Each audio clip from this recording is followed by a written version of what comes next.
games. Well, that sounds like a quality conversation. Enjoy your painting, though. Right. Okay, ladies and gentlemen, we are here. Well, excuse me. 2 iFixes already and 1 million more on the way, which is good. The game actually needed this. But, okay, so, ladies and gentlemen, I am your host, Phontomen, and welcome back to Sprocket. Launch day was kind of a mess for Sprocket, and like I said, it wasn't really worth rushing out to buy immediately, especially at $20 for what was a kind of unplayable. Well, it could have been playable with mostly scenarios, but there's very little content here, and, well, it is kind of a tech demo, but it's being made by literally one person, so that's kind of understandable. However, this one person, and dauntless in their ability to make their quality product, has released 2 hotfixes, and apparently there are more coming rather quickly. So the man is actually doing his job. Good on him. So we now have among other fixes is that the boards on the World War I map do no longer try to eat your vehicle, and the suspension actually is, it actually manages to sustain the weight of the vehicle. That situation we were having where the suspension just decided it wasn't going to get up in the morning. What's the point? That was actually a bug mostly, so that wasn't us. Even though my tank design theories could use some work here. Sorry, throat's a little dry here, but what we're going to do now is we're going to give this an actual, now that we are sure that most of it's working, we're going to give this a serious try here and actually try to figure out what the fuck is actually, usable. So, now that the suspension works and it isn't going to fall through the map, and also that the the boards of death are no longer boards of death. Actually, wait a minute, I think he's actually recessed them even farther into the ground. Problem solved. Bury them. Bury the fucking hell boards. Okay, so also, actually, it looks like, the map looks a whole lot flatter now, too. Interesting. Someone has already made the best tank in the world. Bob Semple. Bob Semple has arisen. God help us all. Australia has come too, and it wishes chaos. It wishes conquest, and Bob will not be sated until it has what it desires. But, Thoughts Wick, thank you for resubscribing, sir. Welcome back. But, okay, so... Alright, New Zealand, right. Kiwi land, right.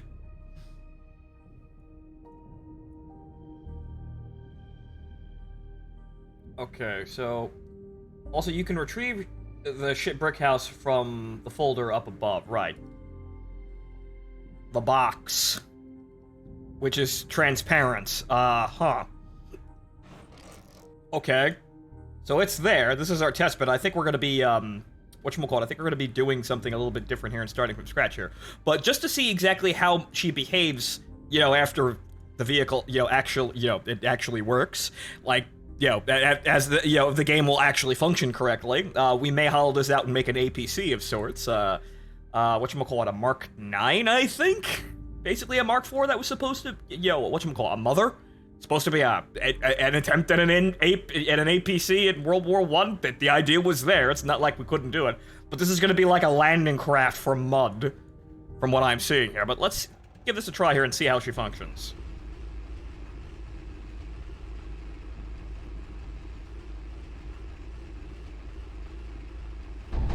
With the strength of torture bar, it might explode. Well,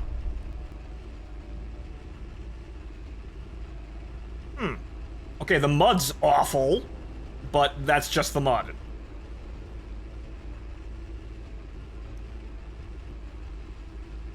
Okay, so she functions. She slips and slides like nobody's business, but she functions. Alright, so one other thing I want to try here before we actually go back here. Let's go back to, twin transmission, I think, and see what happens there, because that might actually help with the, the torque slipping problem, or the mud slipping problem.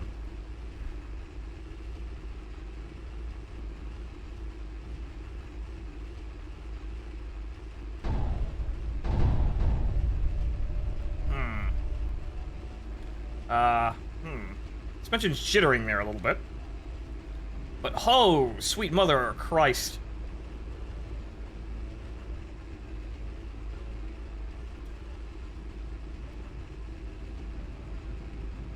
Huh.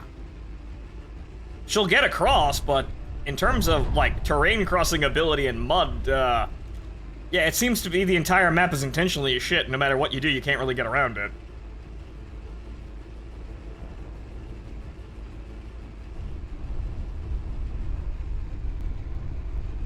Don't forget with the transmission to click copy drive in the transmission tab. Copy drive. Oh, okay. She will not get across. I can guarantee you. She will. Just it's a matter of trying. Okay, so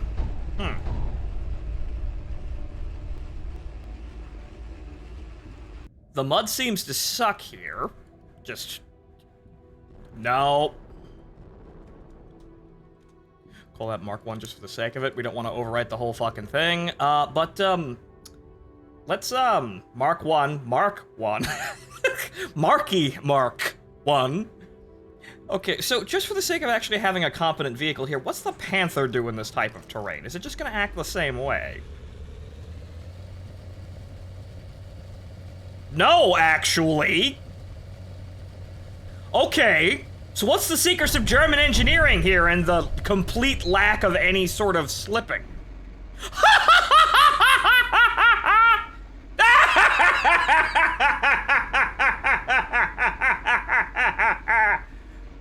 How absolutely German of you! Historical accuracy, exactly Once Upon a Man. Oh. Okay, the gears are way fucking higher in terms of shifting, so there's that, but... Of course the German thing moves 10 feet out of spawn and bursts into flame. Of course! Crosses the first mud dune and then burns out. Yeah, absolutely German.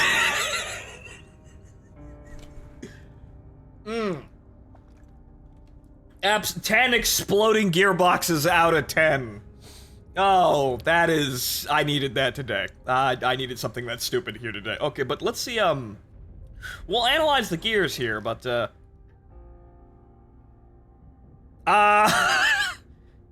turnover failed. Sir, your design is not actually valid. It may actually be to World War I standards, but I could get the Panther out here, so what the fuck? Okay, so what about the Char-ish, right? It's not quite the B, and this one's kind of zippy.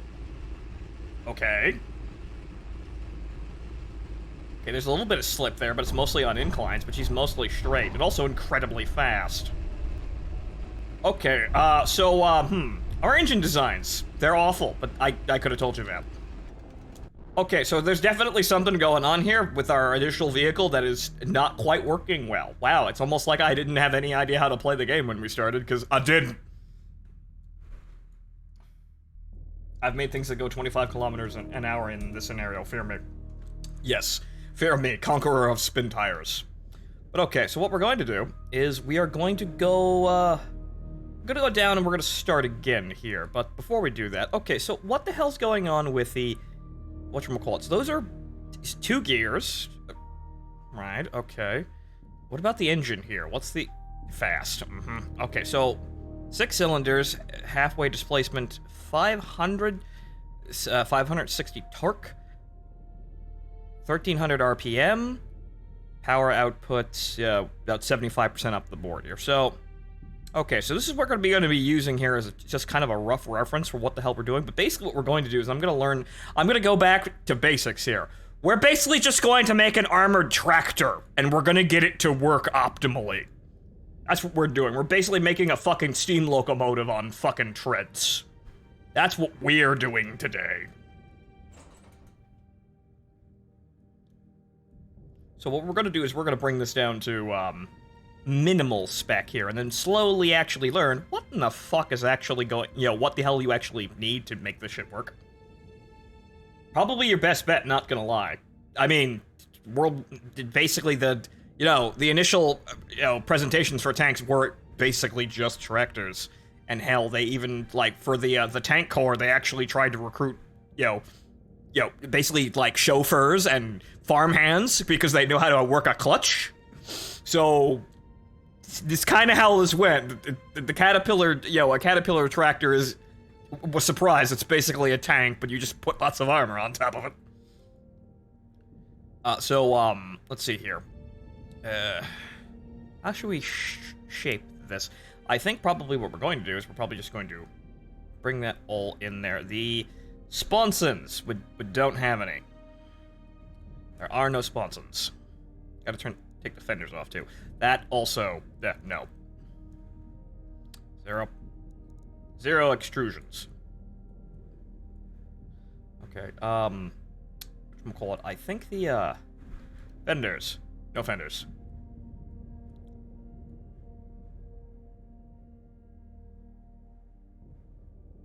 You might also want to do a reset. This particular design to 0. This looks already borked. Okay, so, possibly? I mean, we're going to be tearing it down and basically reworking everything. So, what we want to do is, let's see here. Shape of the hull here. Well, more or less what we want to do is we want to have the turret on the back, if there really is even a turret. See. Well, that gets rid of the entire turret. I kind of need the turret, but I need it to... Oh, fixed. Right. Fixed. Did I click that beforehand? Right, no. No, I guess I fucked up the other day, and when I wanted to get rid of the turret, I clicked fixed and decided, oh, that's getting rid of the turret, right, guys? We don't have any drive problems, because, the turret doesn't have a motor, right? That's not how that works. But okay, so... Also, keep the design to about 1 to 1.6 ratio to maneuver. Okay. So, So what we're gonna do is,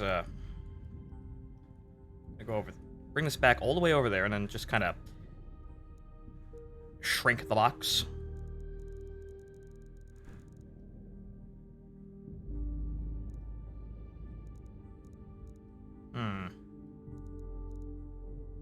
Okay, so... height, length... Oh, okay, you basically gotta bring that back to 0 in order to get that. Okay. Well, no, that's a little too far. So bring that in line... Maybe a little wider than the vehicle?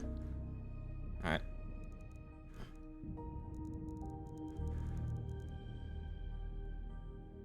It has a fucking television on it, basically. Alright.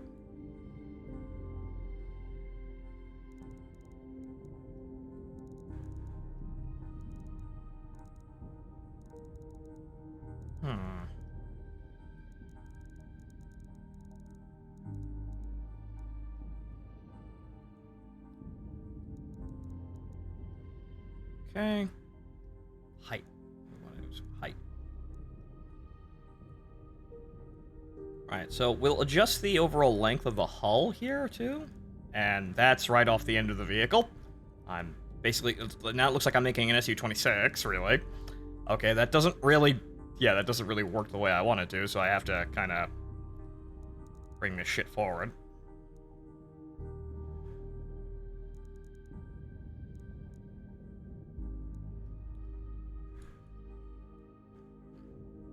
Okay, also, width... Yeah, larger than the vehicle, also gotta kind of shape the hull up here.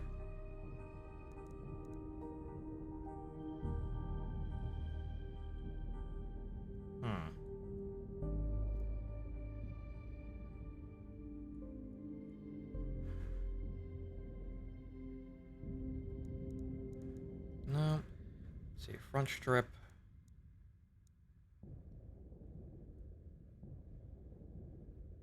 Not sure how having no front or back height on the turret will affect the armor layout. We'll see about that once we're actually doing it. But yeah, this is probably going to cause some oddities there, but let's see here. Okay.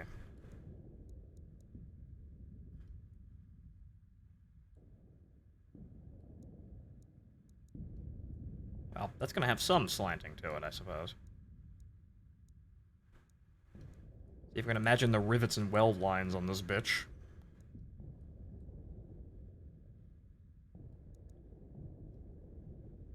That's the rear strip. What am I doing? Okay. Lower.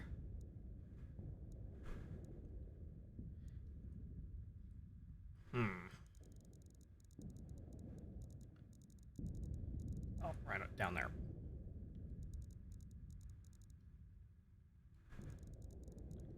Rear glacis. Wow, that's gonna be completely flat.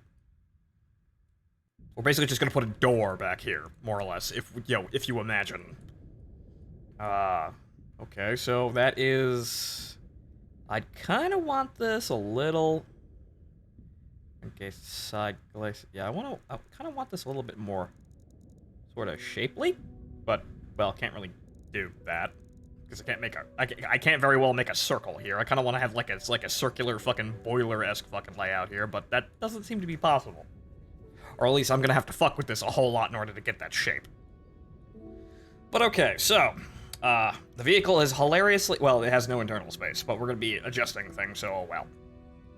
But okay, so basically, yeah, this is what we're gonna be working with. And we're gonna try and bring down the suspension to, something simple.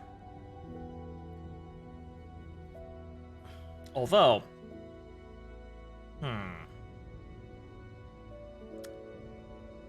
Whatchamacallit? I suppose this would be the housing for the transmission. That's pretty obvious. So we want to click and drag that all the way back there, and then...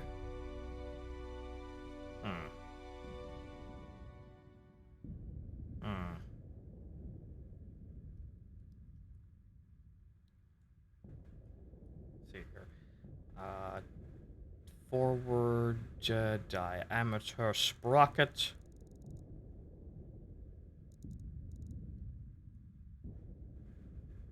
Right, but then again, well, actually, this is probably going to wind up being fairly tall because we're running the transmission underneath the entire tank. Granted, it's a tractor, so, you know, you probably wouldn't be that bad here, but actually what we have to do is actually make this a bit fucking taller.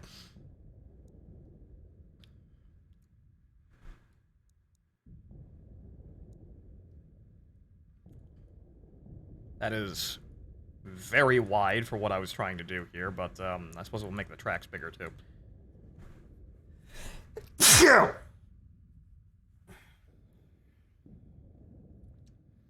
Okay, you're gonna want to smooth you're gonna want to smooth the edges of the belly as much as you can, or that thing will get stuck trying to ford trench lines. What is this game? This is a tank design sandbox simulator, I suppose. But you make tanks, and then you run them through scenarios. But okay, so so what we probably want to do is go to mobility, go to tracks, grab the idler, and move that in as well. Gonna have to adjust the suspension here, because that's clearly not good. Let's see here. Idler, diameter. Make that a little bigger. And, road wheels.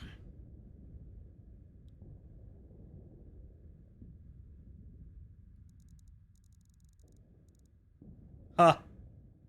Probably not. Well, that's not too bad. Okay, so, road wheels? What do we have for road wheels here? That looks suitably World War I.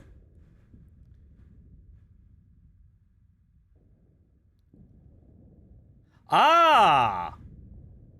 Oh, okay, that's HVSS. Those are bogies. Interesting! Okay, so we're actually gonna have to make those a little taller now.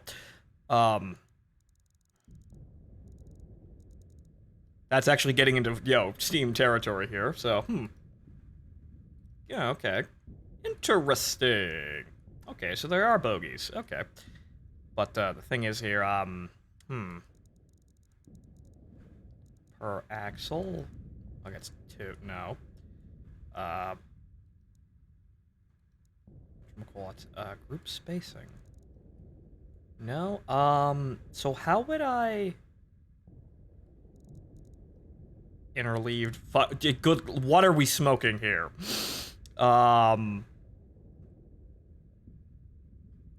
Make the height of the return rollers higher? Maybe?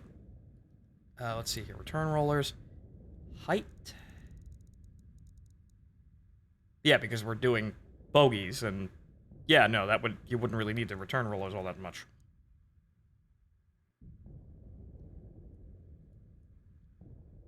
So this is kind of a giant, a fucking huge Goliath, really, by the looks of things. But, okay, so can we get another... So if I extended this all the way out here... No, okay, so how do we get a... How do we expand the amount of... Huh.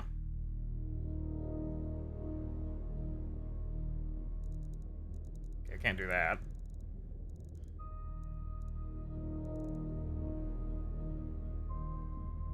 Hmm.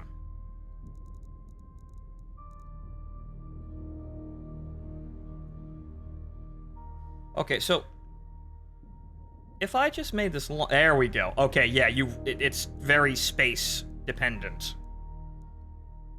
So I can't make those physically any bigger. I can't really make the diameter any... Well, I can't really adjust their size in order to get more bogeys in. So, whatchamacallit? So diameter, or really they're incredibly finicky about that. So you have to adjust not the width. Here, but you have to adjust the length of the vehicle in order to really actually optimize the overall length of the suspension system when you're dealing with HVSS. So, okay. So that you're not going to be able to cheat it and just add a billion more road wheels just by, changing the diameter. You need much more space. But okay, so yes, we're actually dealing with, something that looks like it may actually be somewhat, period accurate, I guess. So, so what we're going to do is... I think what we probably need to do is reduce the height of the vehicle. Also, the return rollers. Yeah, return rollers, right. Okay, just the height of these a little bit here, and let's see if we can get the giant return rollers. Why? Because... no, but let's see here.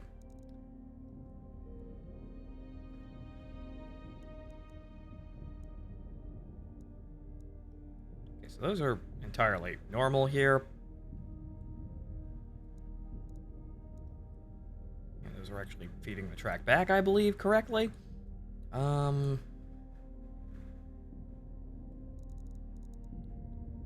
not with. What do we want? We want physical spacing. Yeah, right. Yes, yes. There we go. Have fun replacing that. So, okay. So.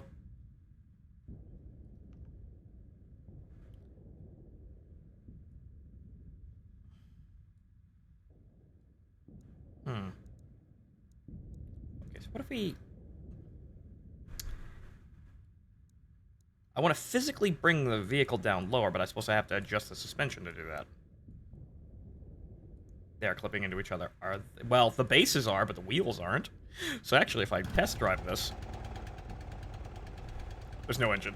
But the engine won't work. But, let's make them a bit smaller, just for the sake of it.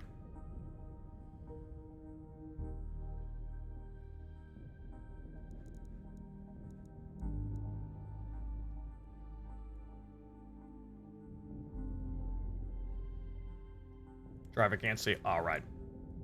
Well, the driver's just going to be up here. Everybody's going to be in this, the wacky turret up here.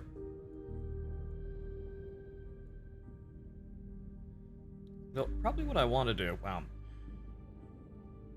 can't very well do that, because I can't really move that up anywhere forward, is, I can't really move that forward without actually, terminating one of the the bogies, which is not what I want.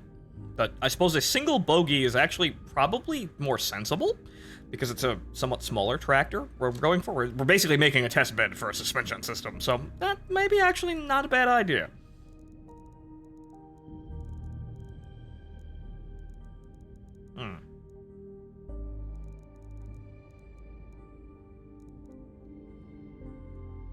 Okay, maybe not that small.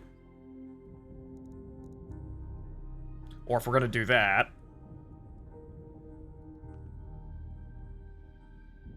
I still have to make it a bit bigger in order to fit that, but get the larger bogie. Let's see here, hull. See how this, puts to life. Well, probably. No, make it even smaller.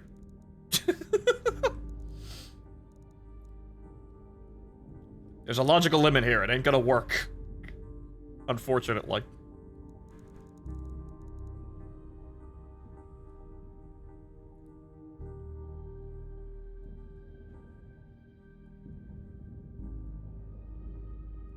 Okay, I suppose it has to ride that high. Mainly because, yeah, no, I can't really make that any lower. Okay, so...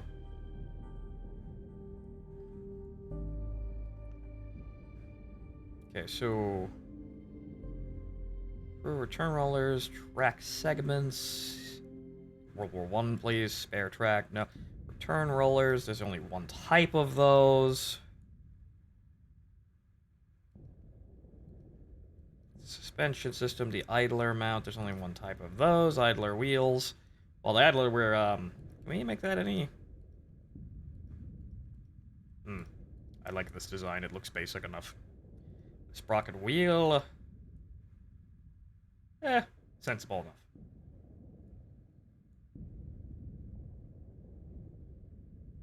Make it a bit wider for a bit more space in it, so the bar ain't red. I guess so. So that probably is a good idea. So we probably should just kind of make sure there's actual room in the hull, but nobody's actually going to be in the hull. Everybody's just going to be in the turret. But I guess we have to make the turret wider. So that is the turret. Duh.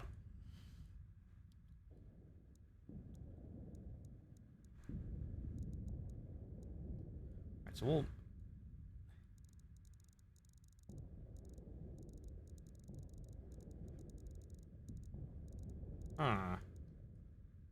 Smooth front. And that's probably not what we want.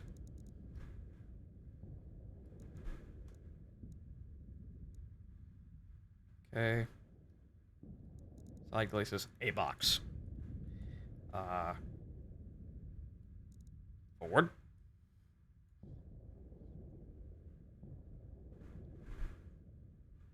Okay, so let's see here. I guess I have to just kind of... Yeah, no, I probably have to just... Let's go with 2 bogies. Enough room for 2 bogies, because that's just more space for the vehicle to actually use. It's quite large. But, let's see here. Adjusting the height here. Yeah, that's sensible enough, I think. Goon, don't make the funky Arctic Rover. No, what I'm gonna do is I'm gonna make that Russian tank that's basically a fucking car... It's basically a boxcar on treads, with a gun literally just on the front. But, let's see here.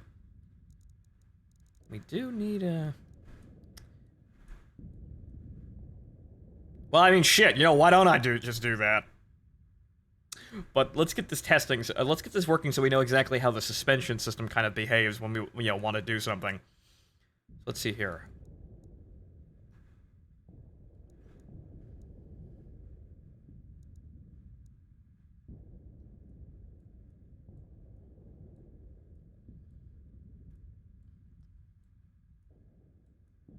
Okay.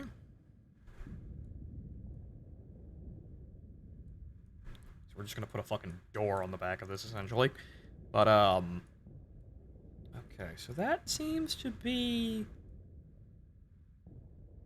essentially designed the way I wanted. I kind of wanted a little we make this a little... Just for the sake of personal preference here, we're gonna make this a little thinner. Well, probably not that thin. Right about there.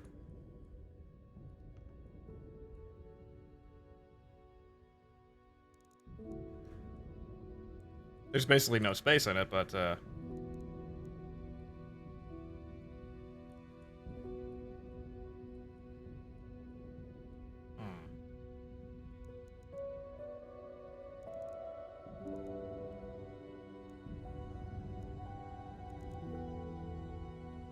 okay.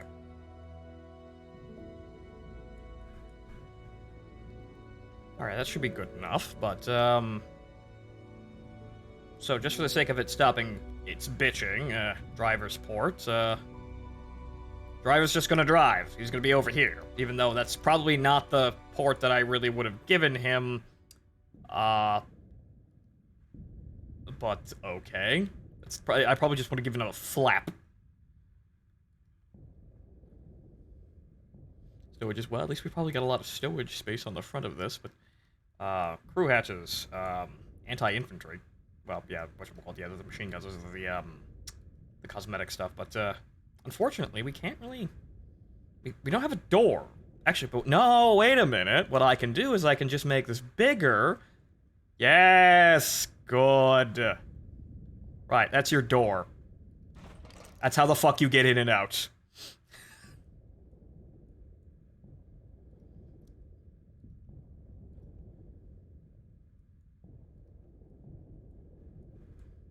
Okay, the gunner sight. Well, gunner sight will probably be over here, and there's probably going to be a center-lined anti-tank gun, obviously with a billion machine guns, clearly. There's one right there, and then on the opposite side, one over here for asymmetry. And, of course, one on the back. Slightly offset. Don't want to be too ridiculous here. And, let's see here. It's gonna bitch about a commander's cupola, even though World War I, commander's cupola, not a thing. Where's the cannons go? In the front, when I actually place it. But, okay.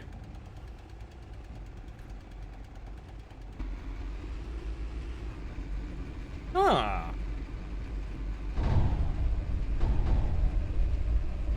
I mean, we haven't adjusted the engine yet, but huh.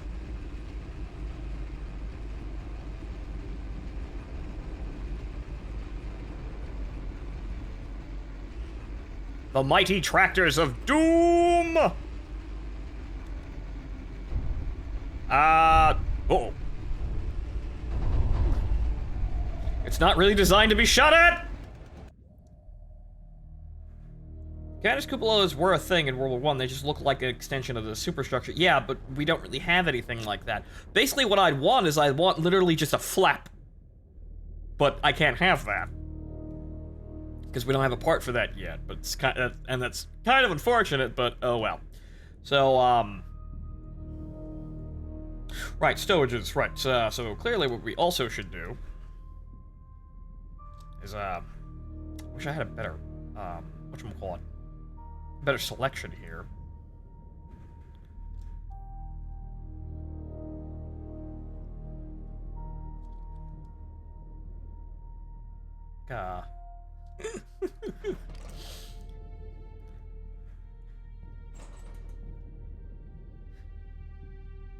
Sir, what's this for? Oh, well, that's where you put the seeds, son. Also, yes, that is blocking the machine gun, firing arc, fight me.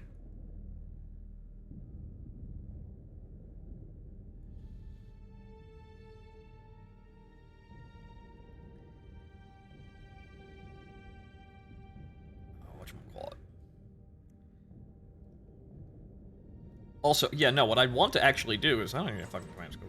What I want to do is, I obviously put a machine gun turret on top. Yeah. A tiny one.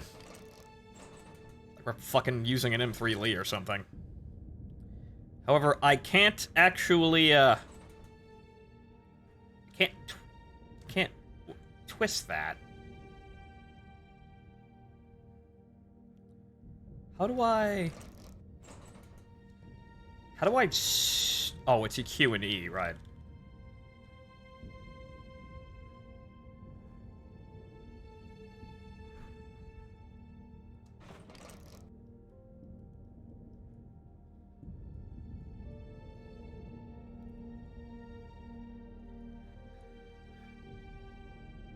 Alright, so mobility here, obviously we're using the default engine here.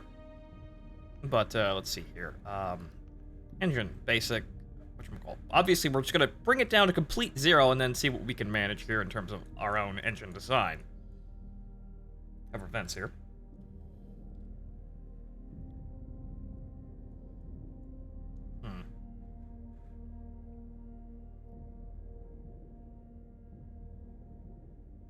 Actually, that'd be more up here, I think.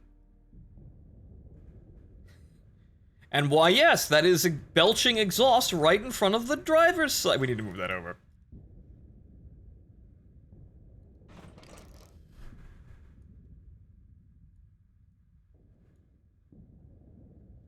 How are the machine gunners see if they don't have a sight? Well, there's an iron sight in there, just very small, or just kind of fire around.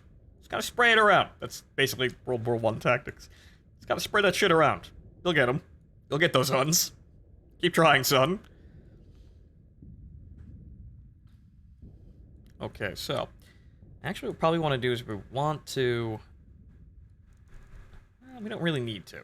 Make the tracks way fucking smaller, since these vehicles probably wouldn't have tracks that are overly large. Early designs for tractors would probably have very thin tracks, which would have obviously very high ground pressure, but we're doing testing here, not me being an expert.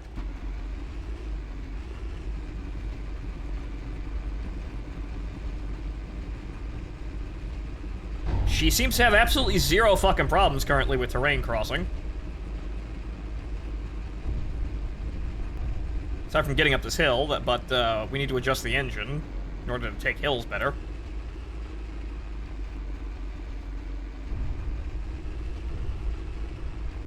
Okay. But, clearly now I'm going to ruin the engine, because I'm just going to make it whatever I want.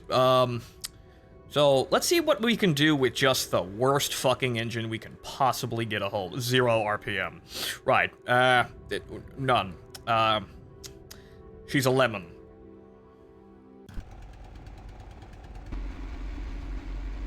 Three gears, no power.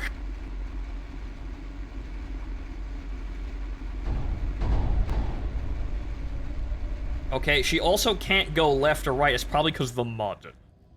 Okay. What's her gear ratios? Let's see here. The transmission, the gearbox is... well, that. So, what's my... one reverse gear, obviously.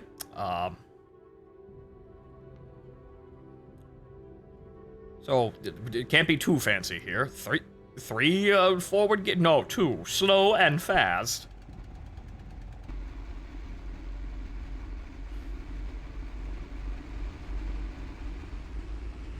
Okay, so somehow she gets fucked, and she still gets 900 RPM out of a engine that's governed to nothing.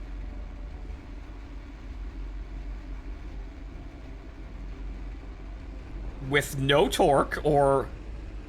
I put it all to 0, and that's still kind of okay. That doesn't make any fucking sense.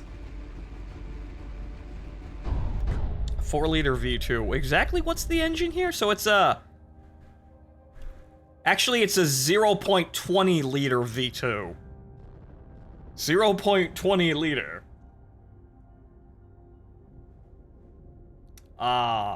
That's like... That you put a garden... You put a lawnmower engine on a bicycle.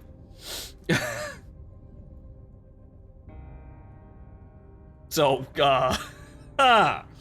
but yeah, the max RPM I can't set, but I could set the target max, like, it doesn't govern here. Okay, this is very weird. I don't think half of these actually work properly, because I It's not doing it doesn't seem to reflect anything that I'm doing. This does not seem to make any sense at all. Doesn't really matter what I do to it. It kind of, you can increase it, but it doesn't seem to work properly. Yeah, you govern the engine with gear ratios. I mean, I suppose here, but I can't, like, physically govern the engine itself, which is what you would want the target minimum max RPM to be. But those don't do anything. Or rather, probably what they are, since it's set at 0, there probably isn't one. So hang on here. There we go. It can't be 0. Or actually, no, it's still going over the line there. Perfectly fine. She's a bit jangly, but probably gonna need to stiffen up the suspension a little bit in the back. Yeah. That doesn't seem to work as intended at all. That actually seems like a tremendous inconsistency, because now look at how much space I can get with the fucking bicycle motor in it.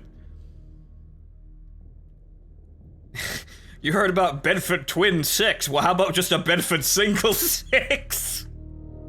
No, fuck it. Actually, no, fuck. A third of a sixth. Single third of a sixth. This is like... Yeah, this is like 25% of the engine in a Churchill. Bedford Twin, yes, twin. Twin signal.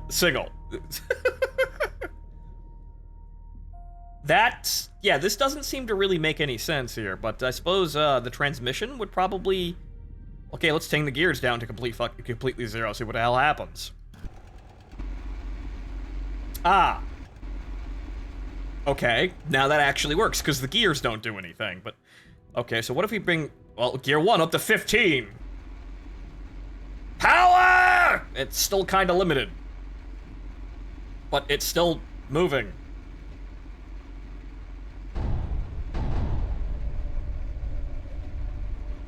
Can you change the max number? No, you can't. See? Click, click, click, click, click, click, click, click, click, can't do anything.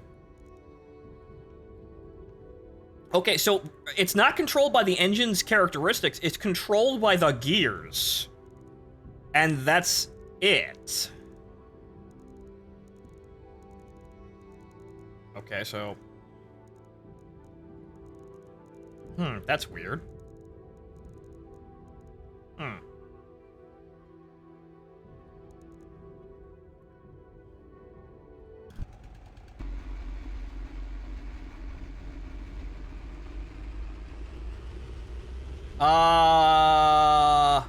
Yeah, about that.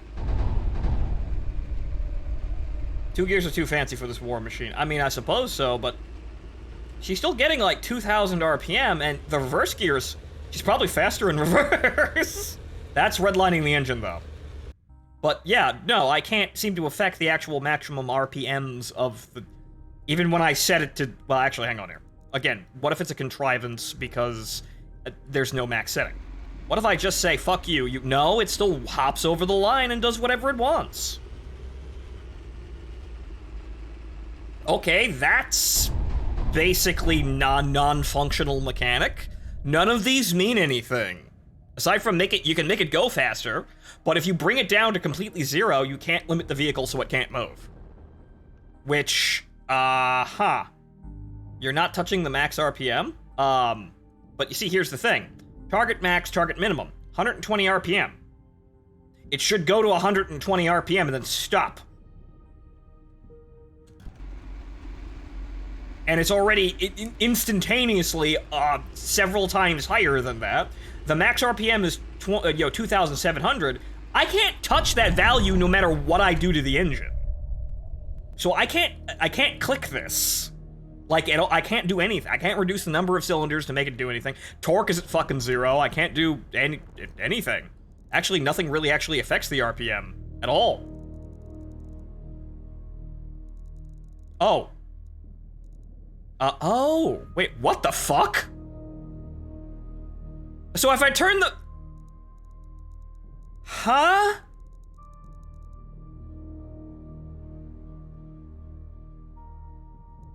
Reduce engine mass. I physically cannot make it any smaller, but okay. I can reduce RPM by increasing displacement to 4 liters. And that actually makes it accelerate even faster. And also it's going to blow itself to smithereens now. Okay, okay. This doesn't work. This doesn't make any sense at all. So, hang on here. If I just kind of go...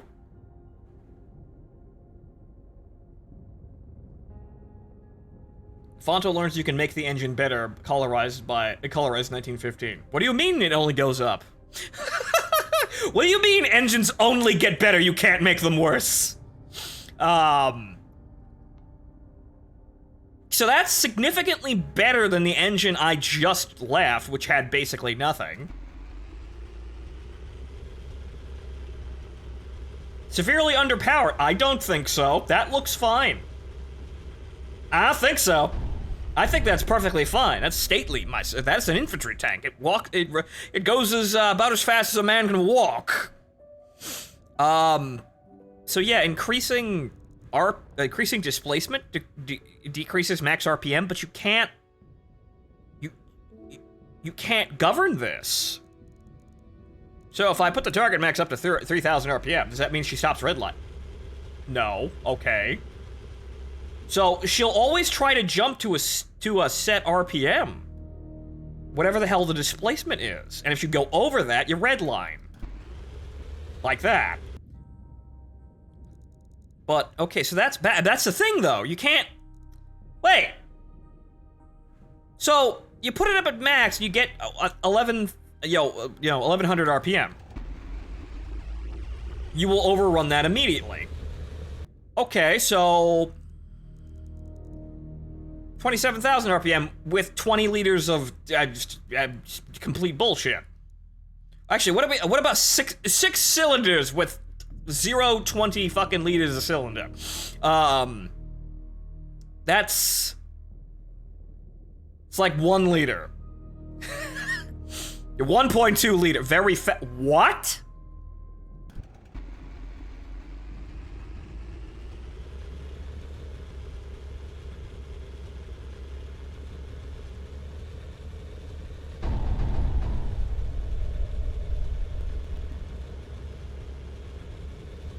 You control the RPM via gears. Yes, but I can't specifically design an engine that cannot go over the RPM. Like, I can't. These settings do nothing. A transmission isn't going to determine how much power the engine can put out. Yes, it translates that into forward motion, correct? But basically changing the displacement... and, all these other settings here, the power output, these do nothing. So that's weird. And probably not how that fucking works. The max RPM is what the engine can stand. Yes, but here's the thing. Why the fuck would I put it up to maximum displacement then? Like, you'll immediately go over this. So, hang the fuck on here. So, let's, power, but sir, there is no power. Yeah, bring that down there to a single gear. What power? 0 RPM. Literally nothing.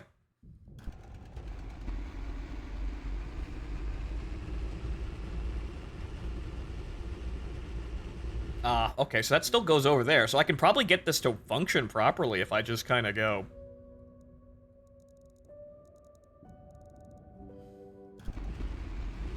Just kind of adjust the bar until it actually, whatchamacallit, until it goes to whatever fucking RPM that I want it to, rather having go the other direction. Right, go down.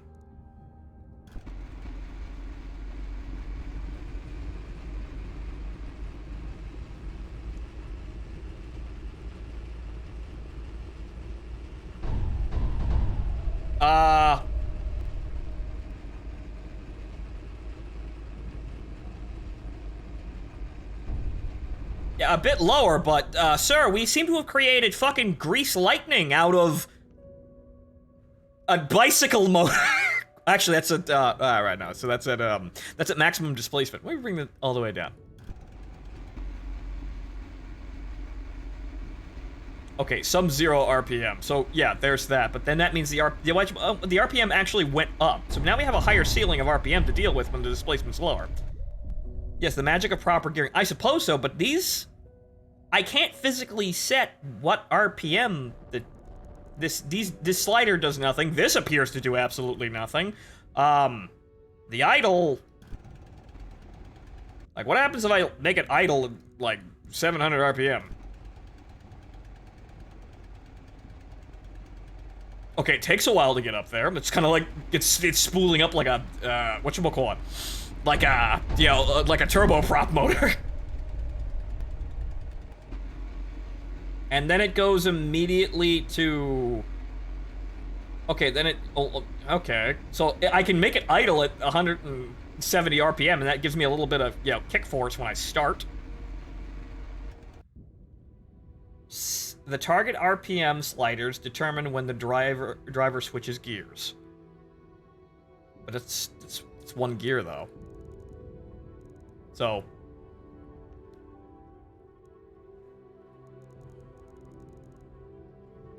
Gear 2. Well, I can't make these really any lower, so yeah, Gear 2 is afterwards, so, So it's useless here, but I'm not being crippled by it, which is bizarre as well.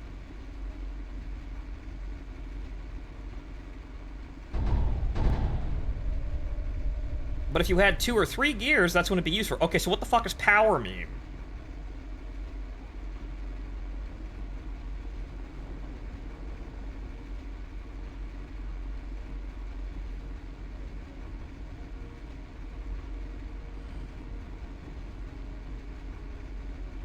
See, that's approaching stately now, and she's actually keeping the RPM there, but you would think that you could determine manually what the RPM of the engine was, and this would give you, you know, some kind of leeway or bonus here.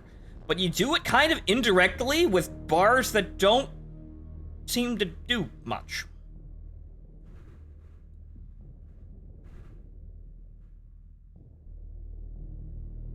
Power sliders are there to see what you get at a given RPM. Power at RPM. Wow, it's a fucking... It's a... At max power, it's... Yo, maximum power the engine can handle, it's... An amazing 16 kilowatts of output. 1.3 kilowatts per ton! An amazing achievement!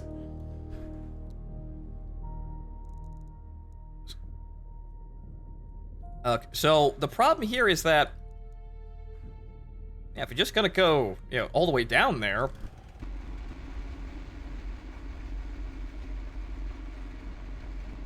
Why are the road wheels so tiny? They're, whatchamacallit? That's HVSS. I could make them bigger, but that was the default size, kind of shockingly. No, really, wait a minute. No, it's not, actually. Hold the phone here. It's not a bug, it's a feature. Right, hang on here. Well, that's the size they gave me, so hang on here. What if I... whatchamacallit? Increase the diameter. Would this... Well, actually, that's more like the wonders of HVSS that we know. It's bigger. It's like the size of fucking tiger wheels, though.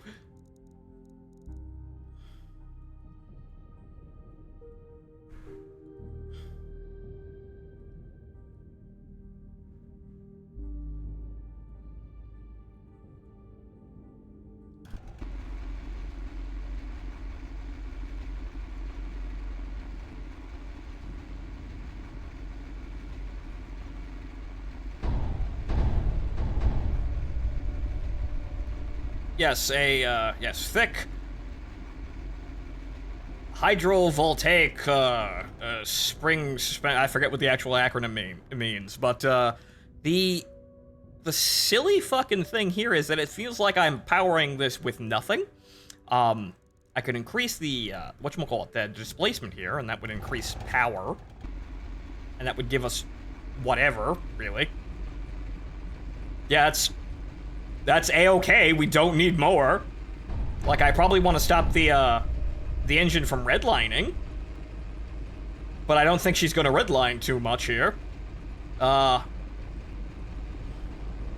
Horizontal volute suspension system, right. So completely wrong. Okay, so now she's got some slip there. Okay, so there's that. So we can have it at max displacement, who gives a fuck? Target max, that doesn't seem to really, seem to do much. Yeah, sure, it may affect when he shifts, but we don't need more than one gear. But we probably, power output full. Give her more cylinders, I suppose, see if we can get up that hill easier, which we probably will. And that's fucking off and away, Jesus goddamn Christ. Look at that motherfucker go. Okay, she's redlining now, so if we lower the gears, we'll probably get over that. And then she's going so fucking fast that she can just kind of race right over everything. I'm being shot at, but go fuck yourself. I don't know how thick the armor is, but go fuck yourself.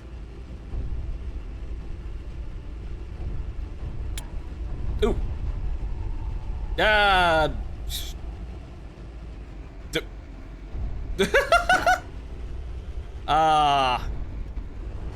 Trench crossing features failed miserably.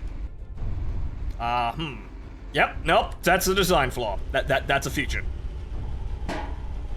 Okay, so clearly, in order to fix that, it needs to be longer, but the engine is... Okay, so the engine's a bit bizarre, but let's go fix... let's play around with everything else before we go about this. So, clearly, see, this is a funny thing. Trench crossing is not a thing modern tanks really have to deal with anymore, so they don't really need to be as long as you would have made them in World War I. But so, there you go.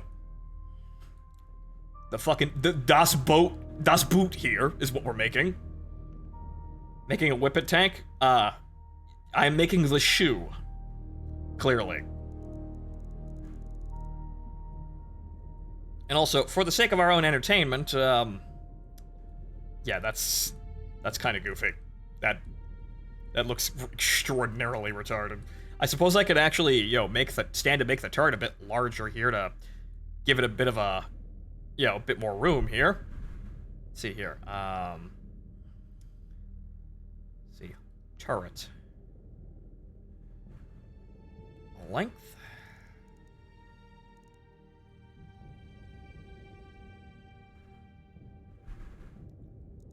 Forward offset. Actually, make it a little bit... Yeah, make it about there, so there's a bit of a shelf there.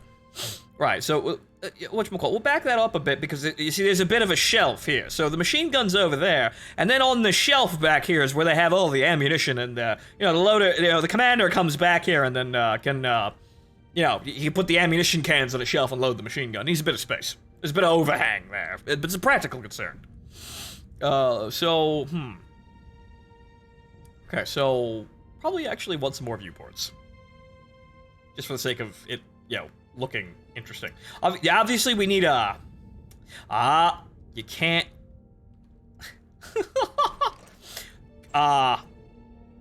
gameplay fault.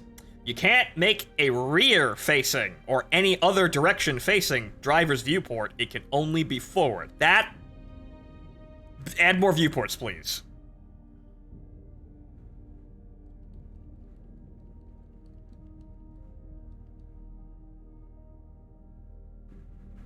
Right, so... Somewhat hard to reach that one. See, have those looking out the back, I suppose, here. Even these are a little bit too modern for World War I, but the developer's gotta add more.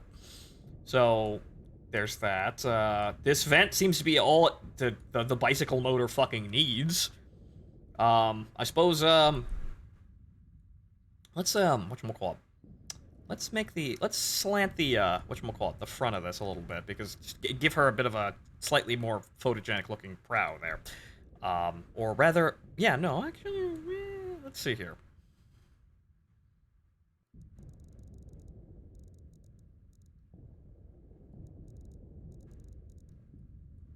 There we go. That looks a little bit more photogenic, I suppose, for, it's basically a coffin on treads, and not in the way you'd think. Good, that was the driver viewport you had for... Yes, but I can't make a rear-facing driver's viewport. So I can't have a second driver's port on the back, even though I want a straight hole in the back of the thing, rather than these flip-up sights, or yeah, the reflector, sort of mirror sights.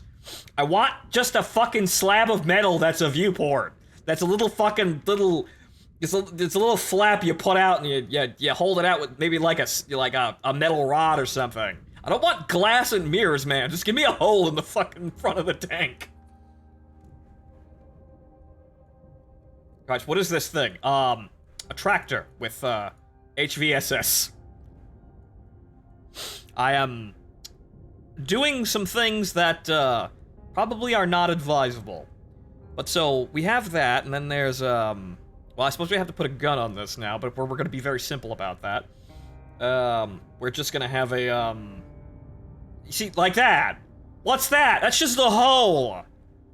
That's what we want. There's a hole, there's no mantle at all. It's just a fucking hole. Okay, and obviously what we're going to do with this one is we're just going to have a, it's going to have a, it's a 37 millimeter, just a lap gun, just like the, whatchamacallit, the French basic 37, you know, anti-tank gun, which is funny because historically speaking, the French, you know, World War I and interwar 37 millimeter cannon had less explosive mass than an M203. So, history. What do medium and heavy mantlets look like? Heavy mantlets are fucking immense. We can have a muzzle brake on this. Look at us, guys. Heavy mantlets are fucking immense. I haven't looked at medium mantlets yet, but this is good for our own purposes here. So, barrel, caliber... Yeah, it starts at 30. Huh. Funny. That's a little bit long there. Let's see here. Let's see. So, base thickness, gonna increase that there, and barrel length. Bring that into... It's kind of a spud gun. Yeah.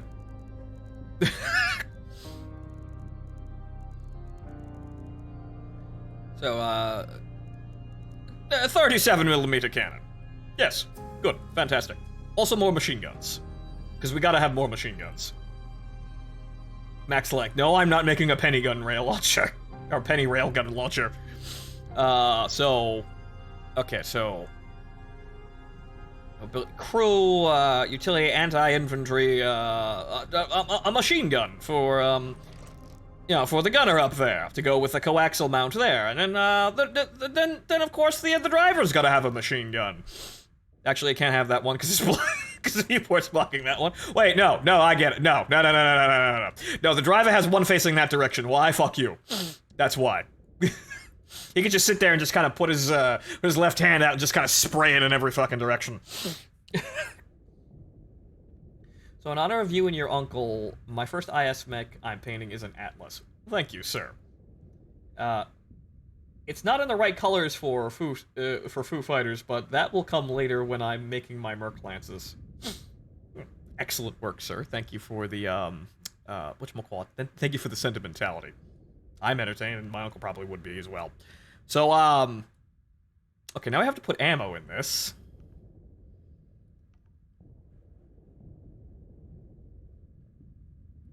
This is 37 millimeters, so we're gonna have as much ammo as we really want here. So hang on here. Crew, there's only one, and there's no visible turret, I think.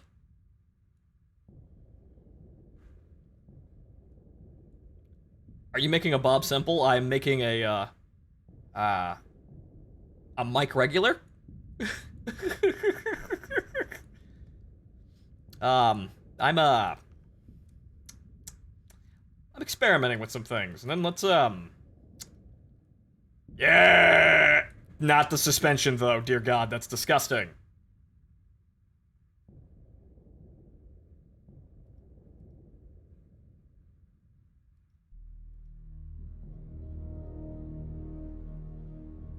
Bright fucking red again. I can't seem to not select that, but yeah, okay, so now we're a fucking Saint Chamond. Okay, so this actually should be enough to actually get us through the fight here. Though, actually, you know what? Let's make this a little bit more visually interesting, because, yeah, the box, I can't put, like, rivets or something on it, like visible rivets or something like that on top of it, which kind of annoys me. I want something goofy, like, you know, World War I and interwar tanks, but I feel like, as much customization as this game gives, really, the developer isn't really terribly focused about things that aren't, like, the immediate start of World War II.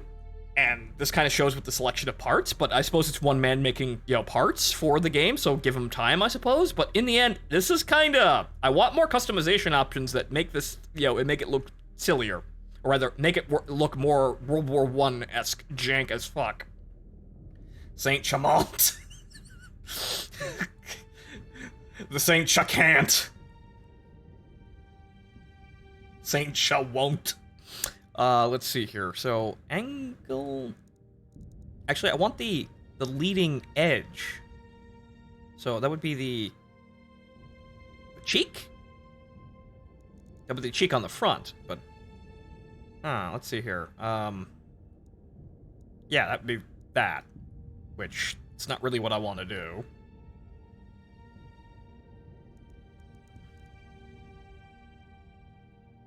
I have to increase the height there, but it moves everything up there. That does actually... That ruins the camouflage pattern, however. Like, utterly fucking ruins it.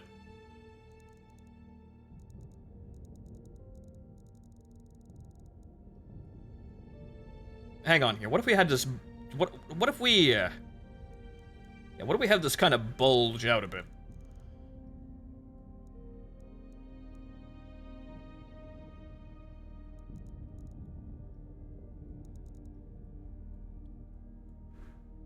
I want rivets, damn it.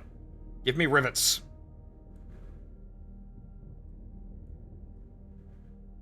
Though that actually, that's starting to look a little bit more like we literally just welded fucking metal plates together out of a boiler shop.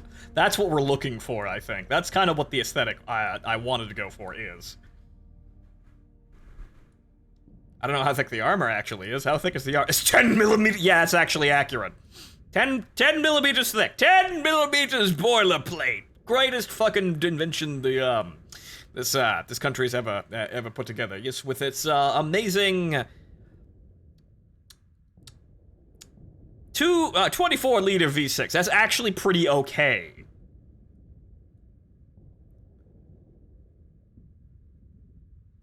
So actually, I could probably make it through and stand a good chance of actually finishing the scenario now. What's the max cannon caliber? Like 200 something? Optimal is like 100, obviously 120 and 100, yeah, 120 to 152? Hey, just like real life, though. But so... Okay. So that's that. That works. I can't fire the machine guns, but oh well.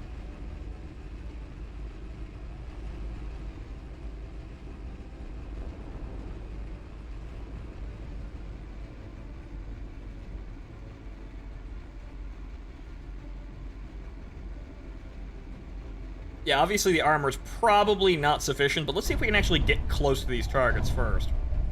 Probably want to use a smaller suspension system as well, because, nope, you don't want to be doing that, sir. You don't want to be doing that. You don't want to be showing the side to the enemy, unfortunately. Well, the angles are actually so... the driver's dead. Yep.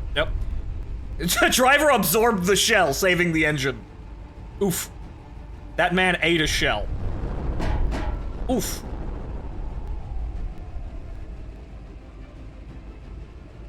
It's the greatest country. Undefined. Undefined. Yes. Unparalleled. And... Sweet Mother of Christ, what's wrong with you? That's not actually accurate at all. Okay, the man... Okay, so the man's fixed the boards. Okay, the man has fixed the boards on the front of the starting area, but now he needs to fix the trenches.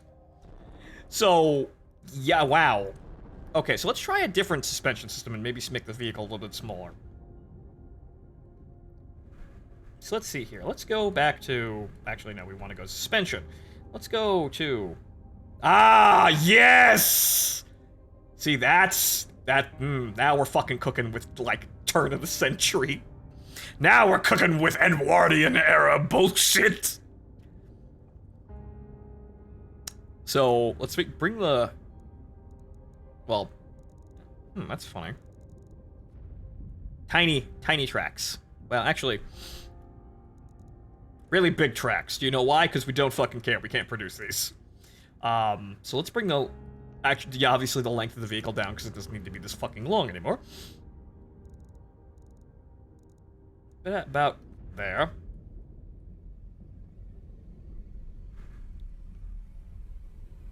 Jesus.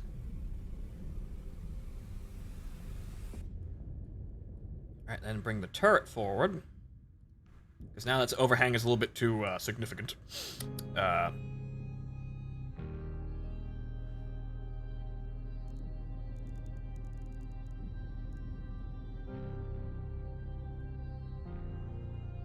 Okay, now the exhaust is now in the way.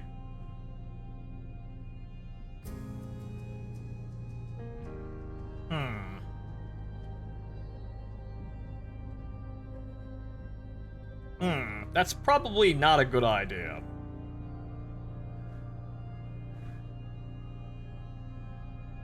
That's gonna block the traverse of the gun, but...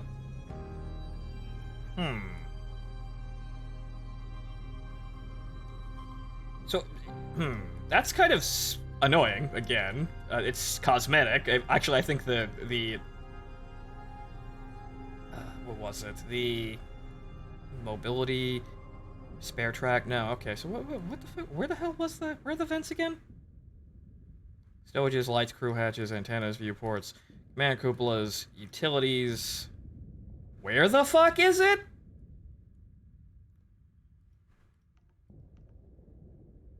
Engine, alright, whatchamacallit, so it's mobility and then engine down here, okay.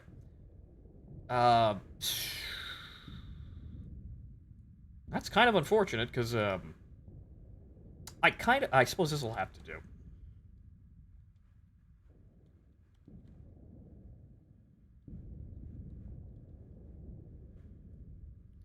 I give tips, but it looks like you've mastered the game tenfold, by kind of accident in some cases as well, so... thank you, sir, for the compliment, but I kind of feel like this is all kind of, well, it's not a very big motor. So, well, yes it is now. So I suppose... Just gonna have these over here? Well, one of these over here, and that's probably a good idea. And then, vents. One big vent. One big vent. Just kind of open that whole shit up.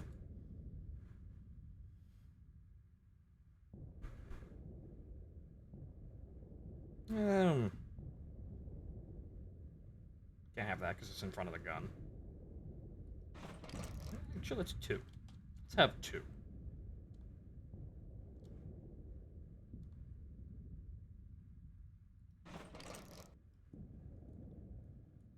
Alright.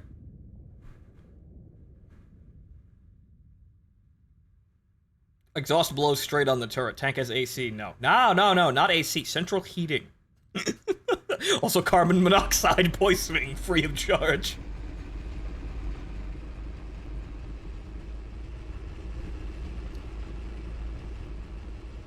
Okay, so let's see if we can actually move across that goddamn trench now with this. Because it seems like... Yeah, this map is still incredibly buggy. And even with the most bare-bones fucking engine that is seemingly nonsensically designed, we're good. Also, I think I gotta move that machine gun.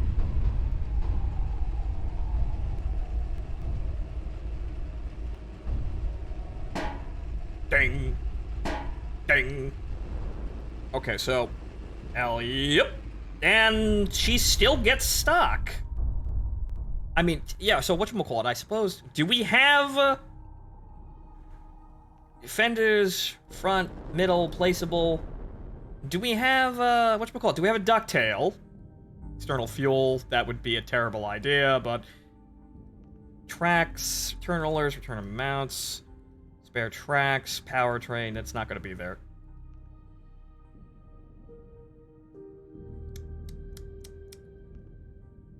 Ah!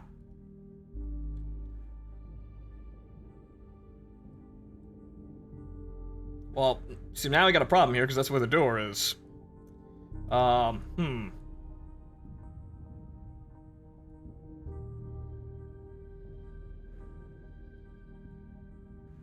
those break, like, instantly. Well, we'll see about that. But actually, you know what we're gonna do? Here's what we're gonna do. Here's what we're gonna do. We're gonna do something as extraordinarily interwar. We're going to have, the escape hatch on the front of the tank. We're gonna, well, can't do that because the gun's over there. Because the World War I would be that stupid. But, Can't?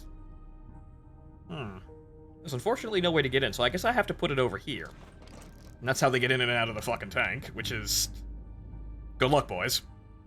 I hope you have a stepladder.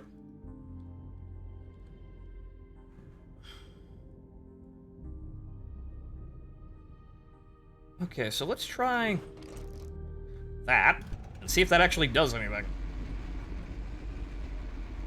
Aside from getting stuck on the terrain.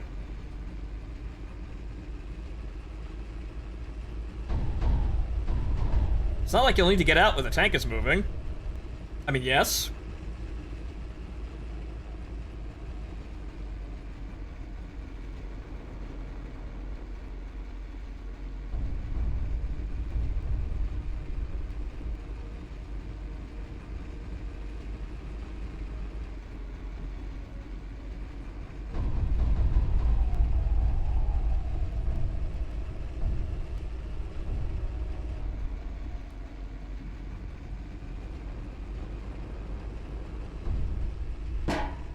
Ping! Okay. Test again. Huh!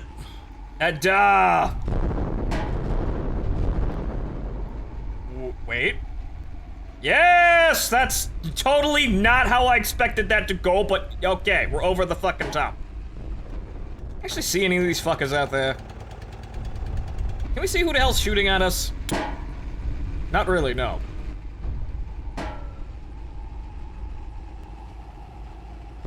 Oh god. Oh no, huge ditch. Oh no! Huh. Stuck in a ditch. See, this is probably one of the most difficult maps in the game. Purely because, well, the trenches are incredibly buggy, and then on top of that, well, it's very easy to get stuck in terrain. But yeah, stuck in a ditch. Unfortunate. But so... Need to raise a bit, maybe? But, Well,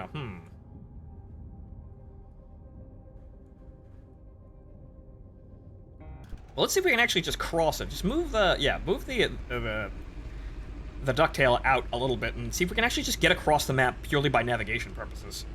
Basically gotta build a Churchill tank. To an extent, yeah, Churchill would actually probably be pretty good in terms of, like, ground clearance and, like, length.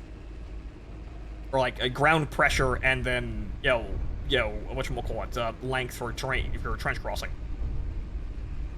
That'd be sensible. Churchill would work very well in this environment because it's kind of like the Churchill was designed with World War I experience in mind, because we didn't actually know what the fuck kind of war we were going to be fighting. The Churchill is very much a head interwar tank designed for, we're gonna do trenches again, guys. The Germans will totally try that again, right, guys? Spoiler, they didn't try that again. Oh no! Oh no, there's flame belching out the escape hatch! Oh, they're burning alive! And then we're stuck again. Like, huh. Okay, so no, the tail has to be really low in order for that to work, like, at all.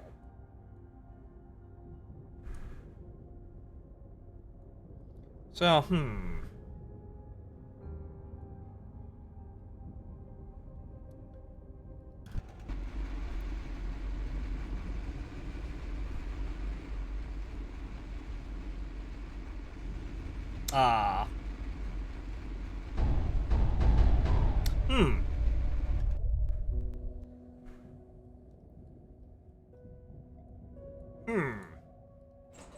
Little low there. What if we just make it bigger? What if we just make a huge, fucking immense one? Fucking just absolutely enormous. And then it's the same fucking problem. Okay. But what if? Yes, good. Back it up off the, the starting area. Yes, good.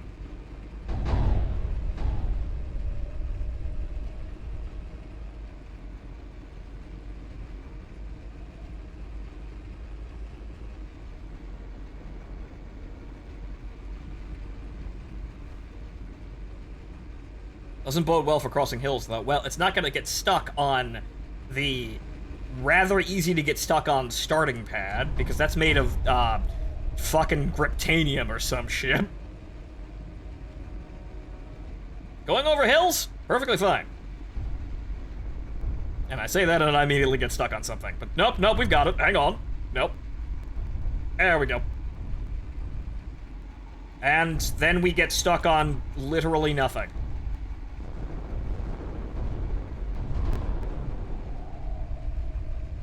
Go! Go, man, go! And he got stuck on... yeah, now I'm getting stuck on literally fucking nothing. No! No! The engine's on fire! That's the armor. That's another thing we've got to deal with. The engine's on fire and the ammunition's probably going to explode next. Yep. Oh no. Abandoned tank. I need to actually see if I can get across the damn fucking gap there without, you know, falling apart.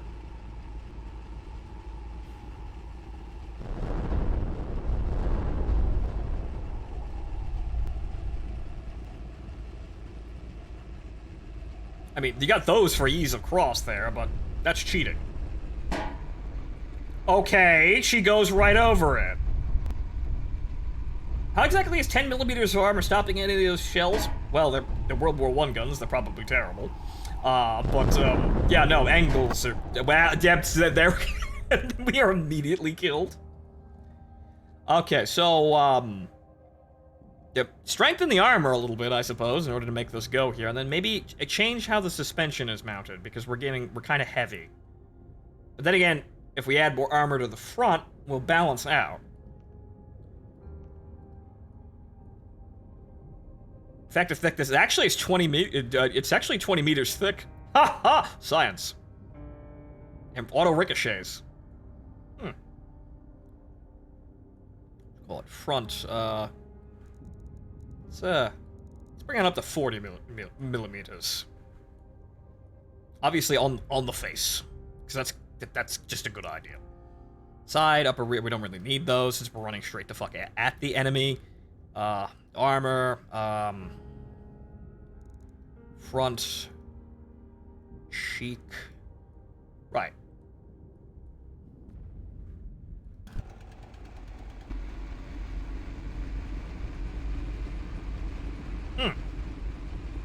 That's actually somewhat, you know, rebalance the entire tank, which I really wanted to do that.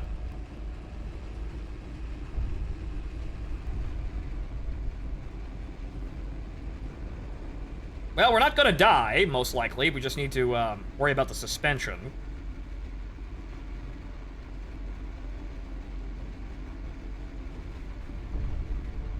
Which, there we go.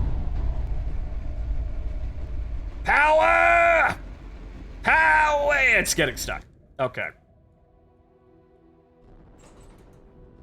Okay, so what if we make this a little bit smaller, but... put it there so it's not dragging so much ass. And then, I suppose... kinda adjust where this is.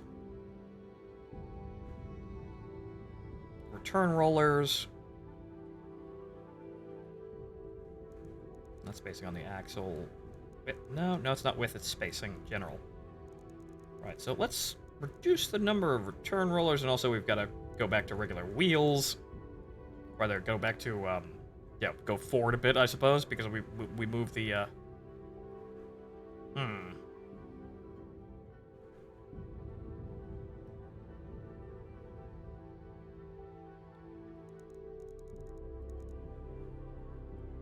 I'd like to move that over, but it doesn't want to seemingly let me.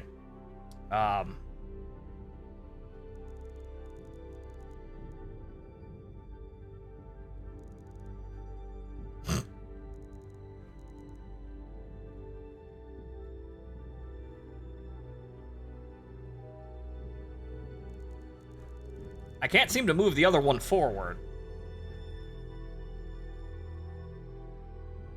Can't seem to move the idler back from the first return roller.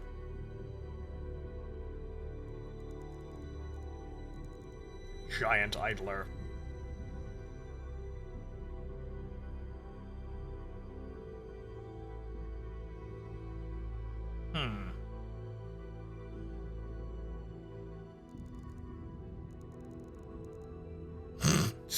Huge. Yes. Let's see. So the road wheels here. Right. Back there. Spacing on the axle. Spacing in general here. No. So what? Okay. So diameter. We shrink them. No, we can't really. Can't really get two in there, which is extraordinarily annoying. What if we just kind of... There we go. Okay, so, return rollers, spacing...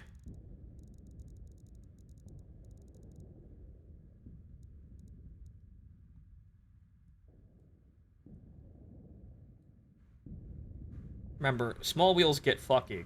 Unfortunately, it seems as though that's kind of that's a thing, so... Diameter, but the problem is I make bigger wheels and it takes up too much space. So hang on here. What if we go to... Let's make real big fucking wheels.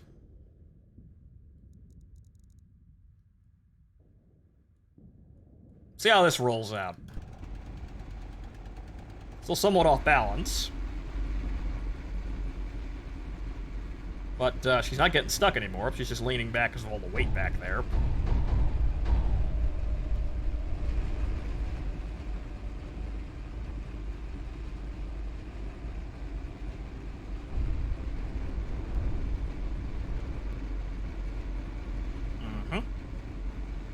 Okay, so now we should have terrain crossing ability. She shouldn't get stuck. And we also have armor, so we probably won't fucking die horribly.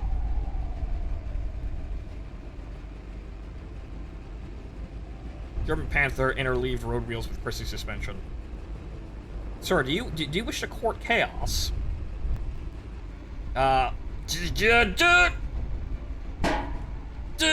That's not how that should work, but I'm through. Okay.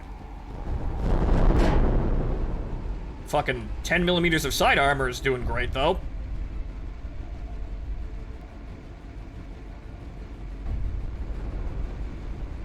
So, it seems the trench walls are fucking stupid, and they're not actually acting probably how they should collide with things. So, I guess we're gonna just cheat now and use these, even though you... Ah, nope, they just explode. I've been bamboozled.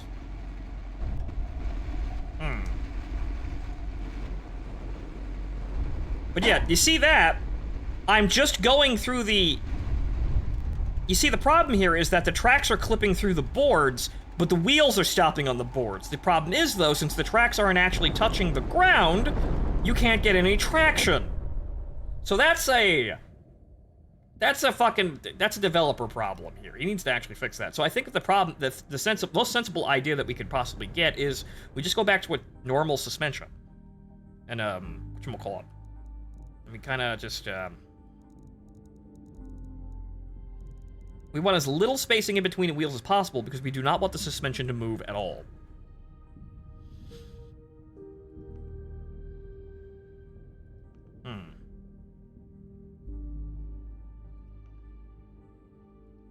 But so here, rest angle.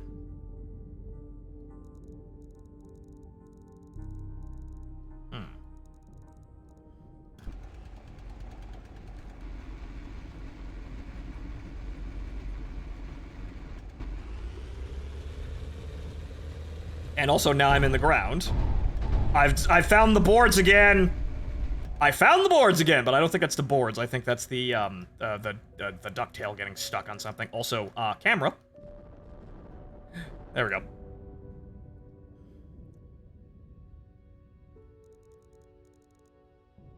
Alright, fine then. Huge fucking wheels that are very high. But that's the idler. Huge fucking wheels. Like the biggest fucking wheels you've ever seen, man.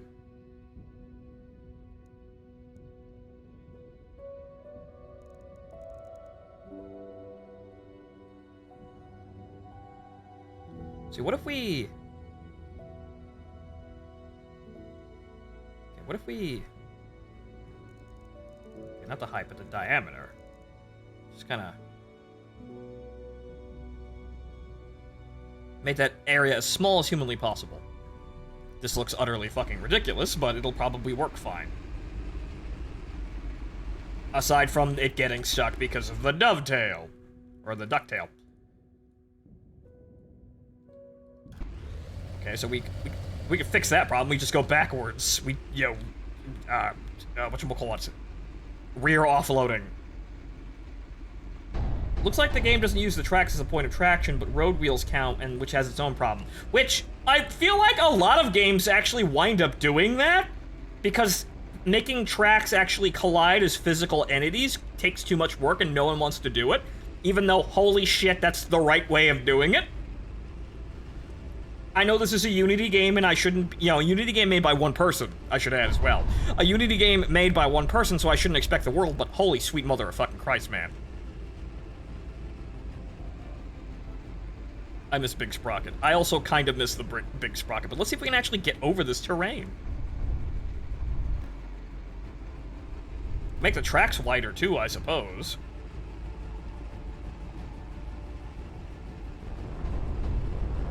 Now I can't get any traction at all.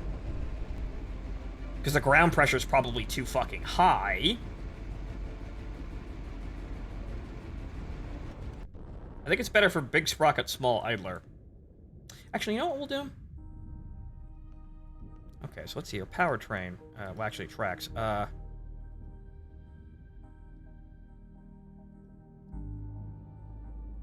we'll move this forward here, and then we will... Okay, we'll make the idler very small. Very tiny. Extremely tiny. Then, we'll have the sprocket be much larger and in the... Welcome to Warhammer 40k. On today's episode, we use a tremendously large fucking gear. Biggest fucking sprocket you've ever seen in your entire life. So... that's that, and I have to... probably have to adjust the entire height of the vehicle to support that. So,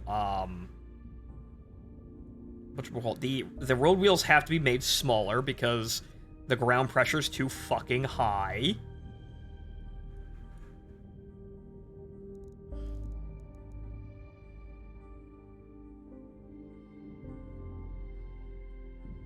See, so the top of the hull needs to be extended.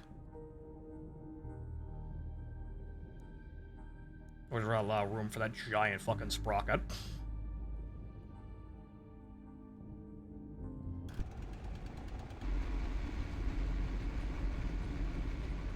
And yeah, again, because look at the way the tracks are bending.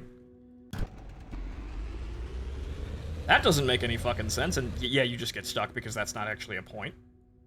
Actually, a point of actual traction. So mobility, the sprocket. Well, yeah, move that forward there, but change the diameter of the sprocket, I guess, because that's the only thing we can do. Actually, I think we're doing better with this form of suspension. It's just that it got stuck repeatedly. It's the problem. But hang on, wait a minute. So if we do that, move this back over here.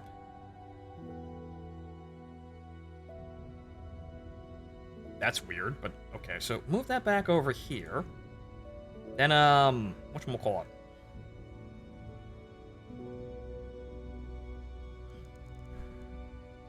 I can't physically make that any bigger because it's the size of the bogies and not actually the size of the,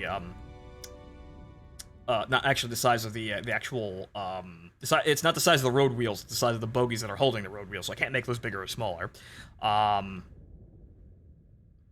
guess making the tracks slightly thicker would, yeah, whatchamacallit, would, oh, you can actually change the thickness of the actual track. I didn't notice that. I thought that was, gonna be width.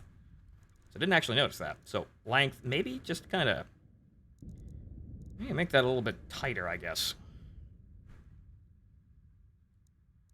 Big, thick tracks. Okay, this shit, unfortunately, the ducktail is becoming the biggest fucking bitch of this design because it just gets stuck on everything and it doesn't act sensibly. It's also incredibly fucking heavy. But that's probably the turret as well. Yeah, okay. This, I need to adjust the suspension now in order to actually get her to stop from leaning backwards like that. Tracks, suspension, well,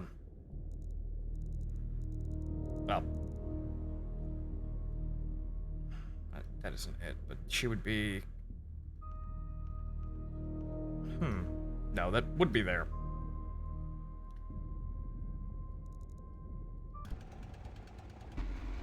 Okay. That actually works. She's clipping over the top of the thing. Over the top of the, Actually, no, she's... Okay, that's where the, it's the idler. It's not actually... It's not actually, like... Okay, length. Make the length a little longer, I suppose? There's not enough track segments there, and the idler's a little small. It's not clipping properly. This game has a serious fucking problem with things too small, causing them to not collide with anything. Like, and I understand if they fucking completely snap off, but that's not what happens. It just gets, like, the wheels get below a certain threshold and they just stop actually counting as wheels.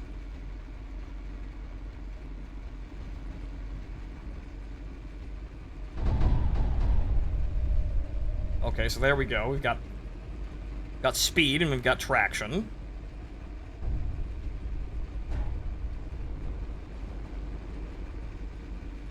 Those guys are unfortunately not having too much fun, but we're doing it.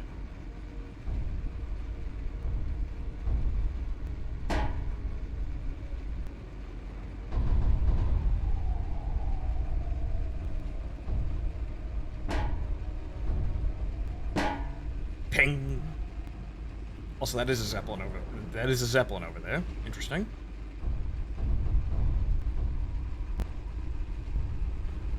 Okay, that works out. Don't go in the fucking ditch, because we can't fucking get out of the ditch. Oof. We don't exactly have the giant fucking bundle of 6 that the Mark IVs would have carried in this sort of situation to fill shell craters.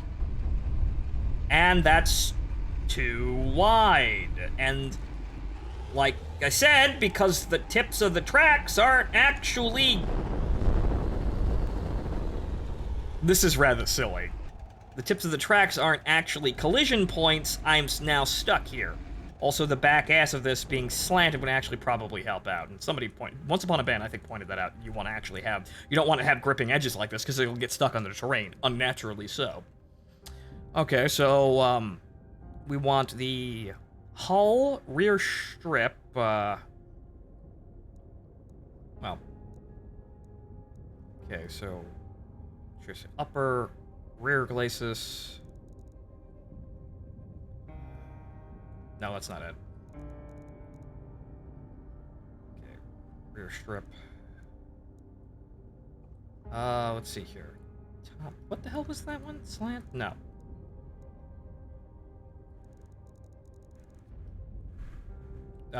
That's unintentionally interesting. I think I'll keep that by just fucking around with it. Okay, lower. We want... Oh, there we go, rear glacis. Yeah, that's what I don't know. I got... Right, rear strip. I wasn't, looking at the right option. Okay, that's actually kind of aesthetic, putting that little neck back there, so I'm gonna keep that. an idiosyncrasy of the of me fiddling around with things, so some happy accident.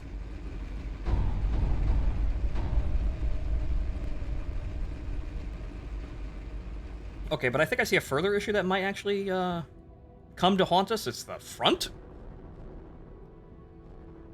Okay, rear glacis, front glacis. That's the top. Lower front glacis, right? Okay, so lower front glacis. Do that, and then sponsons. So side glacis, front glacis. No,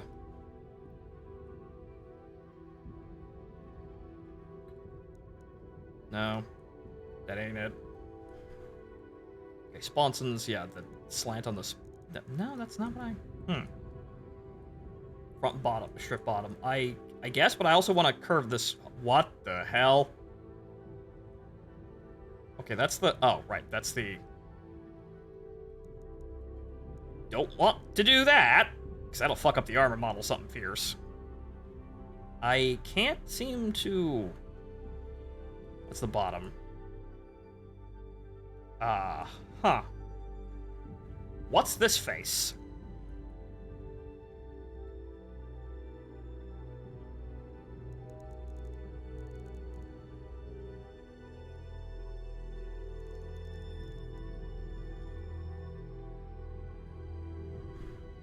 Bottom height.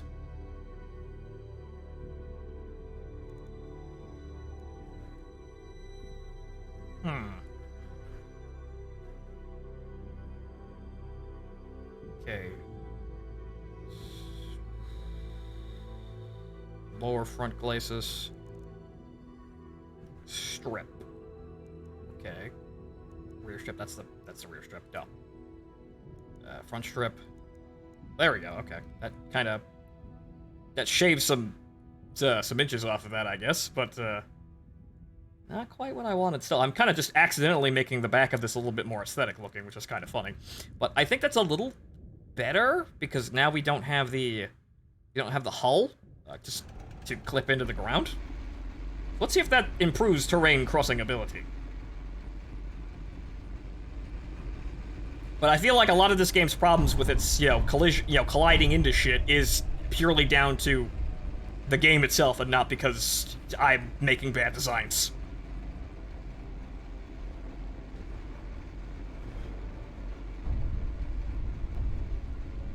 Okay, unfortunately, that can't really get uphill, so I guess I have to adjust the gears to make it a little bit stronger. Yeah, so we're kind of having problems over there. Ping.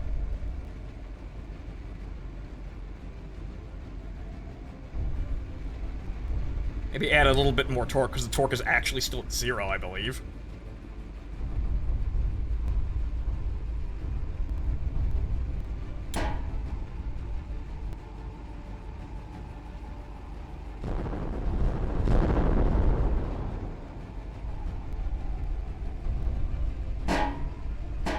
Okay, that's... Again, not how you would want to cross a trench like that, but we made it. Also, I think everybody just took it in the side. Oof. Oh, yeah, the gun's down. Actually, it got kind of down.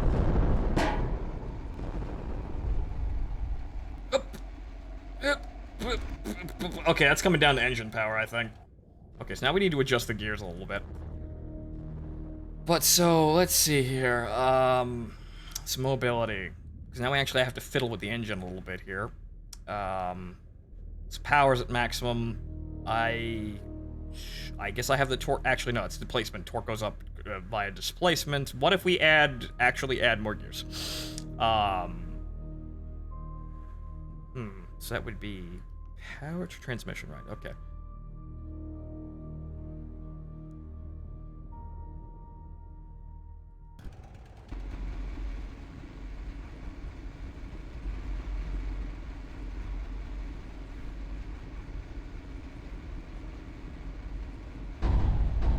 Well, she's significantly slower now with that gear, but I suppose that means there's more power going through it. So she'll cross things a little better, I guess.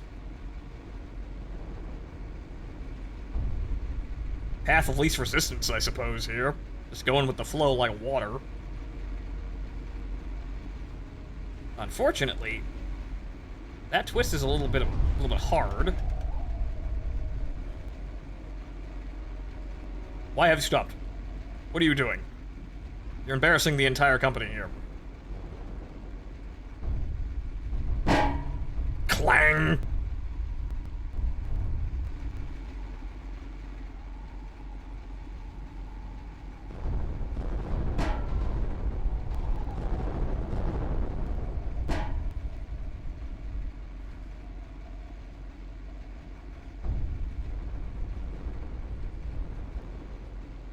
Doesn't seem to have too much problem crossing shit. It's a little bit of slip, but it doesn't seem to have too much problem climbing things. Okay, but let's see if I can actually get over this trench. And no, don't circle the drain there. Nope, don't show your side to the anti-tank guns, you fool! Ow!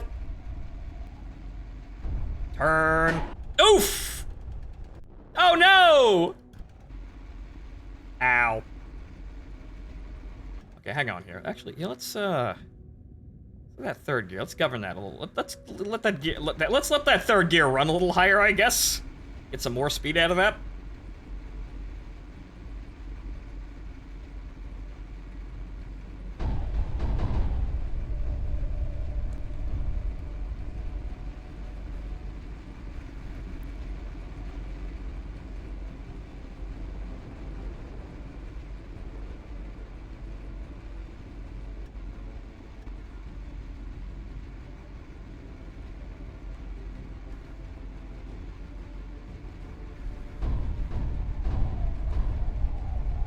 Do you randomly take damage, or can you actually shoot them back? I can shoot them back, I just can't fucking see whoever the fuck is shooting at me. I haven't actually reached the range to actually fucking engage them, purely because I have to cross the trenches, and the shell craters, and the artillery. I haven't actually gotten over there to shoot, and speaking of the devil... Speaking of the devil, and then a fucking 200mm artillery shell lands in front of my tank and everybody's made of Swiss cheese.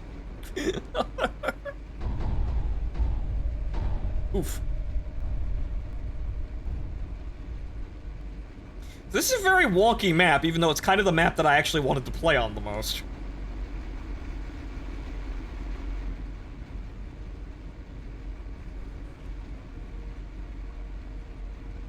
That tiny 37mm is looking very boring to me. But, sir, do you have a problem with the very stately, single-man-operated 37mm? Well, I'll have you know that we really didn't actually, you know, make guns very much larger than that for tank purposes. Like, large for a tank of this era is 75, and that's it.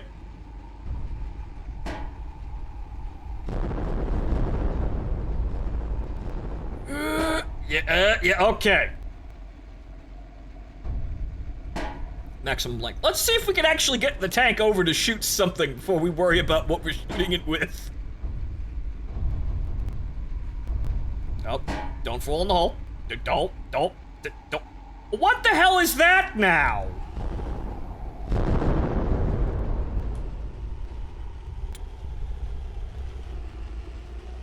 Back.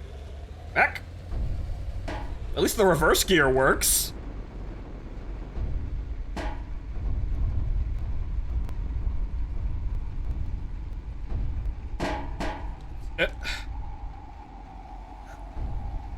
Come on! Howard!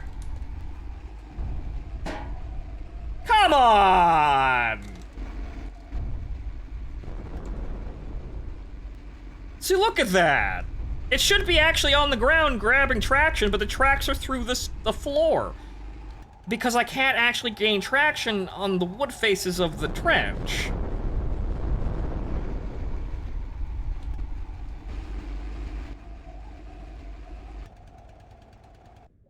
The amazing clipping. Classic Unity. It would appear so, because this is getting rather fucking annoying, because it's actually stopping me not because I'm building a bad design. Like, we had the problem with the boards, and it seems as though the developer went, oh, okay, I just made a mistake with these boards. And the problem seems to be with literally fucking everything the man has placed down on everything. Also no power.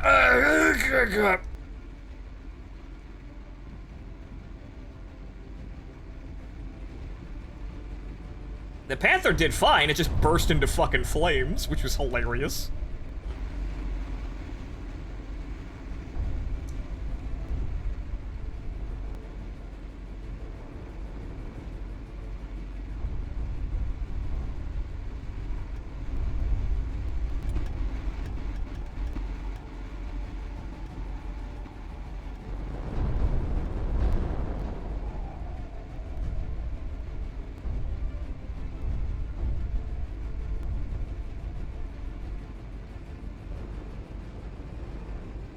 There we go, 24, alright.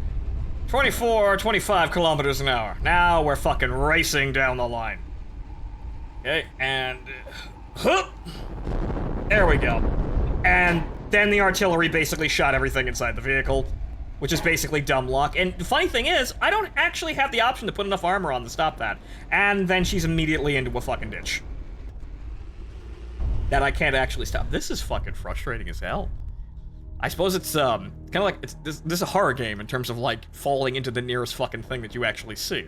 But hang on here. Okay, what if we just made the tracks way fucking thicker? And then added more bogies. Let's see here. Road wheels, per axle, 2, 3. What if we just made large fucking tracks? What does greater surface area really give us? And something tells me it's not actually really dependent on anything. Something tells me that there's something really fucky going on here, and it's entirely down to engine power.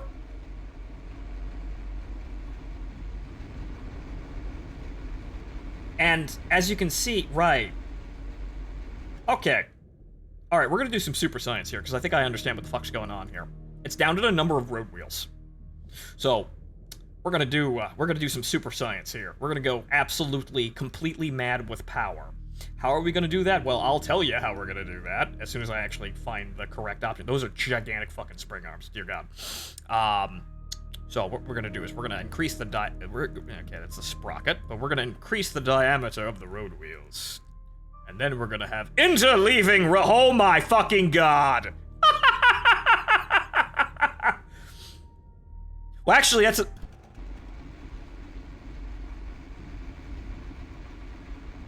I did say number of road wheels and not the tracks, right? I think the weight of them is bogging the vehicle down, though. I think it's down to pure weight. We can't have that many.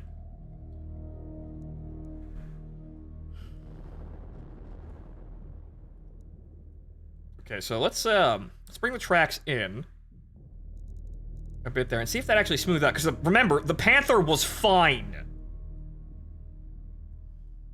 Also, that didn't have return rollers.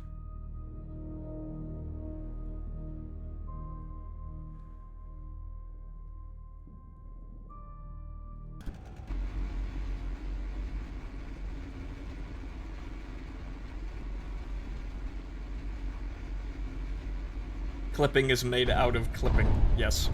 Much clip.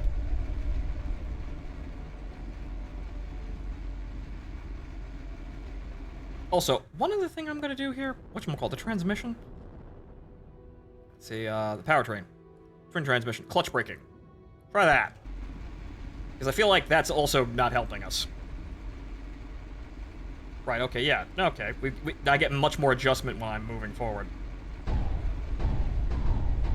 Okay, so I have a really retarded hunch that this is going to work out better purely for the number of road wheels, because you notice, with interleaving suspension, there's very little gaps between each road wheel. Actually, in the center of each road wheel is another fucking road wheel.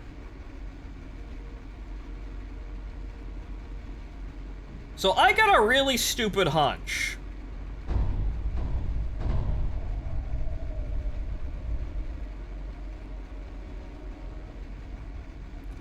Yes, I could make them bigger. Actually, it's funny. The HVSS, they would have a return roller on top of the bogie, so you wouldn't actually need return rollers. I'm an idiot. Big wheel. Well, big-ish wheel. Yep, big wheel.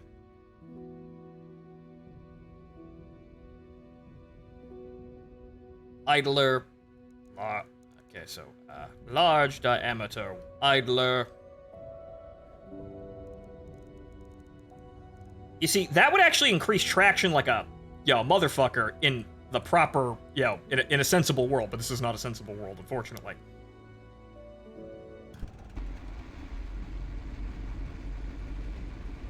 Okay. Slipping like nobody's goddamn business, but that's just the mud. Have you looked at interleaving HVSS yet? Interleaving HVSS. Interleaving. Oh, sweet mother of God, what have I done? Actually, that doesn't work at all. Look at that. Oh my God.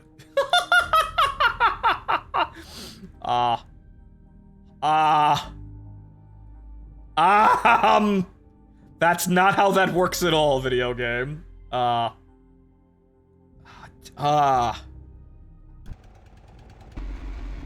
I mean, that in a really fucked up way, that might be optimal, but that looks incredibly fucking weird. Also, I have return rollers now. I don't want return rollers.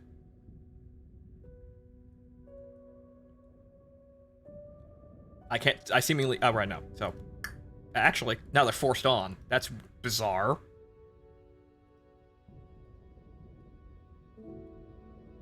So what if we just kind of... Like, what if we just kind of simulated HVSS? And just went kind of... The road wheels, or rather the return rollers, are on top of the bogies themselves, rather than being... Ignore that. Ignore that. That's a feature. Okay, that actually seems to work, but it looks like the ducktail is flipping into the track slightly. Okay, so that seems to actually be pretty good. Operation Unthinkable, Panther 2s with interleaved bogies. Emergency alterations to the Panther design to make it fight the Russians. You still have that report to the French made about it being absolutely shit. They just went, stick some Sherman stuff on it. Yeah, just take that whole shit off.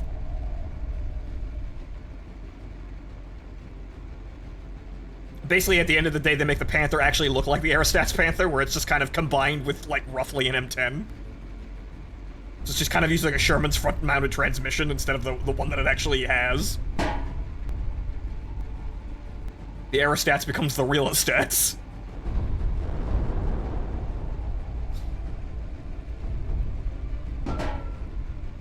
Pang.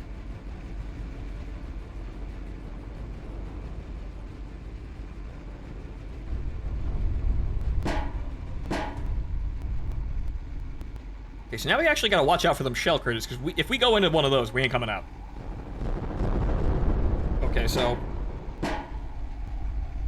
What the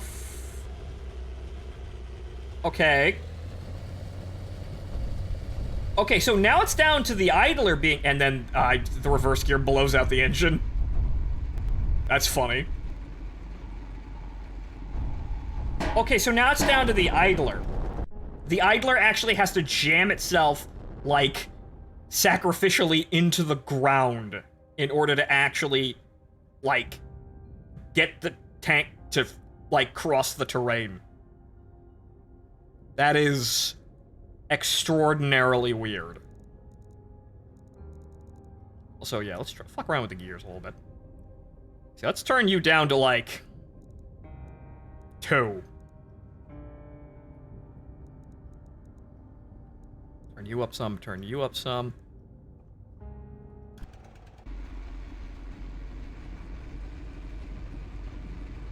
Pure lull tractor mode, I suppose. I was setting out to make an armored tractor, and I seem to have completed this. I seem to have accomplished my objective. But yeah, no, this... It's funny, because I know this is probably the most difficult map for terrain crossing on purpose, but everything else is just shooting things. Have you spent 2 hours on the design alone? Yes. Slightly making alterations to it, like, trying to figure out, like, the ways of getting around it, because now it's not even really the design that I'm not really designing to do the job. I'm designing to conquer the game's idiosyncrasies in order to do my job. I haven't actually even gotten to shoot at anything yet, because I'm trying to actually figure out a way to get through the buggy trench. Truly fucking the devil's garden out here.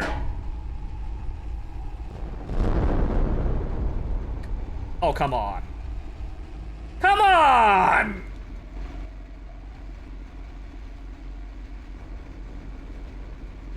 Okay, you know what?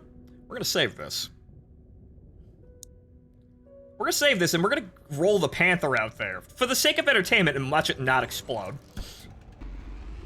And I'm gonna well, let's see what the suspension system does that ours isn't. Can we see the Mark IV heavy mail soon? I'd have to go and make that. Also, yeah, about that final drive problem, guys. Holy fucking shit. Excuse me as I do open heart surgery on the fucking Panther's gearbox.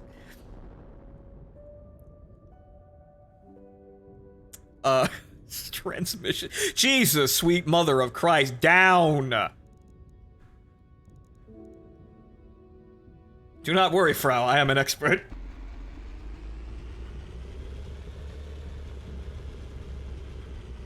Okay, no, it needs to be down even lower. Or it will, in fact, violently explode.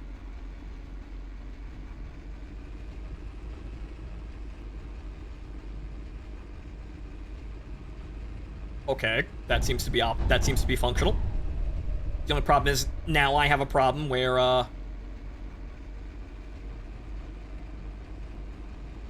that wonderful terrain crossing ability seems to, have gone to shit.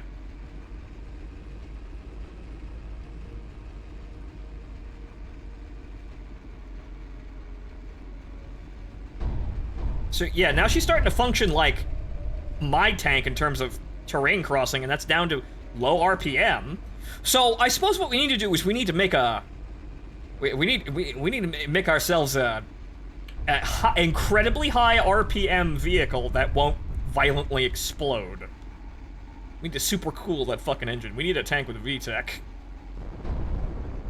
Or the lawnmower. The lawnmower seemed to do totally fine, even though that didn't make any fucking sense at all.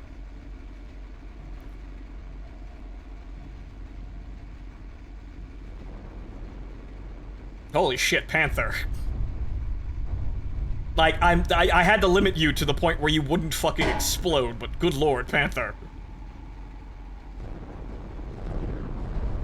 So, if this just casually gets stuck on the trenches, I know the trenches are bugged.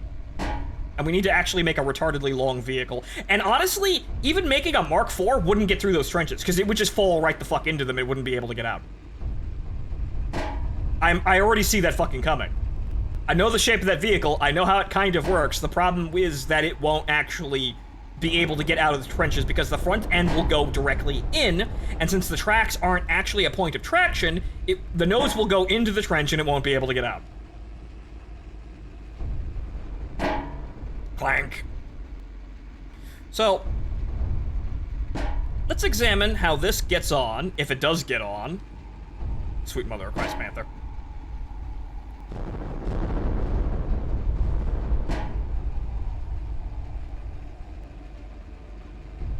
Let's examine here. No. No, actually, it's just as fucked. It is just as fucked. Because it's not a point of contact. Okay, so I'm not stupid. The game's really, really janky. But hang on here. Okay, so... what would I want to save from you? I want high RPM. This isn't how tracks work, Steph. Yes, but you see, World of Tanks has the same issue where they don't actually take track, or rather, for the longest time, did not take tracks actually as physical objects. You see, the point of contact for traction is the bottom of the tank. This And this, and all of this, are not actually computed. They changed this in World of Tanks sometime later. I can't remember exactly, but they kind of added an up and a down. But most games that simulate tanks simulate them as flat, flat bottom, and you will not get traction over the idler or the sprocket because that's too hard. We seem to have fallen into the same fucking trap here, which is okay. Why do I? Okay, now I'm really actually kind of disappointed. Even more so. Why is this special? Yeah, sure, I can vaguely edit a box and throw some stuff on it. Why? Like, oh, it looks like a tank. You play the same engagements over and over again, and they're not very long engagements from what I can see. This and the late war map are basically identical, aside from this has a little bit more theatrics and more clipping. So why have all of this editing of the tracks and the suspension if you're not going to go full autism and be spin tires? I mean, you might not be able to go spin tires immediately, but why have all of this? Why do all of this if this is as simplistic as it's going to be? See, this is actually I think it may get better as the game matures because early access. This is $20 though. This is $20 and it's incredibly basic, which again designed by one person, but this is rather disappointing even for like so what were you working on? Like, this is what is it? Just the customization for like editing the values of the box? What's the design goal here? Because I feel like if I was going to design a tank game, I'd make a tank game and go to the extent of making all of this stuff, like individually editing internal things, like, track length and whatchamacallit, and, wheel size. I'd actually go and make, okay, this suspension is going to be realistic, and if you do it, if you understand how suspension works on a tank, you can make it kind of do weird shit and still get away with it. But this is not how this works. I don't think he had anyone playtest it prior to release even, which... you have literally no one? There were all these people that were just actually excited for this game. Very excited, because it looked very interesting. And you couldn't find anybody to playtest this for you. You're gonna tell me you couldn't find anybody. Or, more likely, that he didn't want anybody to playtest it for whatever reason, not necessarily corruption, but he didn't want to let anybody playtest it beforehand. Not a great decision. So,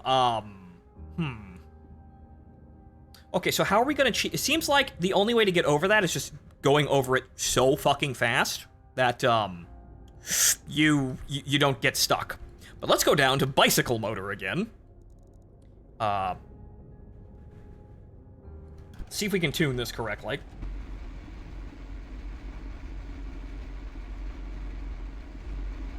Right, hang on. So we need to adjust the gears. There was a fable of a closed playtest back in March, April or so, but I don't think anything came of it going by the release date. Yeah, it seems as though that, this really doesn't feel like it was tested. Obviously, someone would have went, the entire World War I map is broken, guy. Because those ate your tank and you wouldn't be able to play, and if they made it to the trenches, they would fall immediately in the trenches because you can't get traction over the trenches. It feels like if this man playtested this, everyone fucking ignored World War I, which I feel like if you're a fan of tank design, why wouldn't you look at the interwar and World War I tank designs? Those are the craziest, wacky things, because those are the the most visually interesting and off-the-wall fucking designs, because nobody knew what a tank was yet. Everybody's still trying to figure out what the fuck a tank should look like and what it should be able to do. So you get a lot of weird-ass variants and, very, interesting, unique designs that would go well with a customization game, like this one. So, I feel like ignoring, this map being so unloved, evidently, is kind of a sign that maybe the people who had their hands on this game weren't really paying attention. Other options, SAR tank with fuck massive road wheels. That is an option. But let's see here. We're gonna tune the gears.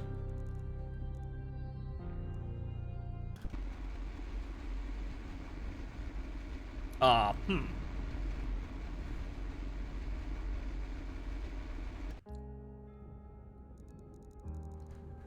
Make those go up there because we gotta have a higher RPM.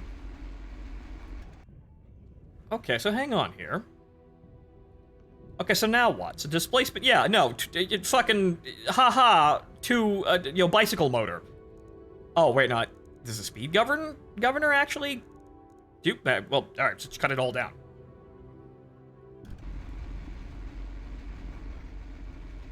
Huh?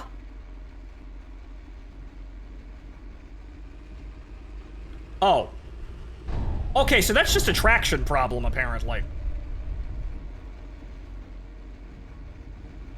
And then it immediately comes to a halt, which that wasn't doing that before.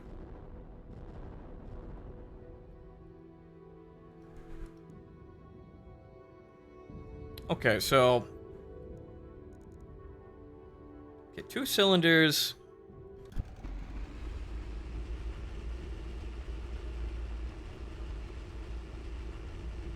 Okay, so that's redlining. This is weird. I think I got it to do something it really wasn't supposed to be doing. Or it might be... Actually, no, I didn't have 3 gears. I only had 2 gears.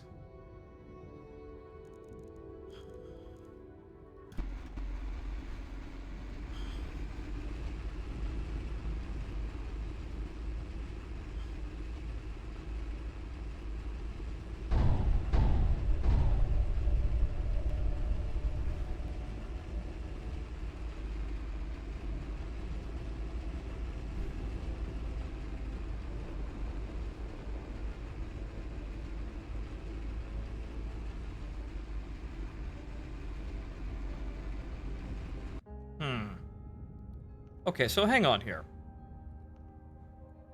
Okay, so target maximum, let's say about... well, actually, target minimum is about 500, and then she has to shift over to get over 1,000 RPM. Well, shift over because apparently she wants to explode at that point. 4 cylinders. Okay, and then she... Okay, then she immediately redlined and starts to burn. So...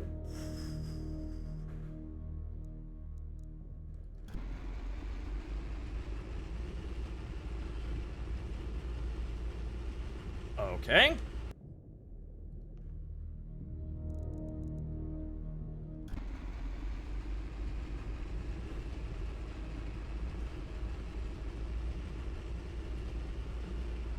No?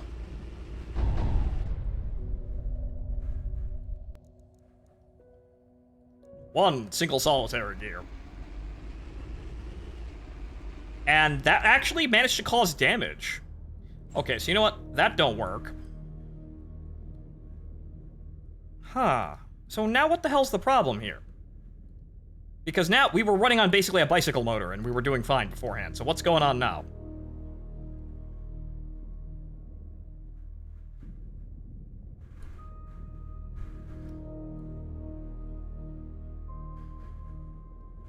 So turn off interleaved wheels. Also, how did that...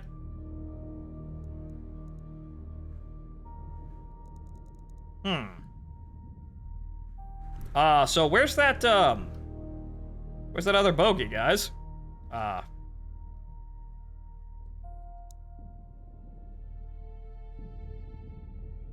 quite sure how that works, but okay. Set the gear ratio to like... It's like 0.7 is 0.7 is 0.8. Right, so... Okay, so we'll do 0.8. Well, actually, we have to do that. 0.8 and then 0.7.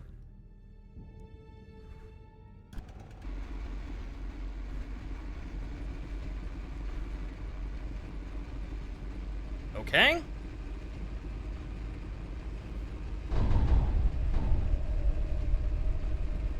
Now, there's only 1 gear, but she's under power. So, that's good enough. We don't really need anything more than that. Added torque would be nice, though, but... Okay, all power forward, and that works out.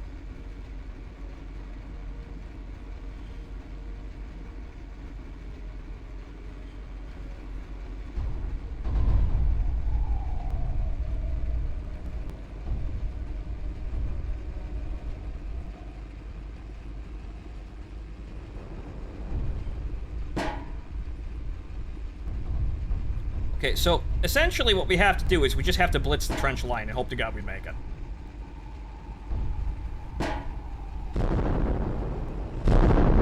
And without the dovetail, she falls directly into the hole.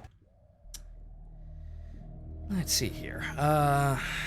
Powertrain tracks. We also make the tracks fucking smaller. I don't know if this actually does anything to weight, but without the whatchamacallit, the ducktail, she just falls into the trench, which is rather unfortunate.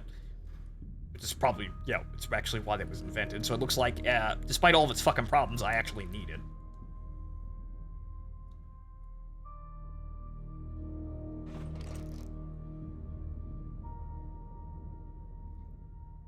Cleosha tells me he beat this by making a cartoonishly long E25 design. Well, we can go stupid.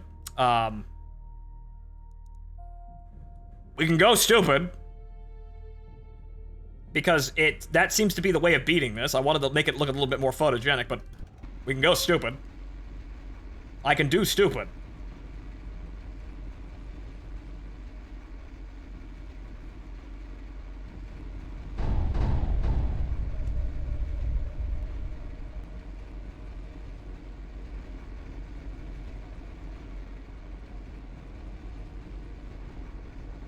Wow,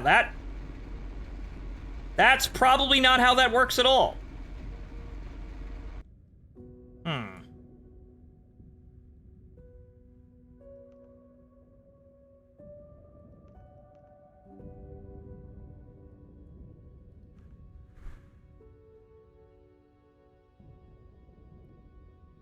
Dramatic slow on turns, poor turns on slope. Yeah, actually, you know what? Let's go with twin transmission. That might be a problem. I want to raise those gear ratios now that you're that long. Most like, that's probably a good idea. But yeah, so yeah, now we got all that weight, we can probably sustain, a little bit further on the gears, or whatever the hell works for gears here.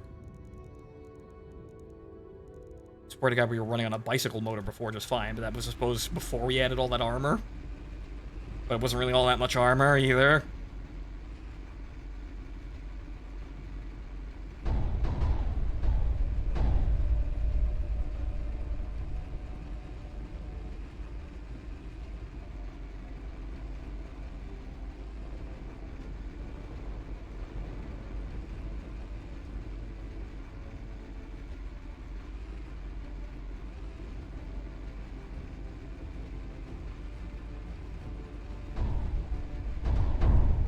Okay, so hang on here, because this is getting kind of annoying here, but, okay.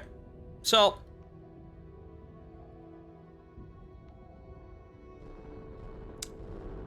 edited my engine here. Displacement, okay, 6.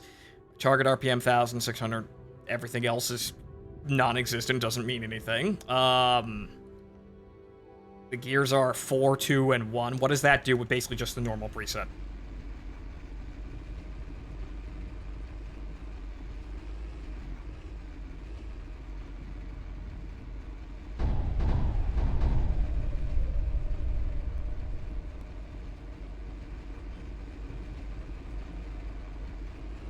That's... oh. I see what the problem is. She's gotten stuck like there. But again, the tracks are just... ah. You see, folks, what I'm doing is I'm extending the part of the track that isn't actually a track too far forward. So this isn't a traction area, however the game thinks it is. Or rather, it appears that it is, but the game does not think that this is a traction area. So when this doesn't, so when this area right here cannot get traction, it stops, no matter if this is touching the ground or not. Once again, that's not how tracks work. So, fuck you. It's all the way up there. Why? Because that doesn't mean anything.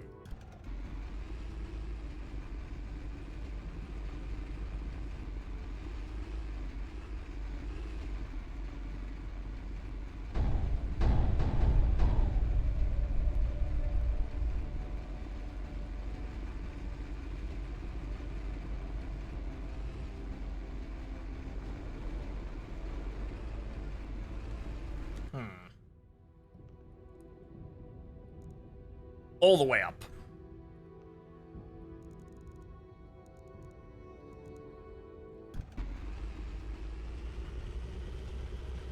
Okay, so, riddle me this, Batman.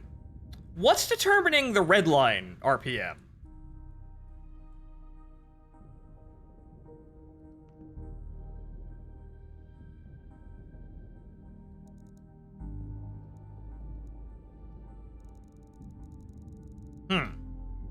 Engine displacement. Right, okay, so we want less displacement. Well, more torque with less displacement.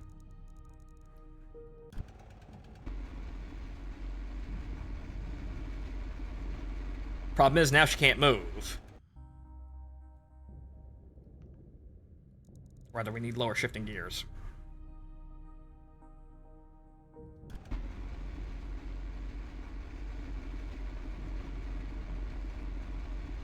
Okay, now I think that's too long for even the game. Because now she's not actually on a tractionable surface here.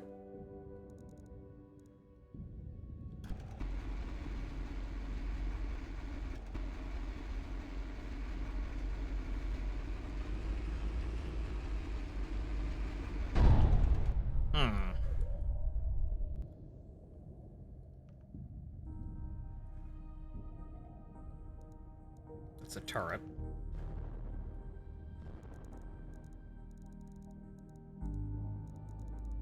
Close that in and then kind of...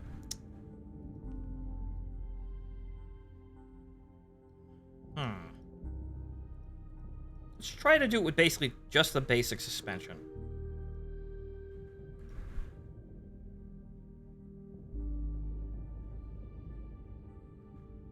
Good. You set your max and minimum RPM in a menu to 0. This isn't what we're looking for. This is governor. What I want is that number to be bigger. Do you want to know why I want that number to be bigger? Because that's where we redline. So I want as much. It seems that RPM is the governor for how, fast we can go, more or less. So displacement maximum, but let's see if we can actually get the fucker to actually go. It's going to. That is not how that fucking works. But so whatchamacallit? The. Also, when did I... Oh, right, the interleaving road wheels. Right, so, no. And no, because I don't think those actually do anything at all.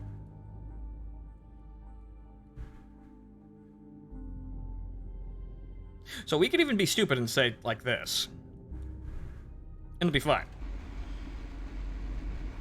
See? Totally fine.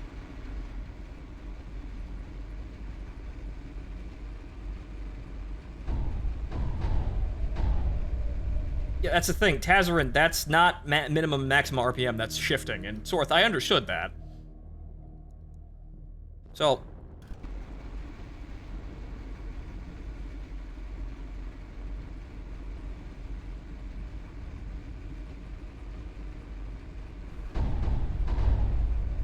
what I'm doing is I'm looking at RPM, and that's a general judge of how much power we're outputting.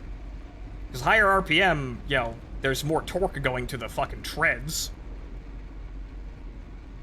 Yeah, sure, it may not actually... I may not understand, the locomotions of internal combustion engines and transmissions, but in the end, I'm looking at this number here, and the higher the RPM seems to be going, the more effective the vehicle can move. It's just that we get into a red line issue, and then we can't move.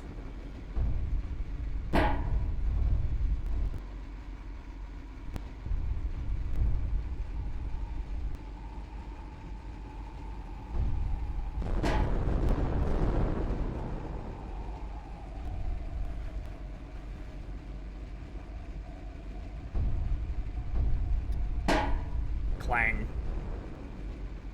And that's not long enough. Okay.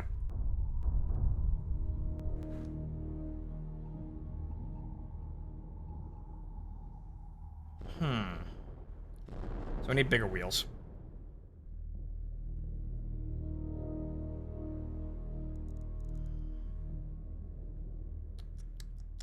Diameter, right. Aha! Giant stupid wheels. That's... Dear God, what have I done? But in the end, that's a workable area. We just need to be longer. Aha! And now I'm a gondola tank.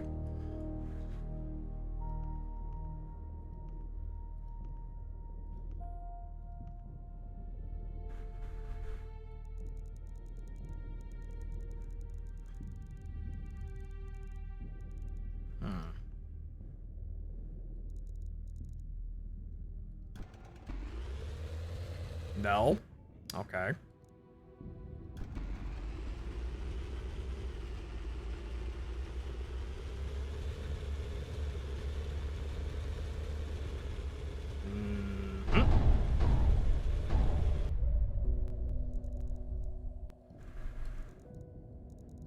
Because this is the funny thing is, it seems to be the governing speed of this seems to be just these gears. This is how you determine what the fuck the RPM is going to go to.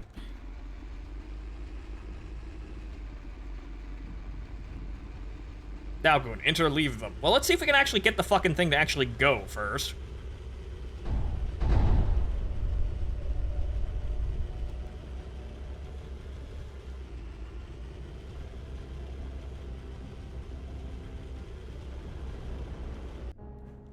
Right, so that's not really moving all that much there, but, interleave, and then, width. Much width. Very large.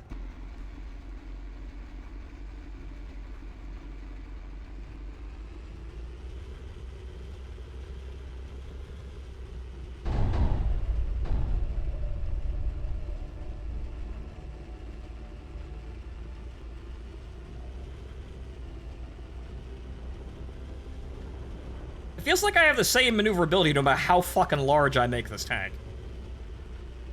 Or rather, how, like, yeah, what, no matter what I do to this, like, to, you know, increase the size here, I don't get any faster or slower. So, must be down to gears here, and then, okay, you know, actually, you know what? Turn displacement down to 0 to get the maximum amount of RPM out of that. And then turn the gears all the way up.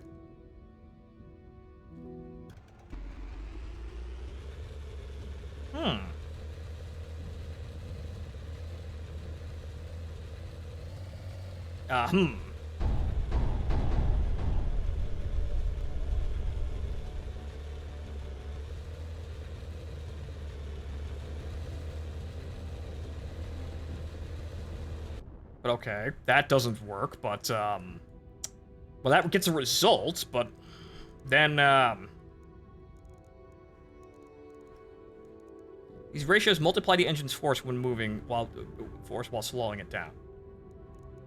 Huh. Okay. Again, I was able to get a bicycle motor going at 25 kilometers an hour.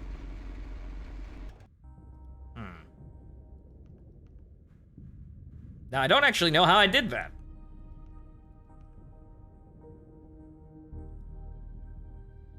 Okay. Belts. Well.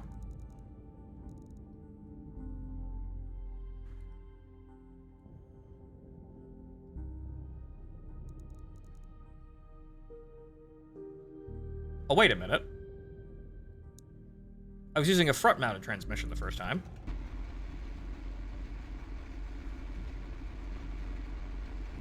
Barely any traction to get off the ground there. And you could see, you saw that link of the track clipping like that? That's probably where the actual traction area winds up being. Okay, so...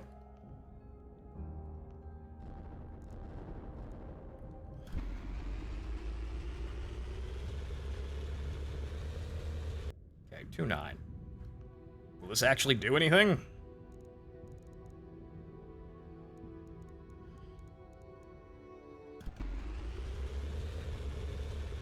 Ah!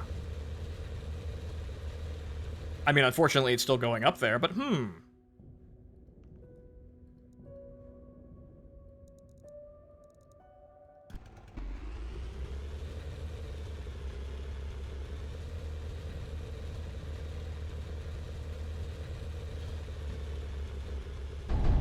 It was actually shifting properly.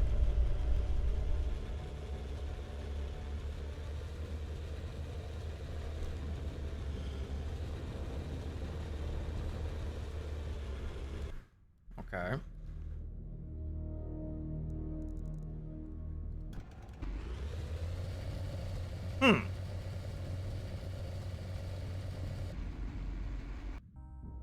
You've made a Churchill. A very janky looking Churchill, honestly. Okay, so, interesting.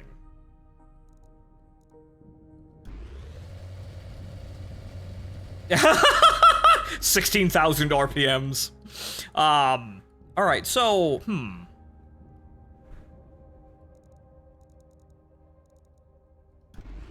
Also, why can I only have 3 gears on a gearbox? So,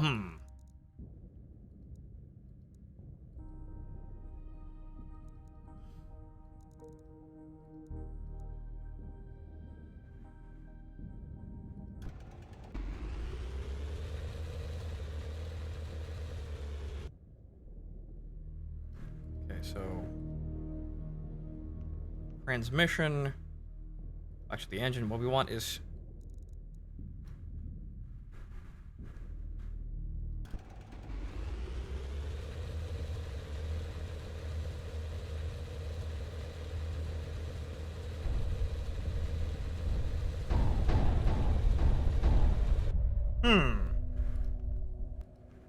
Something's weird here. Because I don't think I'm getting enough traction. But it's not in the way you'd expect.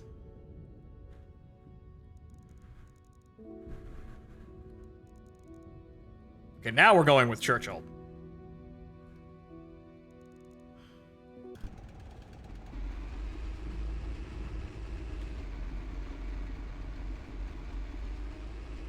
That just physically can't move itself, even though that doesn't make any sense.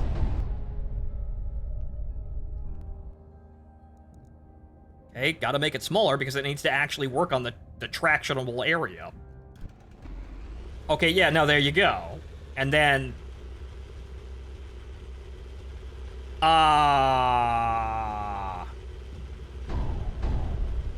Okay, so now trying to figure this out, I'm running into a lot of incredible inconsistencies here. Because now, what's stopping me? Is it power? No, I was just moving. Like... That,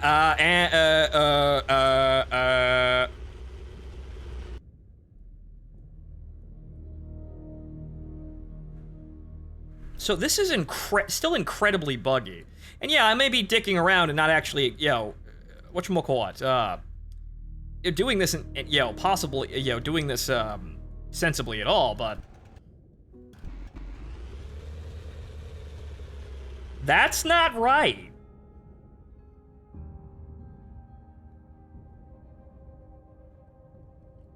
I should have 100% traction off of this starting area, but I don't.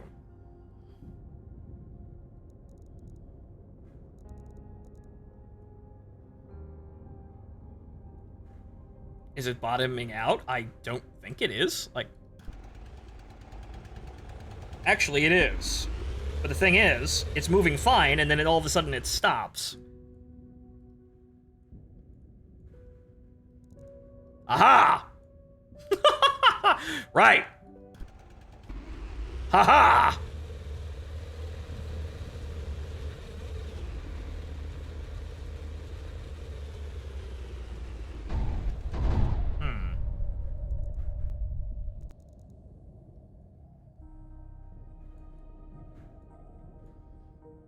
So...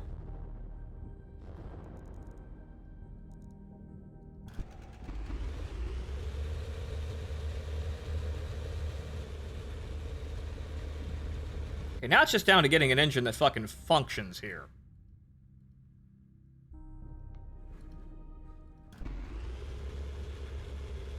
Oh, it's all coming down to the gears.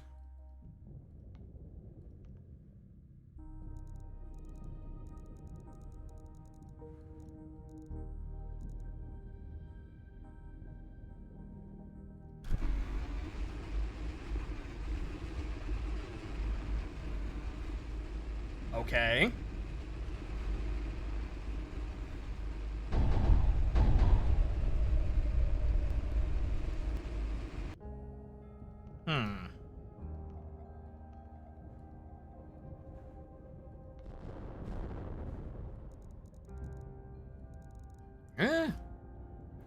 So...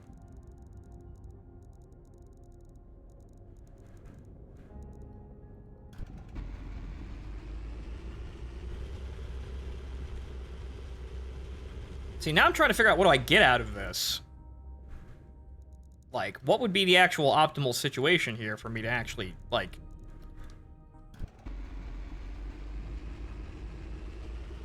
Because, yes, you could run at a billion fucking... It's down to the gears. Like, the gears, like, determine how much power the vehicle has at all.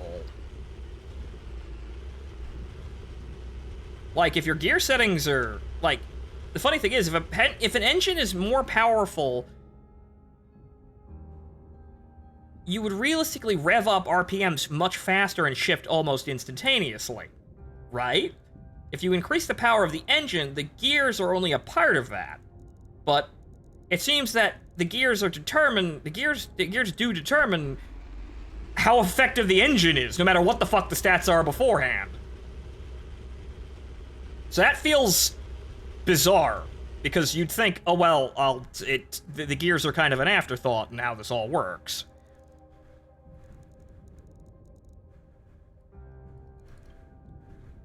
But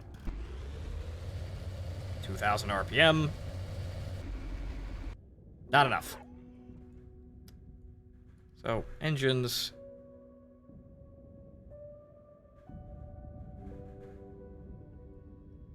Okay, so hang on here. Let's say about 1,000 RPM.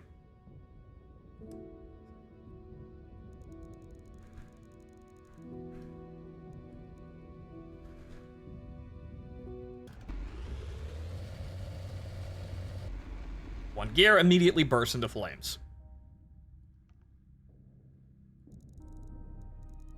So it seems...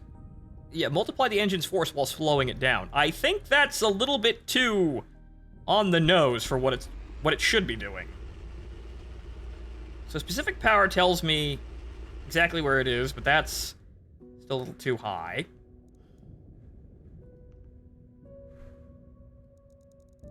Max about 1,000. Target minimum 700.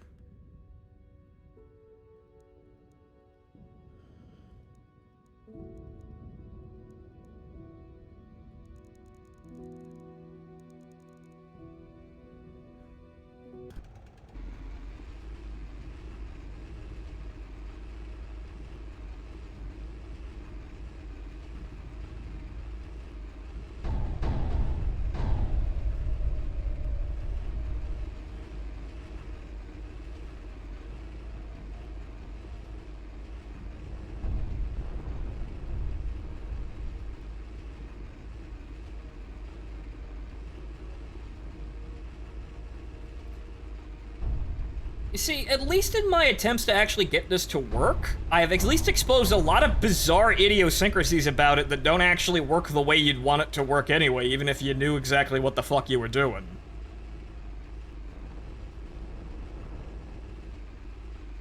Most of the colors blocked out, just need to tidy the colors and give it a tone wash and then another layer before it's done.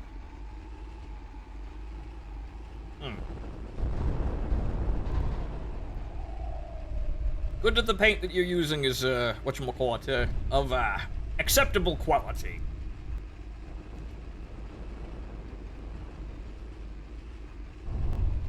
Ow.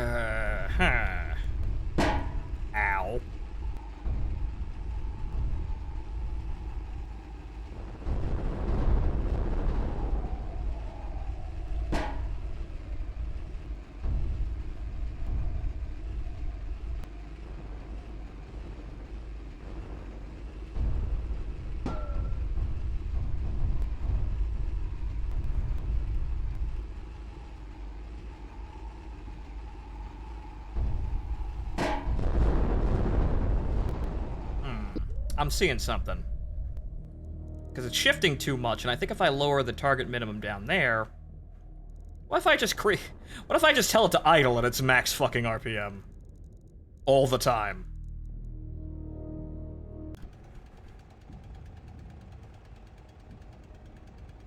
Let that shit spool up.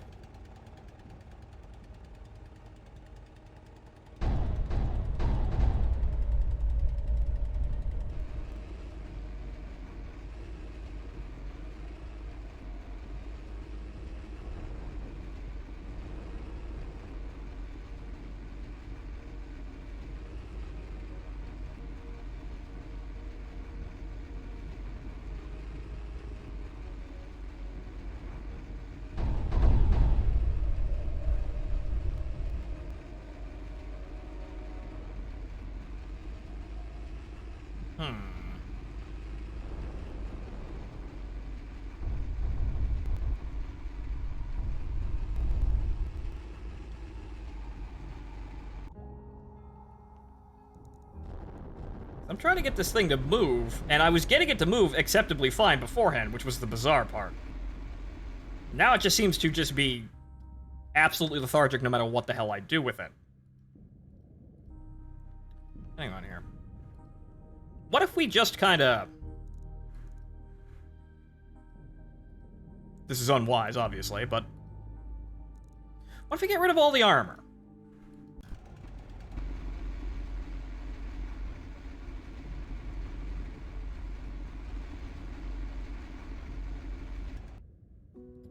Down to gears, I suppose, now.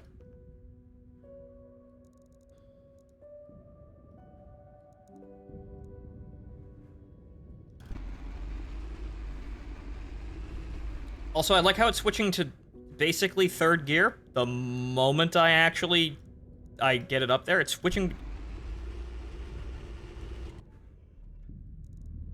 Huh?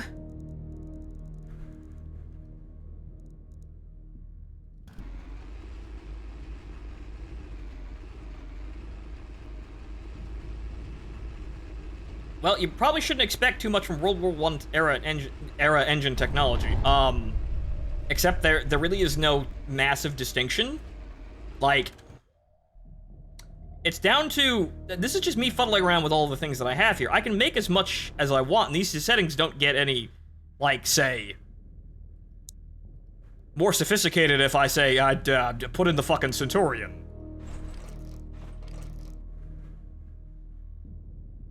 Same shit.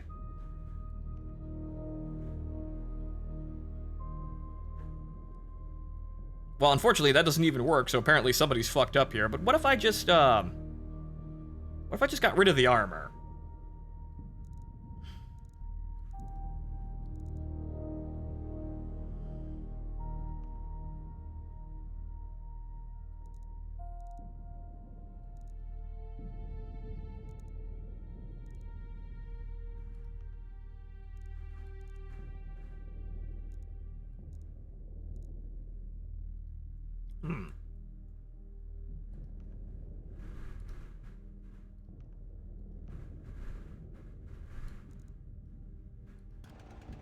Okay, so... What the fuck?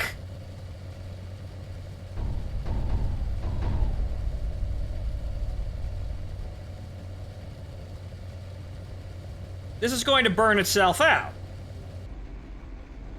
Alright, now hold the... Whoa, whoa, whoa, whoa, whoa, whoa, whoa, whoa, whoa, whoa, whoa, whoa, whoa, whoa, whoa, whoa.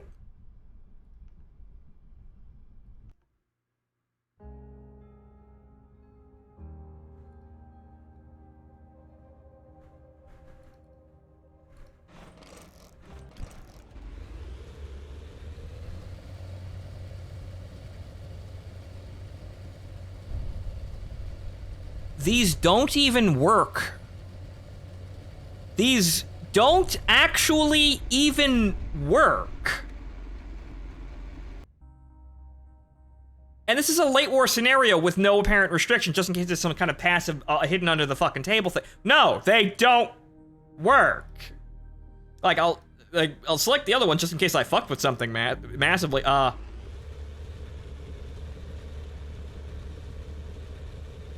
Ha!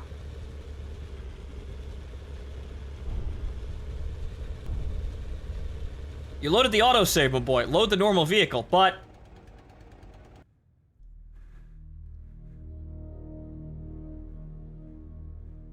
You fuck with the armor massively. I mean, sure, but... Huh. You wouldn't think that the... you wouldn't think that the vehicle would be that adversely effective. The engine wouldn't be that hard to control. But so... Yeah, no, I stripped all the armor off, but that's a lot of fine-tuning in order to get this to function properly. But okay, so let's see, let's try my setup here with the late war settings of, 100% engine tech. I guess that is actually something that's actually stuck there.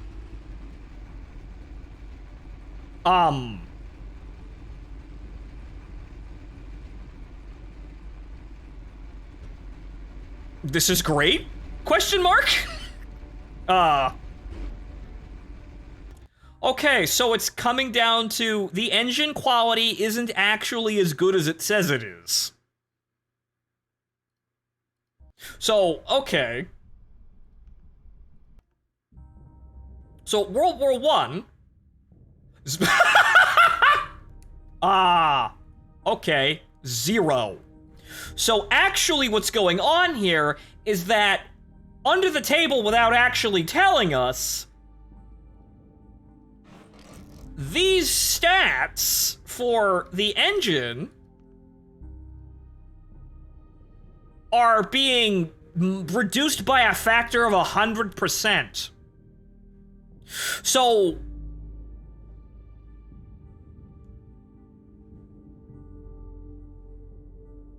this would explain some things. And yeah, I do need something that's actually apparently, like, got immense amounts of raw power. So, let's have a look-see at all these units. This one apparently does perfectly fine for what it was doing. So that's 8 tons. I don't think this vehicle weighs 8 tons, but, Well, have you seen the engines they put in Mark IVs? I mean, yes, but, it's not getting that across that these numbers aren't actually the numbers you're getting. So, actually, in reality, when it says, you know, like, the effectiveness of these engines is actually far worse. But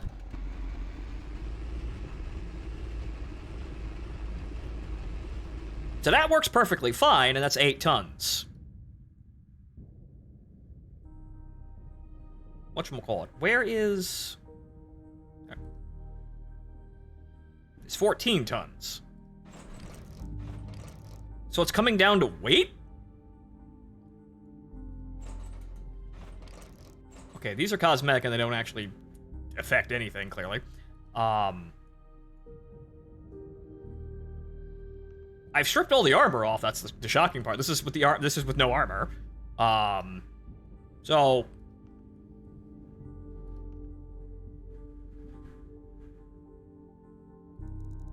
Yeah, okay, that actually, Well, that doesn't really do very much.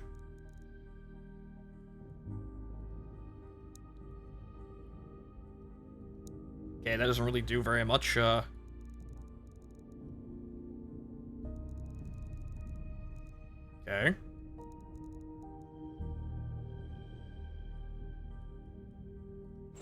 Yeah, no, cosmetic doesn't do anything. Okay, so... Fuel, I haven't fucked with this at all. There's basically none in the tank.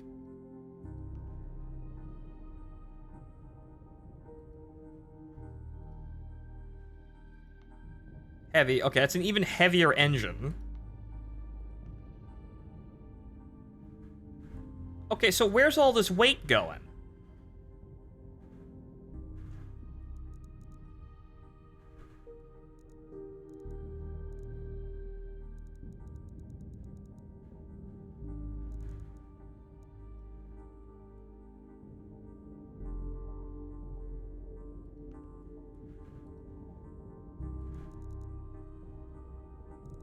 Engine, maybe? But... No, it's not actually... light, no. That's as light as it basically gets. So where's this tonnage coming from? Sheer girth? I mean, yeah, that might be the issue here, but... how does a slope increase weight? That doesn't make any sense. How does a sharper slope increase... I guess a surface area, then. So on here.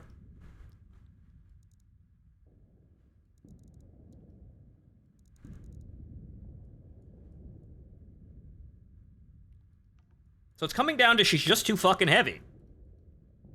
The question is, though, where's all the weight going?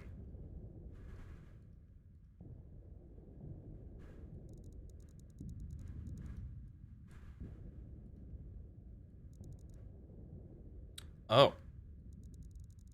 Oh. Well, that cuts down weight significantly. And that's just going to clip and cause problems, so move that up.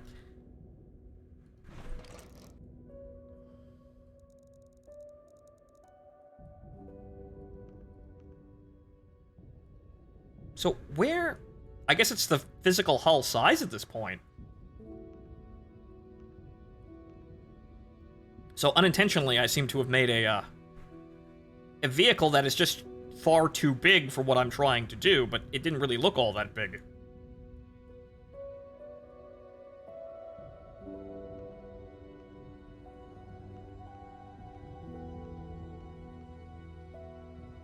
Let's see,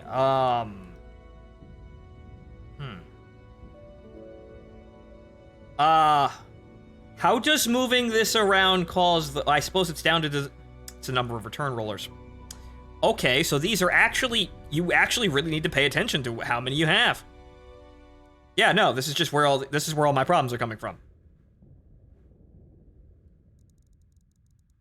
Right, so you actually really have to pay attention. Yeah, sure, these are heavy, but...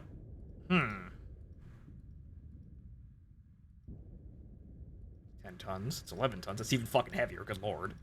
That's much lighter.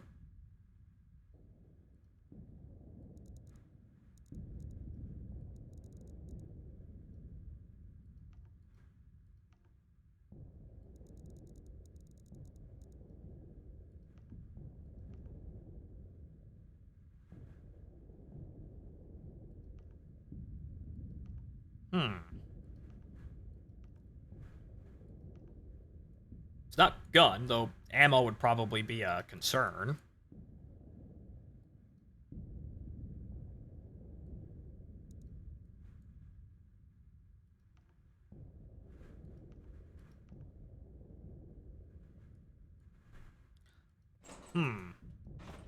See, I got an idea.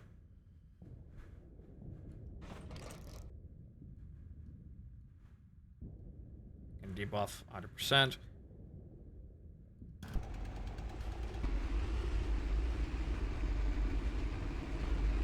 Yeah, that's the tail there, but...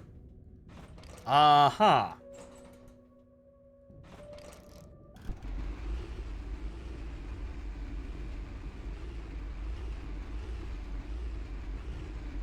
Bigger wheels.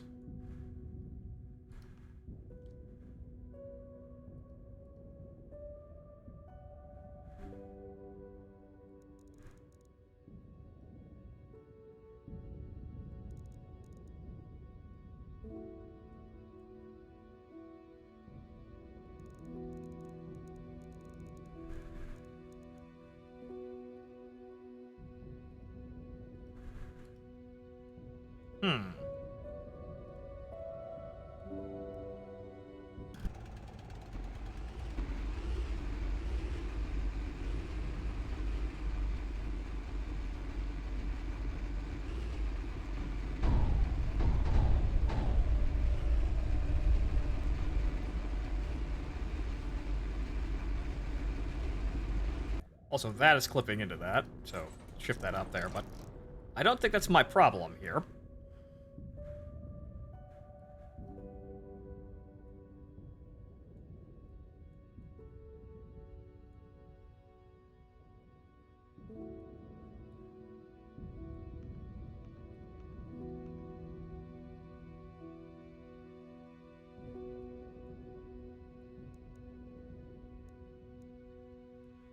Squish.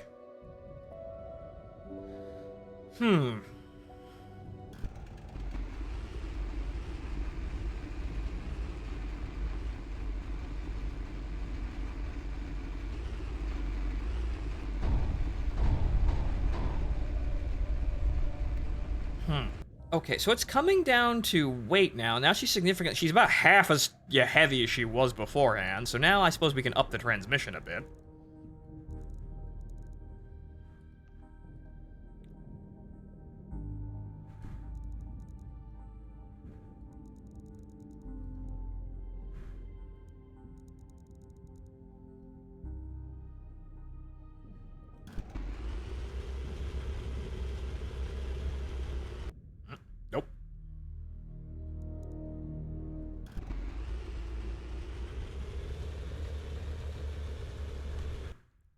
before we add gears, let's just get rid... let's fine-tune this a bit. So... Nope.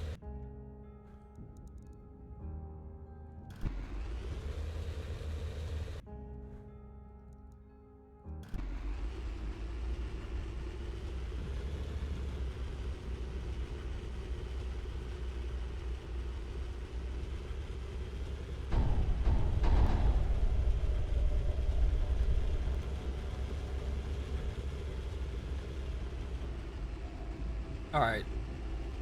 This isn't going to make it across the trench. But it's coming down to the engines are really absolutely, like, yeah, sure, engine power is shit in World War I, but this is a little much, I think. But the thing is, so... Compare this to... whatchamacallit. Let's copy-paste the engine from the Model 4. Displacement, right, so displacement 2 liters, target max. We'll copy the gearbox just to see if I'm not stupid. Though I am, most likely am. So, okay, somewhere around the same displacement. It's a little more displacement. Okay, so idle's about 400 RPM.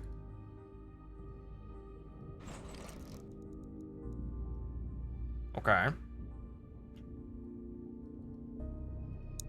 So, transmission. How do your gears work? They're significantly lower.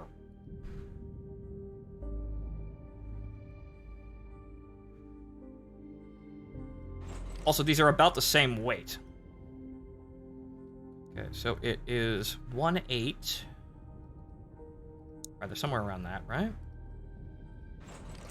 230, and then the bottom is 77. Okay. So 2.3 to 77.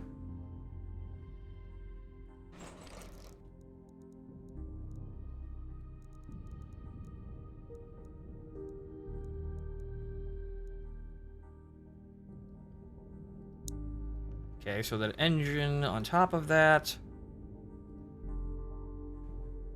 Okay, target max is slightly lower as well.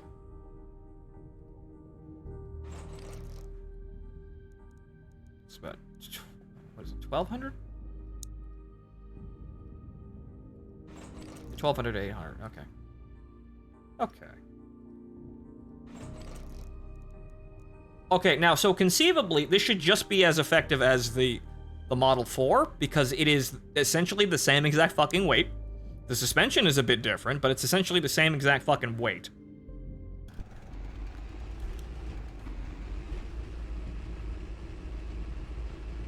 Yeah! Okay.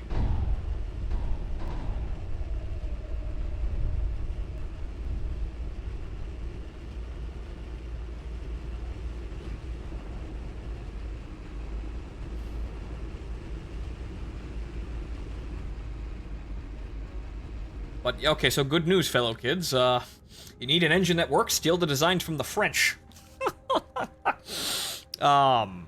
Okay, so we could probably get this to maybe get a bit of extra traction. Now it's a freaking rocket, which doesn't really make any sense, but alright, fine.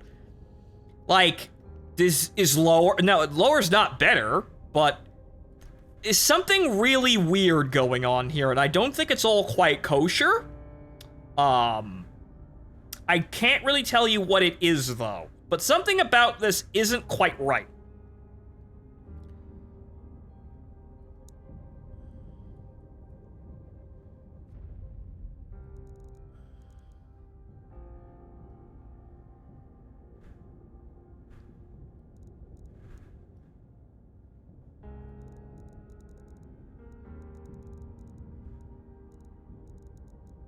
Mm-hmm.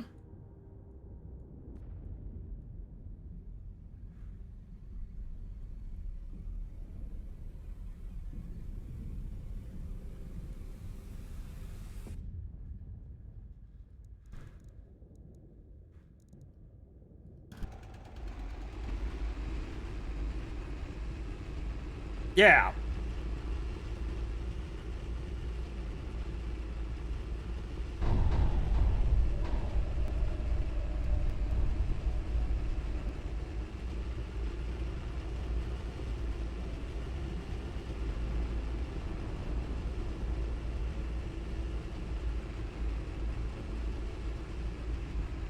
The funny thing is, I lowered a lot of the stats.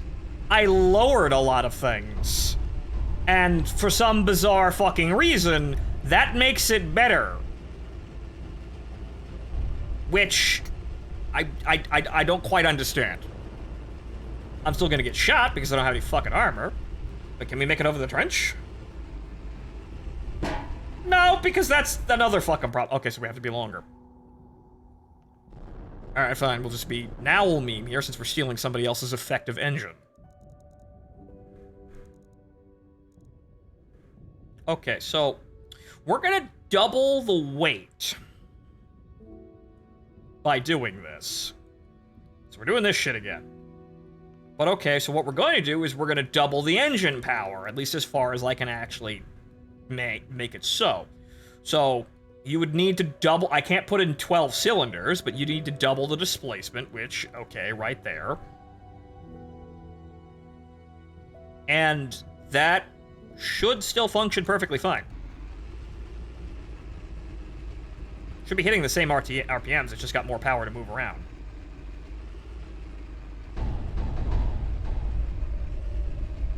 Yes and no.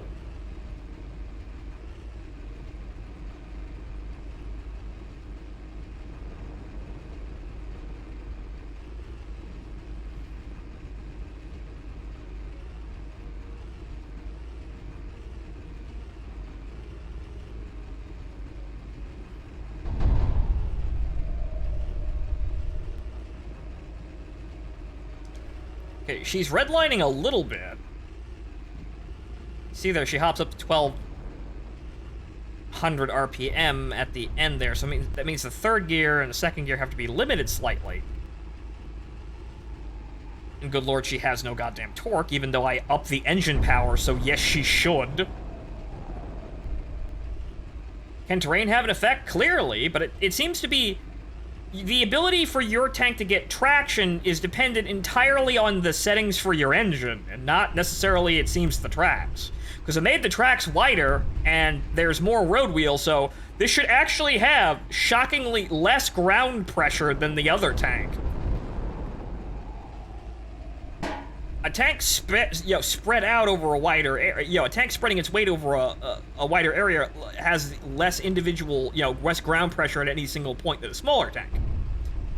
Same deal, wider tracks. That's kind of that's why you have bigger tracks. So that, the weight of the vehicle is more evenly distributed across the terrain, and thus it's easier to get traction.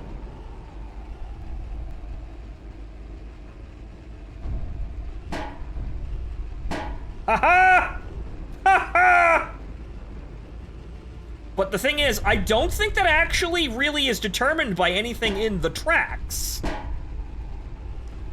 Less ground pressure is a bad thing in this game because it gives you less traction, annoyingly enough. Yes, that's, like I said, some things about this aren't kosher. And then, additionally, I don't think the tracks have any effect at all on terms of traction, traction, excuse me. It doesn't seem to... This game seems to have an extraordinarily huge fucking problem with clipping and some... It's almost like, because you can impart more force onto the ground, you'll get more traction, but this is like be weighing nothing and interacting with a wall, and if you can apply more direct force to that wall, you'll go up the wall faster. Not to do with anything that's actually how any of these things sort of work. So it's kind of like I'm floating, and because I have more engine power, I impulse the ground, and I kind of drag myself forward on the ground. But that's not how a tank works, and it's not how ground vehicles work at all. So, this is... I put more armor on this, obviously, since that's the only thing we need now, we just need armor. But there is something very not fucking kosher about this, and I feel like, yeah, it's more... My frustrations with this game are... Like, the gears seem to actually affect the ever-loving shit out of everything when you really wouldn't think it's just the gearbox. Like, I suppose since the engine quality is fucking terrible, the efficiency of the gearbox really matters, because you need to be efficiently, put that terrible power and multiply it in a certain way in order to get it to work. But I feel like my engine settings shouldn't have been that different between the performance of my tank versus the Model 4 shouldn't have been that different while I was editing the values.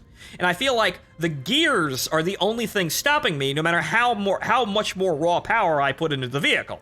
Because you see, I changed the engine, but I kept the gear settings the same, and she's still great. So it's not the engine power, it's the gears. So I don't know, really, but there's something just not quite right here. And it kind of annoys me because it's getting in the way of fun here, and it doesn't really make any sense. But here I am doing this stupid thing, and now we've got, well, front cheek roof. Okay, ring. There is no ring, so get that. Is that still taking up? That better not be taking up space. So sides, but 25. And 24 as well. We'll be okay. Unless the artillery hits us, but if the artillery hits us, we're totally fucked. Okay, so now I've increased the vehicle by 2 tons to put all that armor on. And she's not really showing any real negative side effects here that I weren't really already experiencing.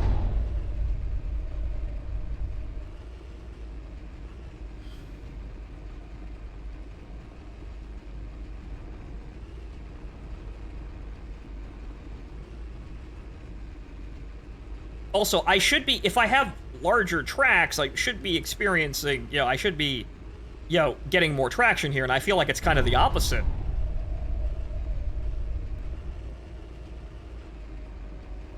Or rather, it doesn't seem to affect it all. And, like, okay, I'm gonna change absolutely fucking nothing.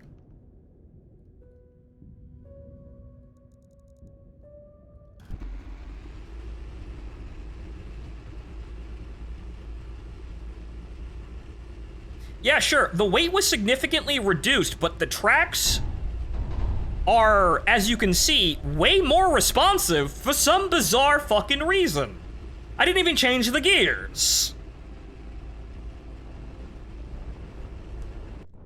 Yeah, I shaved off 5 tons, but that's not how that works. So, this is... well, not with. This is really bizarre and not... I don't think most of this shit should be working the way that it's saying that it's totally working. Try that a happy middle ground, I suppose, in terms of length. You don't need to go maximum length, I suppose. That looks cool, though, like an actual land ship. And then, okay, that's a bug. The crew basically bumped into a rock and everyone slammed their heads on something. That's a bug. That's a collision bug. I've noticed that happening a couple of times, and I thought it was engine damage, but no, that's the crew basically hitting a pebble and slamming their heads on the front of the fucking tank. So that's another bug, but you see, yeah, look at this. I, technically speaking, have more track area, but I'm less effective. And yeah, sure, weight might come into it, but I don't think it's... like, the track area should compensate for the amount of, compensate for the amount of weight that I'm putting down on it, because I've increased weight, but I've also increased, I've decreased ground pressure. So really speaking, I should, if I wanted to play with these values long enough, I could probably wind up with a vehicle that's got the same, statistically speaking, if you worked it out, the same ground pressure as a vehicle of a smaller size. But the vehicle of a smaller size will just do better because the game says so.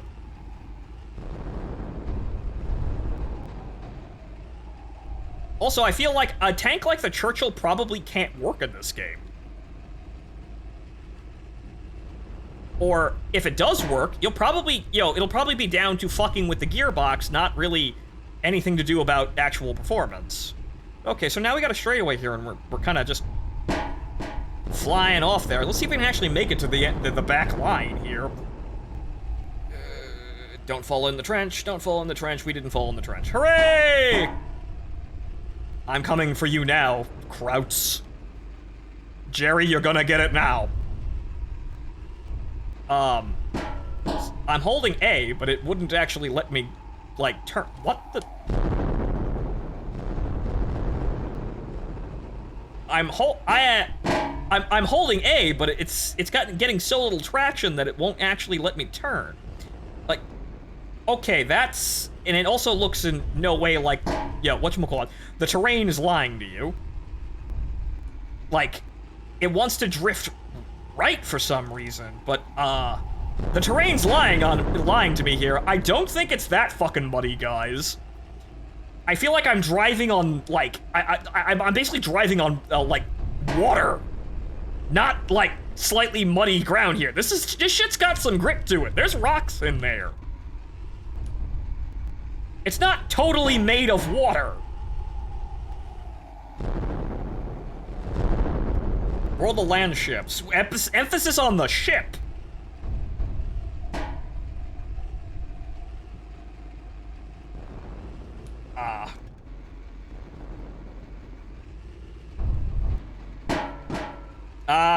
Guys. Please stop slipping so I could actually get across the trench. Jesus goddamn Christ.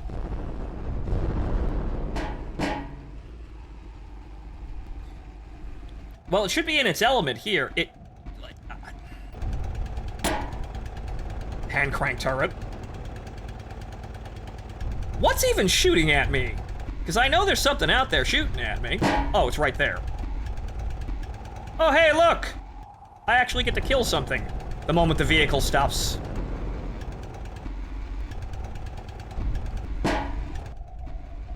I have independent transmission, too, so I'm only putting power on one track. That's not where I aimed. Like, it won't even stand still up here. What are you doing? I'm turned around the opposite fucking... What is this? Like, yeah, sure, mud. I don't think this is how mud works, guys. And now I'm stuck. Fauna, did you remember to give the gun horizontal traverse? The mantlet doesn't really allow for this, and I don't have a turret. But the, I suppose I could make it, I could put a different gun mantle on there, but... Hulls have a gravitational pull. Yeah, which is not how that works. But, okay, so, firepower. We'll give the cannon, let's see here. So, gun mount. Right, so, a bit of left and right here. I think this is the one with left and right traverse.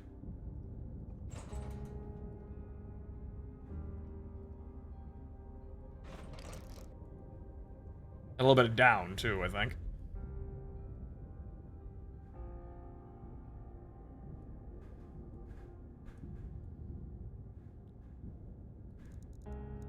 Ah!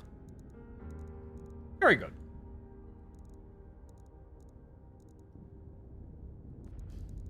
Torque. There we go. Right, I didn't actually give it I didn't give it that, but there's that. Cannon 37mm, same diff. The tiny spud gun will now destroy all enemies of the state, I guess. What state? Yes.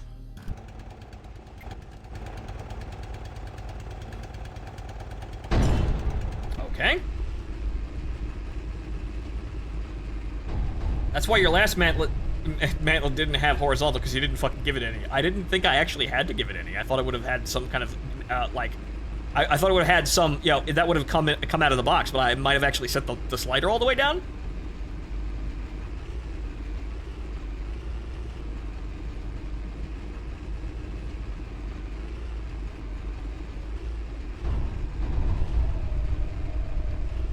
Also, fun fact, the SU mantlet comes prepackaged with a gun sight. Oh.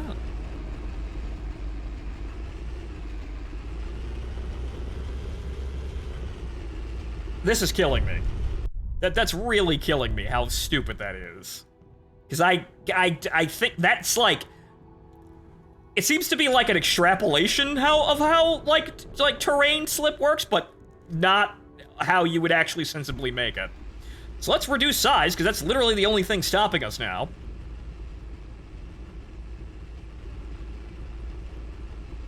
So I feel like this game is suffering from extraordinary amounts of spaghetti coding. And I think that's its biggest detriment, and the developer, again, needs to really, really sit down and actually actually optimize the evolving shit out of this.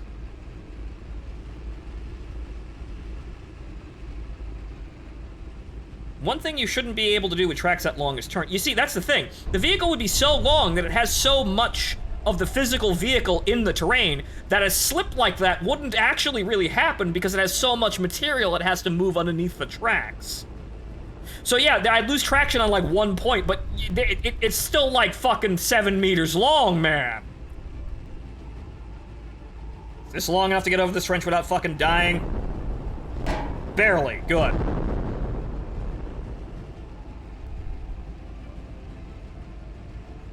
So I feel like this is terribly made in terms of like mud physics.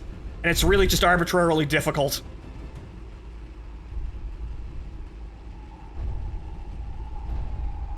Okay, just long enough. Now we should be in range of the guns. We just need to find one. Oi, Jimmy! You see them macaques out there? They're shooting at us.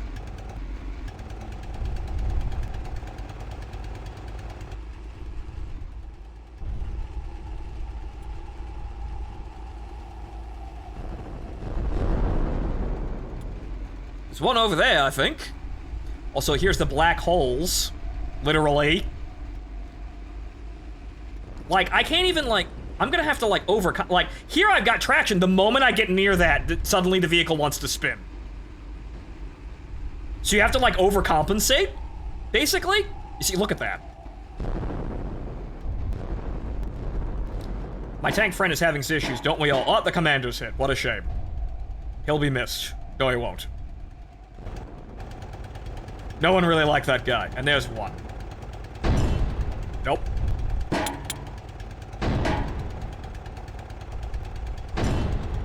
Ah.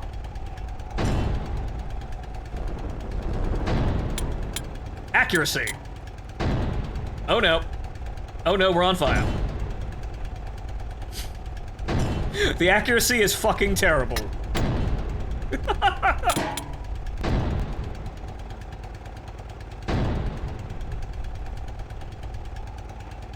And now we're out of ammunition and everyone is dead. The end. You guys are still stuck at the start, it looks like. Yeah, no, I don't know what the fuck happened to you guys, but you're still stuck at the start. Okay, so the gun's accuracy is actually terrible. So now we actually have to worry about the gun, actually, since now we can actually get across no man's land. Wow, now we actually have to worry about the killing of the people. So,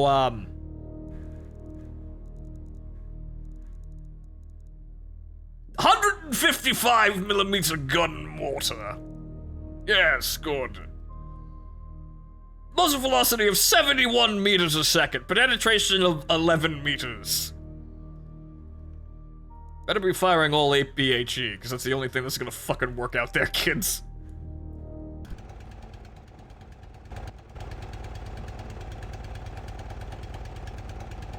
That reload time, though. So, oh, that works. It's got no fucking range because it's a spud gun, but that works. Actually, let's increase the size of that barrel, because we kind of need to give it a little bit of oomph. But let's see here, barrel length. We need to increase muzzle velocity by a factor of 10. Yes. That's as high as we can get it, though, which is dumb, because fuck you. If I made the barrel longer, it's going to accelerate. Also, if I put more powder behind it, I'm going to accelerate the shell. That's an incredibly annoying arbitrary limit. Add a bigger motor. I can't add a bigger motor. Okay, torque, Yes, good. Nope.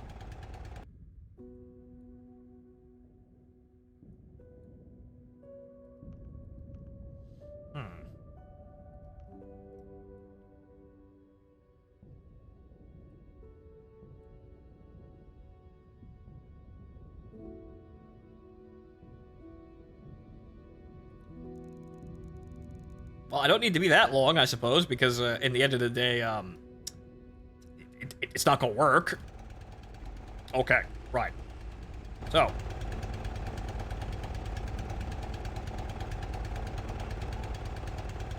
Ah!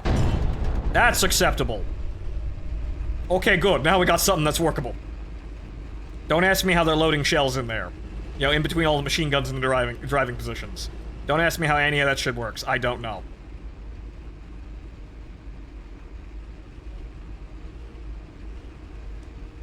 And then she suddenly stops responding.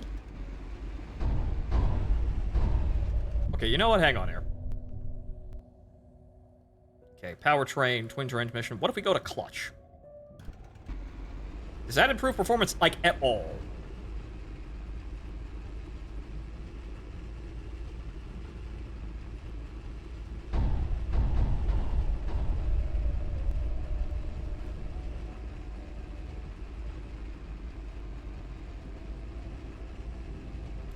They played enough Twister to be able to work any tank. Ah, yes. See,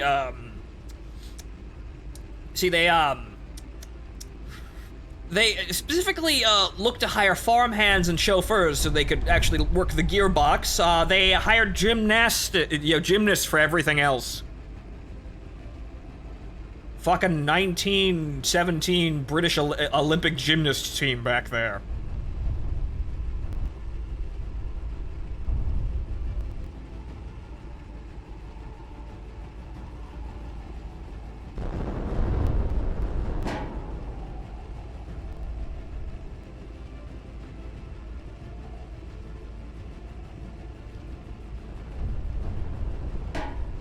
Go! There we go. Okay, but let's see here and see if we can sight these bastards up. Because if they're shooting us, we can shoot at them. Oh! Oof. What happened to you? Where the hell are you? Oof. Let's stop here and have a look-see where the enemy's artillery shell lands directly on the tank. Where did this guy go? He got stuck in that river and seemingly went just straight. I think I actually managed... I think I might be able... Wait a minute. Wait a minute. I think I... No, wait a second. Wait. I think I can cheese the map like this because there's not... The area where there is actually shell craters and mud is defined over there, but there's, as you can see, nothing over here aside from trench. Hey guys, how do we go through the trenches? Go around? Impossible. Absolute. Are you mad? That's actually impossible.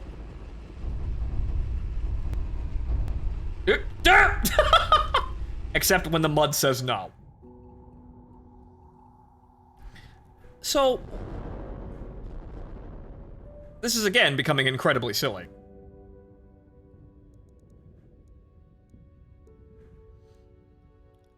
I worry about internal space in there now. Also, we're 16 tons now. 16 tons, what do you get? A kind of underwhelming tank design in a game that's clearly coated together in spaghetti. It's coated in pasta, TM.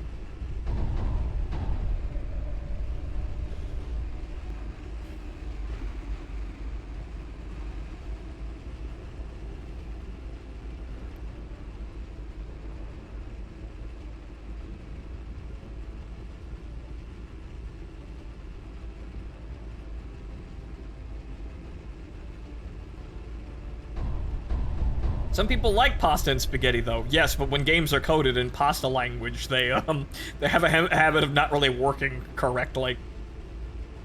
Or at all. So I feel like there's some fun that could be squeezed out of this, but I feel like most of the frustrations with the setting aren't down to, oh, well, it's historical that everything is crap. No, it's because the game is really bizarre. How the game determines what's good and what's not in it, you know, in the game is bizarre.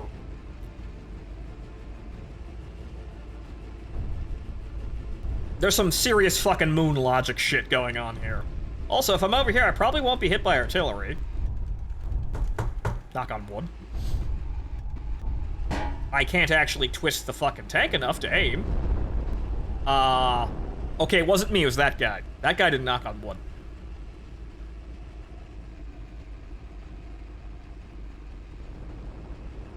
Your allied tanks in this game are either Chad Otis or Downey kids. My allied British cruisers mopped up the desert map. Historical is quite often bizarre, too. Yes, but I happen to actually know some things about the historical situation here, so this is not actually right. And also, historical mud. Is this historical mud? Does mud work like this? Do shell craters produce, like, gravity pull? No. Also, I am stuck again. God damn it all. Okay, so actually, yeah, so let's do what Sorth's saying and make the road wheels bigger. We're increasing tonnage here, and I can't make the engine go any higher. Average, it says. Average.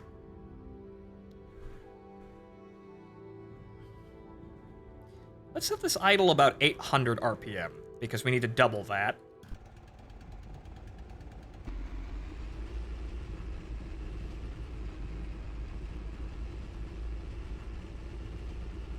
Because clearly shit's always fucked.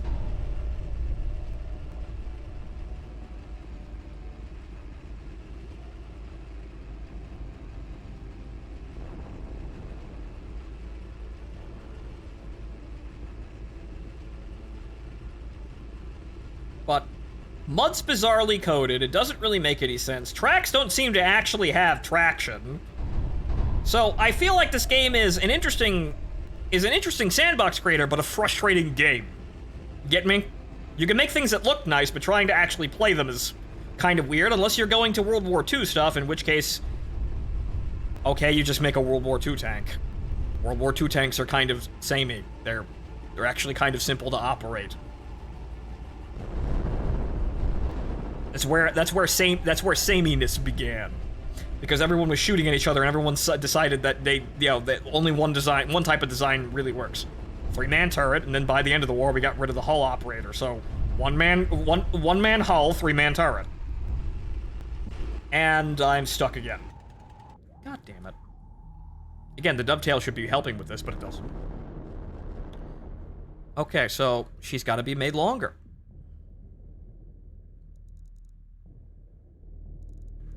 But now I'm 20 tons, and this is going to be fun. This is going to be something. So, engine.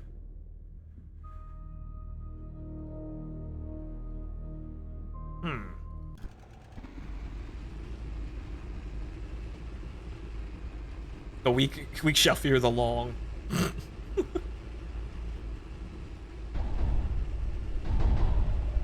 Like, this is the bizarre thing. If I was whatchamacallit, this the tank that, with a track, tracks this big, would be able to essentially just, like tracks would be on, areas that have terrain and, have traction, and then places where you'd run over, a place where you don't have traction. There's so much track that it hardly matters, but it feels like the entire fucking terrain is just made of slip. And not in a realistic way at all. Which, I suppose, Unity game shouldn't be surprised, but this game is very quickly showcasing that it's not a $20 game. Like, sure, you want to be paid for your work, and I understand that, but this is, there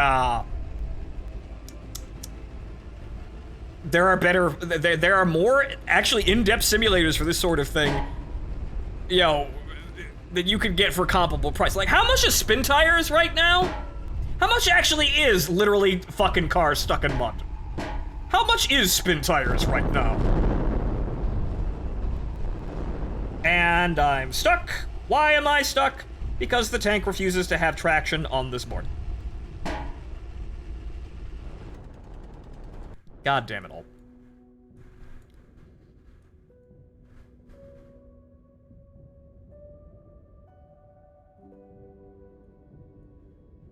You build a tank and spin tires? No, you can't build a tank and spin tires, but if you're gonna slip in mud and spin tires, it's realistic. Like, if you're gonna have mud and spin, the thing about the spin tires meme is that mud. Off-roading. That's what the game wants to do. But this is, I'd rather have mud not work like this than have I'd rather have,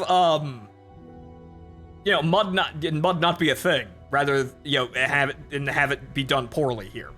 So I want, fairly realistic and sensible, or not at all. But you can actually ignore the World War I map, because you probably should, because Jesus goddamn Christ. But okay, so here's what we're going to do. We're going to get rid of my entire idea and just balance the vehicle better, I guess, and just move the turret forward. Because apparently the idea that I really wanted to work with isn't really feasible, or rather I need to start basically over again using the Model 4's fucking gearbox as a way of utilizing how to get this thing to move. But turret, okay, so turret forward offset over there, okay. Center line mounted. Well, there are other maps, right? Yes, there is, and I probably have more fun in them because they're probably not as stupid. But I wanted World War I with, tanks like this because I enjoy World War I in interwar. You don't really get that anywhere else because the reason why the unique designs of the interwar just stopped existing is because everyone settled on what was effective and everybody started making the same thing. However, any metal box is as good as the last one. So if you put enough armor on basically a box, you can get it to work. The Dune scenario is interwar, as I recall. So I feel like for a customization game, actually focusing on World War I and the interwar specifically would be the best idea, because then you can just get away with whatever fucking design you goddamn want. It doesn't look out of place, because people were designing things that's stupid looking. Or bizarre looking. So, but the thing is, looking at it, it seems like it's leaning more towards World War II, where the tank designs aren't nearly as unique looking.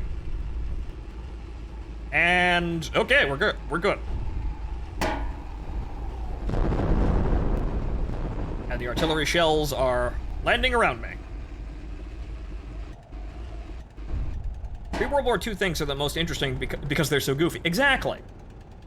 You get that goofiness because no one really knew what a tank should be, and thus no one really knew how to define, design and define a specific thing.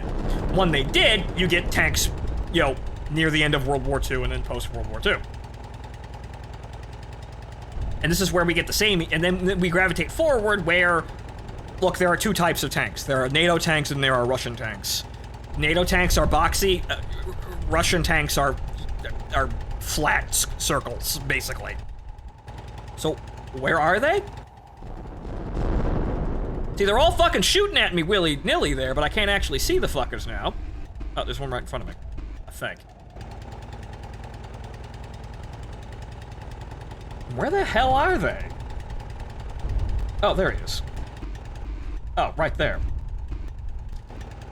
Camouflage working a little bit too well for the Jerrys out there. Oh, there he is. See, that looks like a dead tree. Also, I'm hitting A to turn the fucking tank, and it's slipping the other direction. What the fuck? Okay, she's gotta have a turret. She's got to have a turret. The terrain will not allow me to do that. Okay, so, well,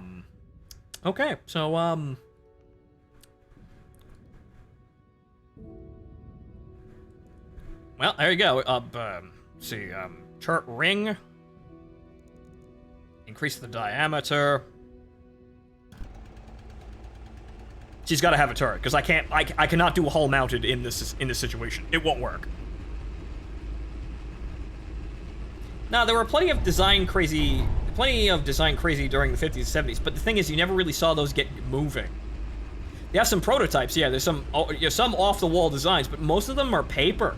Like, there's the question mark fucking convention shit, which is like huffing fucking paint and designing tanks. But you don't really see that anywhere, because none of that shit was actually accepted, or rather entertained for even 5 seconds. And what the hell is this? Like, it seems to want me to do opposite fucking track when I get into a situation like that.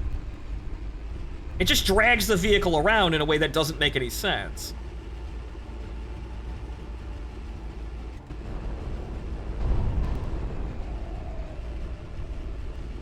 She has a little cute turret hat already. If I could make that shoot at the Germans, I fucking would, but it won't let me.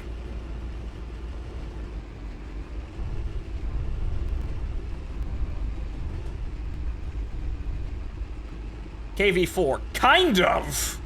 We're kind of approaching that, I think. We're in that general vicinity. I haven't quite... I could create the bias angle on the front, but... Yeah, no, it's basically a KV4 now.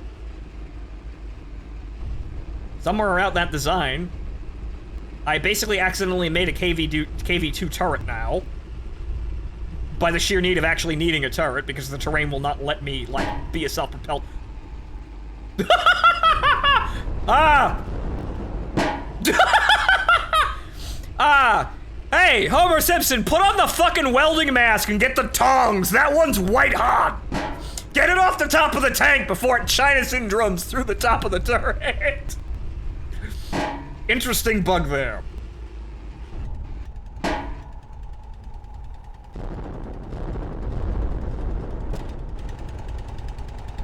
Elevate! Okay, I see one. It's way over there. I see it. We're gonna have to take a crack at it from here, I think, because God help me if I have to go all the way over there. Right, so I'm gonna guess that's, there. No, higher. Once again, spaghetti code. Coded in pasta language. Open pasta. Also, that artillery shell should have killed that motherfucker, but I guess he's invincible. No. Now, you see, this I can accept because range finding? What's that? And then artillery shells are landing all around me.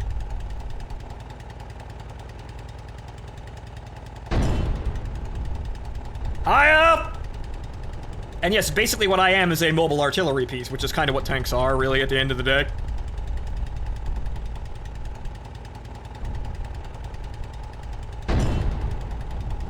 Yep. Lower! You overshot him! You almost got him! We've got him bracketed now, boys!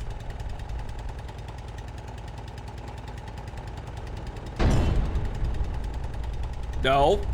Little higher. Little higher.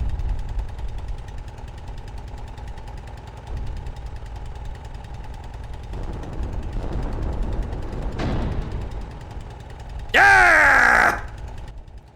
There was no bang, though. I fucking got him, though. Bang.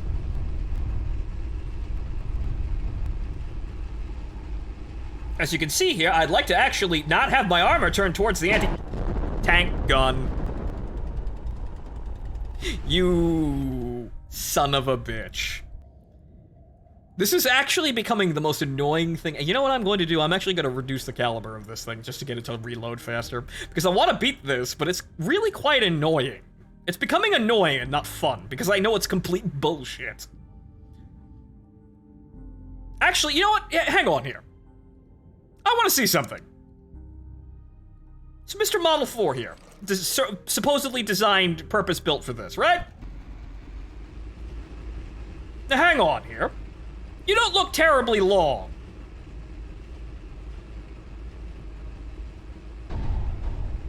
But I'm going to assume that the World War I tank was tested on the World War I map, yes? Makes sense, right?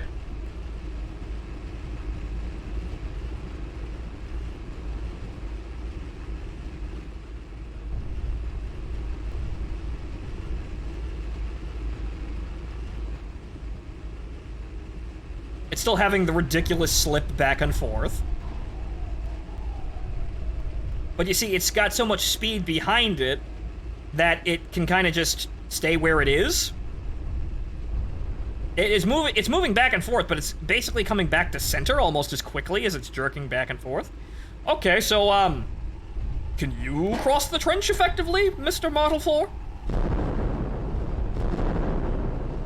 No! No, you fucking can't! No, you fucking can't! What good are you? Okay. Alright. Okay. I give up. No. No. You're gonna give me a test design that can't even actually cross the trenches on the map it was supposed to be designed? No. Okay, you didn't test the World War I map. Nobody fucking tested the World War I map. Okay. Fuck you. We're going to another scenario. My World War I dreams are dead. That map was not fucking play tested. At all. You just get kind of make the mud go around and slosh. I'm done. Moving on. No, that was not tested. I give up. Try the Dunes map? I'm going to. So, let's try another map. Because Jesus Christ. Okay, so, yeah, no, let's try my exact same design in a map where, she's not gonna be as such of basically a crippled bitch.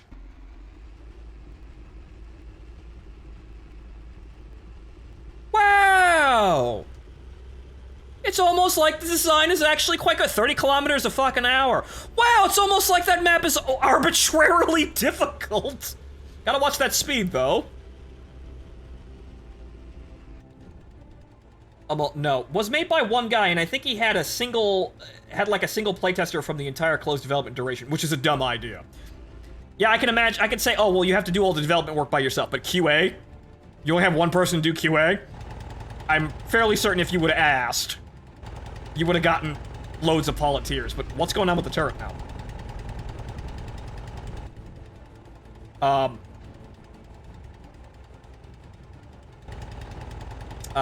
Sir, the turret's jammed. I guess we're gonna have to ram the Germans.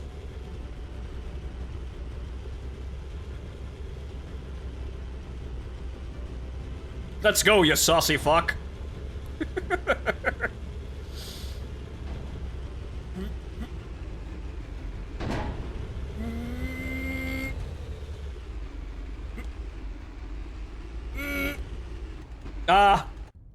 It won't fire. It wouldn't fire. Okay, so that's weird. Okay, so hang on here. Okay, enabled. Power to, oh. A power traverse here. Okay, so what about the gun? Do I have to do that as well? Okay, azimuth. Right torque. Left and right. Up and down. Torque. Okay, does it work now?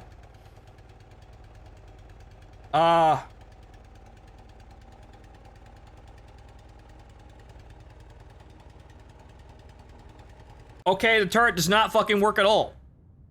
Why? It's not even giving me the warning that, oh, it's overloaded, you have to change it. No, it's not working at all. The fuck?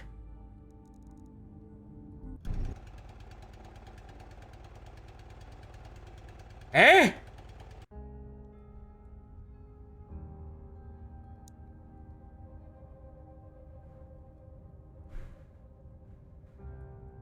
Might be the driver's site fucking up, possibly? Maybe? Hang on. Let's get it.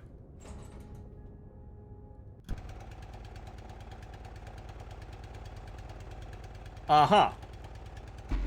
Oh, you know what it is? The crew's probably in the hull and they can't actually... They're not in the turret. Right. Turret. Loader. Turret. Commander. Turret. Is this how this works in real life? No. No, it's not. But, vaguely. Let's see here. So, turret. Let's see here. We want... No. No. We want mid... length. There we go. There we go.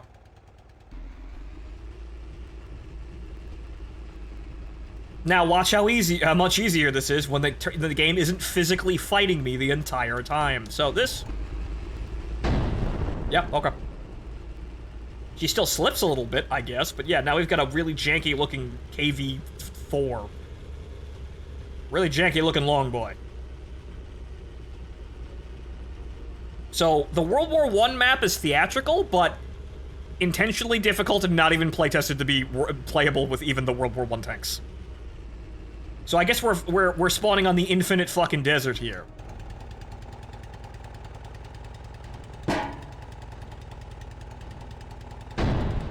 Zap!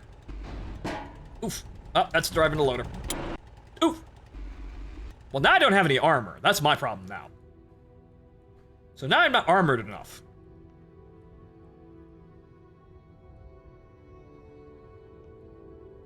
Okay, I don't think... Actually, the funny thing is, we don't have to be as long anymore. Because we don't actually have that fucking problem anymore. We can actually stand to smooth it down. Actually stand to be a bit more compact here. And the turret can actually come down a bit as well. Let's see here. Actually get that fairly large there, so hang on here. Okay, height. That somehow is actually... Right. It's got a really weird looking fucking Walker Bulldog. I didn't put any armor on. That was the whole reason I fucking came in here, though.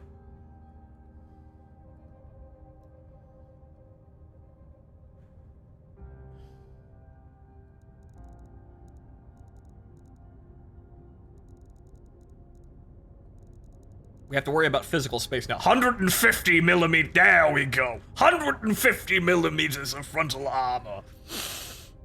Impenetrable.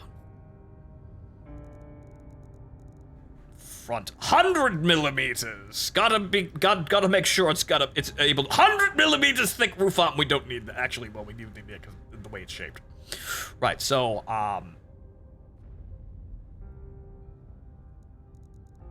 see here, sides. We need the side thickness, I think. Right, so that's the roof. Duh. Side thickness. 100... not thicker than the front of it. So, 75 millimeters thick. We do need to physically make the whole thing a little larger, though. Width. Yes, wide. Now we can actually do wide now. Turret. Let's see here. White height, diameter, width. Bizarre as that is. See, now she's a completely different type of tank design here. That old vehicle that we were working with is now just... It's not here anymore. It's gone. Now, basically what we've got here is a box. We got a bishop. A bishop that's trying to be a chaffee.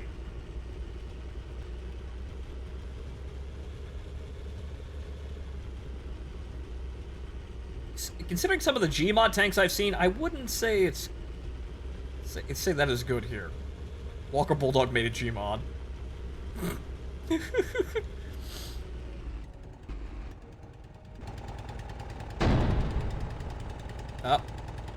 Okay, so we're gonna fire from the hull down position. Kinda, even though we're being shot at from the side.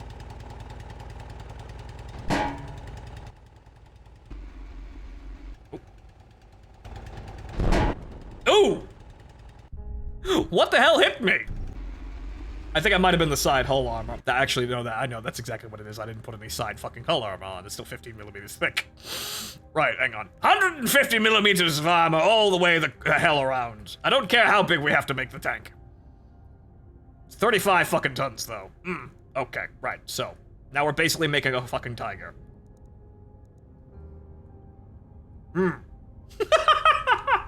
Roblox tank. That's what we're doing right now. Okay, so let's see. Mobility. The engine, I think we could probably get away with actually, no, we still don't have any power. So the engine's more efficient, but it's not actually going to... It's not actually going to be any better.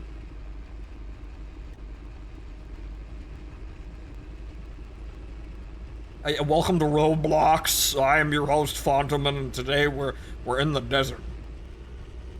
Welcome to the desert Roblox experience. See, now we're just doing something completely different. But I had to basically retool the entire design in order to get this to work, and dear God, it's fucking midnight already, good lord. But, come on. Come on, little more. Wait. Now I should have so much armor that nobody can really fuck with me.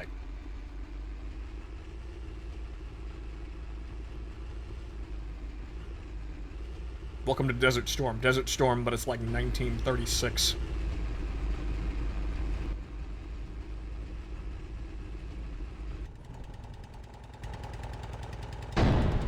Zap! Bing!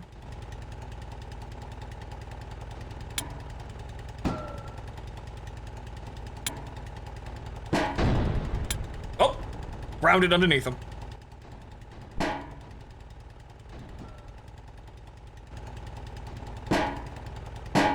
Little higher, and...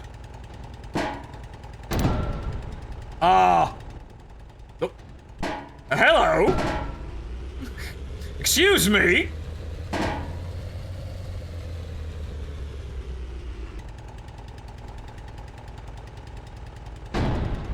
Right? You can see the hole right through the front of the tank. Oof. Yeah, you know what you've done. You know you should probably leave now, but you can't. What the fuck was that? Oh, you're approaching me instead of running away. Yeah, what the fuck was that? Uh-oh.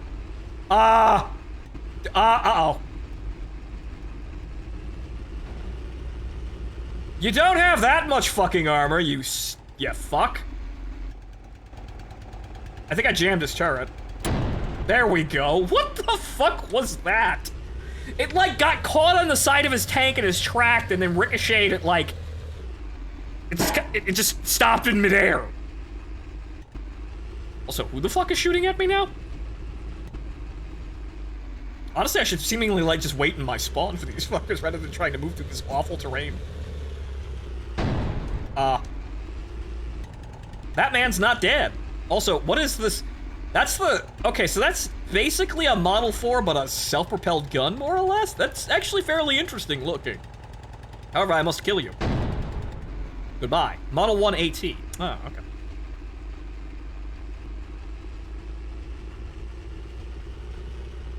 This game does not telegraph deaths well. No, it doesn't. Hello. Like to get some oomph behind that gun.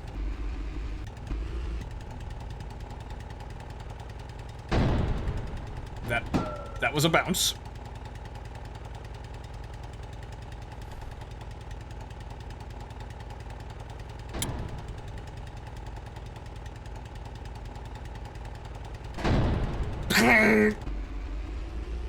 Right through the driver's hatch, right into the man's face, and he's dead.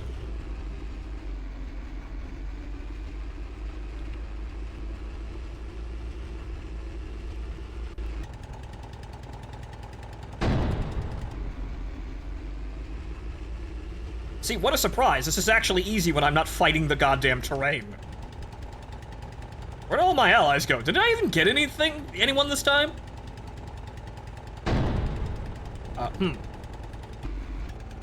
How modern are the tanks in this game? You could probably make something that's actually modern if you fucked around with the editor enough. So, the most modern tank that's pre-made for us is a Centurion. You could probably make other things, though. Like, you could probably make a Leopard, too, if you tried hard enough.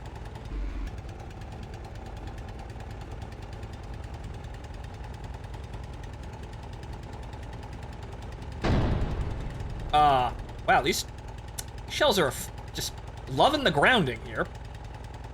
Just ground-seeking ordnance, like I'm playing World of Tanks again.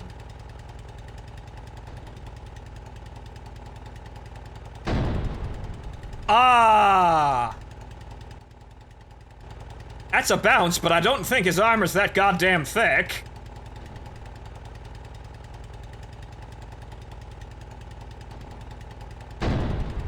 Right over his head.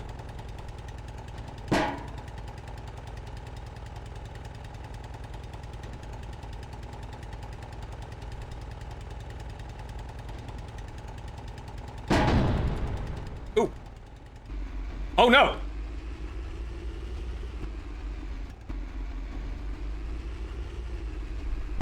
The joke's on you, I have 100 millimeters of side armor. I'm basically an FCM F1. You can't fucking hurt me. That other guy, though, I'm gonna have to have a word with him.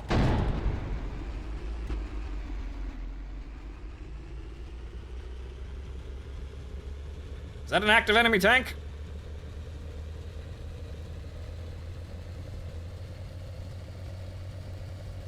This SPG has major plot armor. Uh-oh. Oh no! I oversped it. Alright, well, I guess I have to shoot you from here.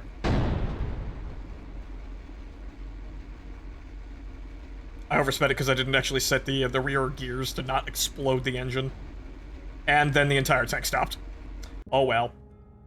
Son of a bitch. But okay, so hang on here. Let's get something that reloads a little faster, because we really only need one shot. It's 98 millimeter. Penetration 70. Oh, it's only 70 millimeter. Okay. So,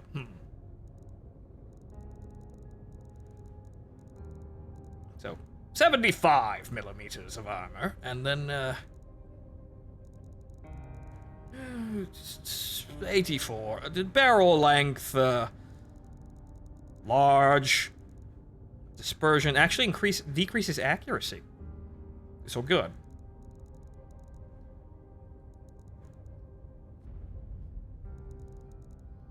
The longest fucking boy here.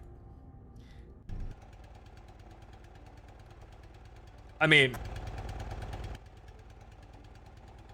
add a bigger motor, reduce the cannon's mass. I do have a bigger. Hang on here. Torque.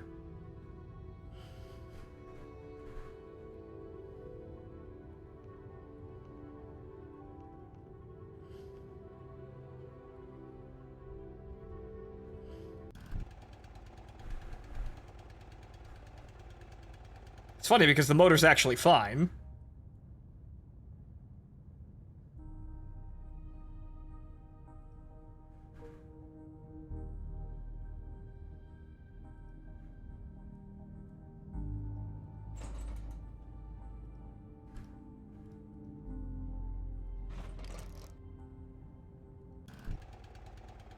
Still nothing, huh?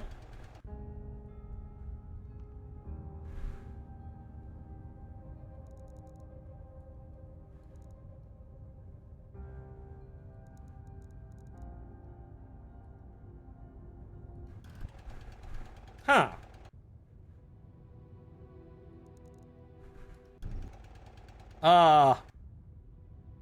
Yeah, Huh?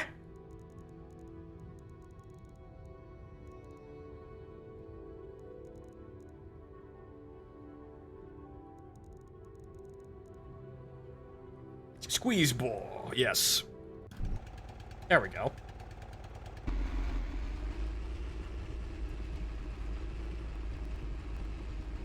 No, again, though, since all the space is here, I can actually make the vehicle stand and make the vehicle a little smaller.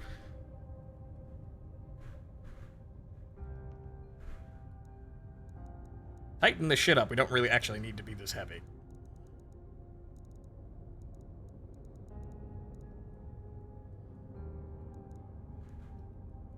This is starting to look like an E100, and it's bothering me a little bit. What is this nonsense? World of Tanks has L100 guns. Why can't we? That's another thing about this game, is it has really bizarre fucking, like, stipulations on things that just kind of get in the way and don't make any sense. Unlock all the values. So let's have fun here. That's really the only thing we can really manage here in this game, too. Is because it's not like there's a grand sort of, like, meaning behind anything that we're fucking doing. So it's not like there's, like, any serious need for the limitations. It's all just entertainment value for the designs. So why lock the anything? This game suffers from, lack of playtesting, spaghetti code, and also, really, at the end of the day, some really questionable design logic.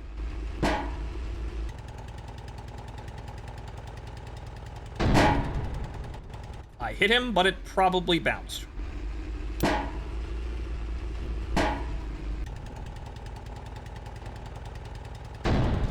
Zap.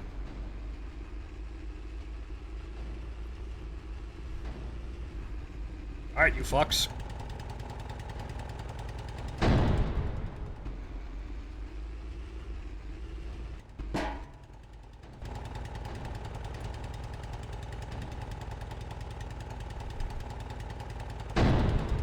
Alright, so my friends are also getting kills, too, because they're They're absolute units over there.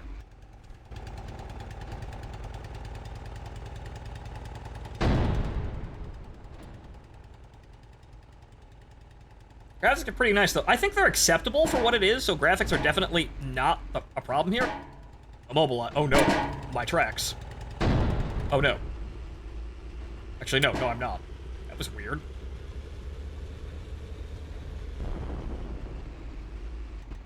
So I'm gonna watch that. The reverse gear will blow the engine out.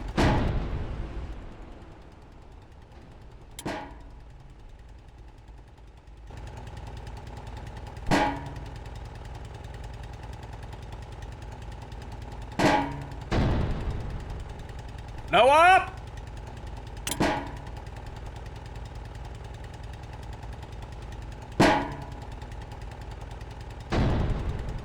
High up! Seems you lost a track anyway. I don't think it stopped me. Bounced off the gun mantle. I think I broke his gun, though. I think that's got him to move. Oh! Oh no, he snuck up behind me.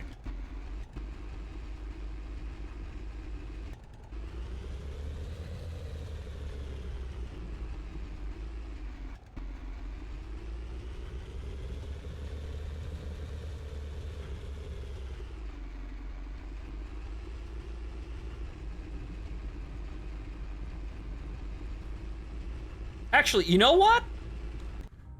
You know what? Go fuck yourself. Because I know how this is working now, and you know what? Oh, the enemies are assaulting us. Alright. So they're gonna come in and assault. I really should limit that reverse gear. But they're gonna come in and start assaulting our position, huh? Oh, okay, I'll just kinda come over here and have these gigantic lines of sight here to engage from a hull down position, and they can go fuck. That's an invisible wall. It's good enough, really.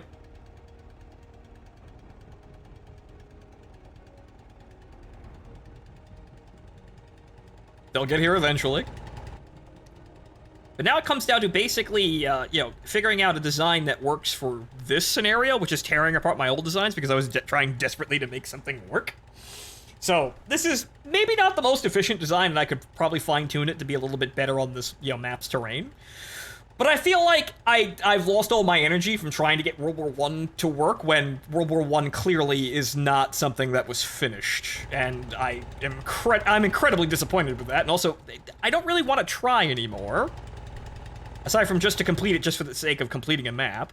Because I feel like, whatchamacallit, I don't really want to try because I feel like I'm so disappointed by how stupid the World War I map was. And, you know, pushing this game to its limits and figuring out that a lot of this shit isn't quite right.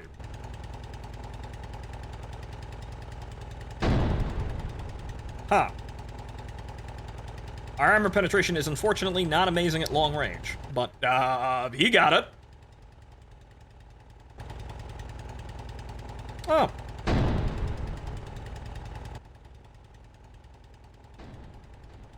SPG design win. I could probably manage. The only problem is with the situation that we have right now, it wouldn't necessarily it'd be an assault gun, not a self-propelled gun. You couldn't really get away with an unarmored artillery piece here. Okay, so we seem to have a minimum effective range by the looks of things.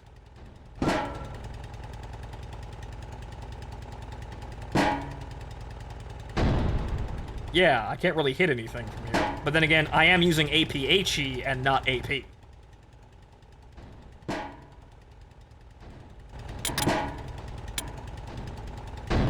Yes, close into my kill range, fools.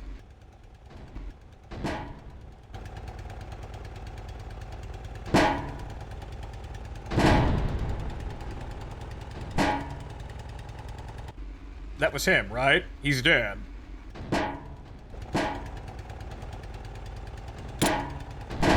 This is some incredibly fucking basic AI as well.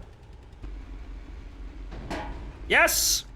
You may go no further! Beyond this is God's domain! No mortal man shall enter. But I have, however, I have camped God's welcome mat! None shall pass!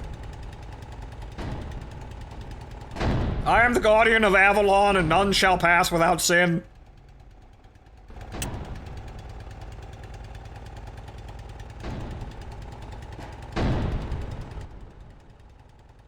Oh, wait. No, that's another guy right there. He pulled in right in front of him. So that guy's active, I think.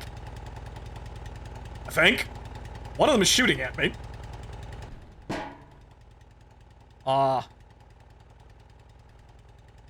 Is that guy? Is that guy way over there? He's not even looking at me.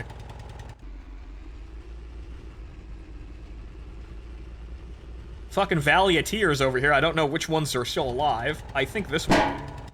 No, it's that guy. Okay. What about those guys over there? They all dead?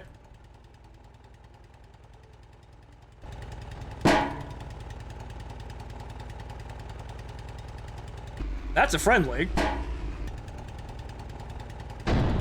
He's dead. Okay, that's the last guy.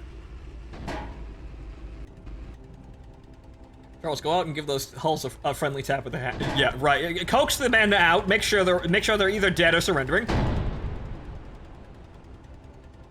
Did I win? Okay, burning.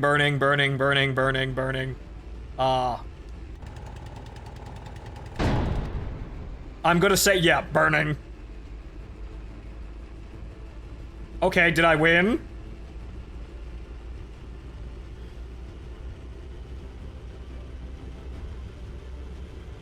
I managed to go to all of the enemy. Actually, I don't see any self-propelled guns.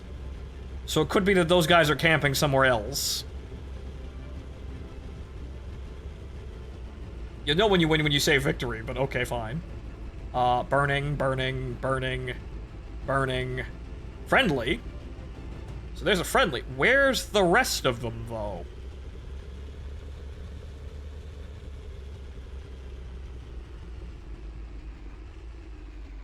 Oh, no. Too high, not enough torque.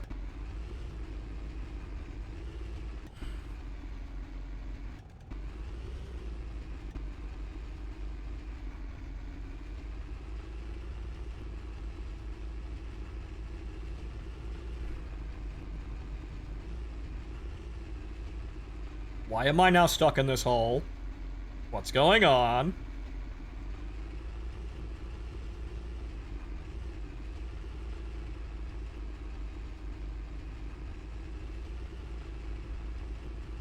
Hello?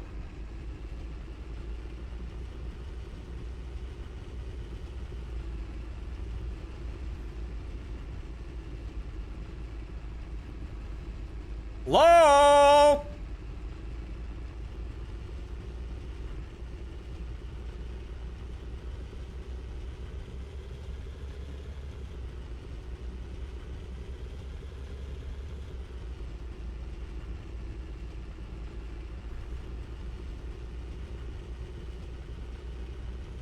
Is there anybody out there?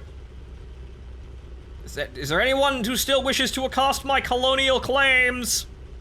It's my land! I'll fight you for it!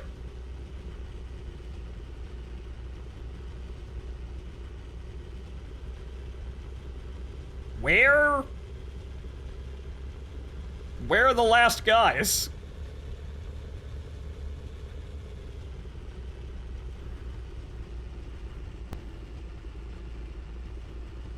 Uh-huh. Wait a minute, I think someone's shooting me from over there. I think that's the last one. Yep, that's him.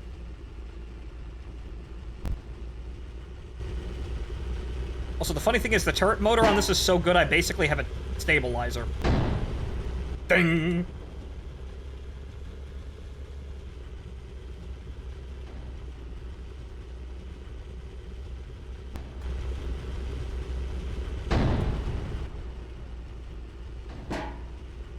See, I can only penetrate his armor at a certain distance. He can't penetrate my armor at all.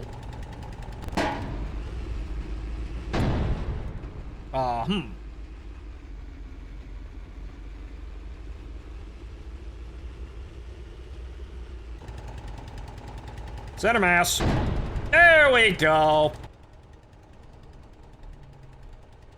Next mission? There's a next mission. Do we just move on to the next scenario and that's it? Cross the border. Okay, where are we? So yeah, I guess we were moving on to the next phase of things. So this would be what? Doing Silent Border. And then, okay, so but okay, so if you manage to survive no tanks land, um, 1, 2, 3, 4, 5, 6, 7, and that's it. So you essentially have 7 levels, that are actually playable. The other one, not so much. I feel like by basically just, throwing shit at a wall and sticks, and actually, clearly I don't know how certain things work or function, and that's, well, on me, but I think that because I didn't know, I tried certain things that clearly exposed some not good things about this game, in that, yeah, the gear settings are really weird in particular.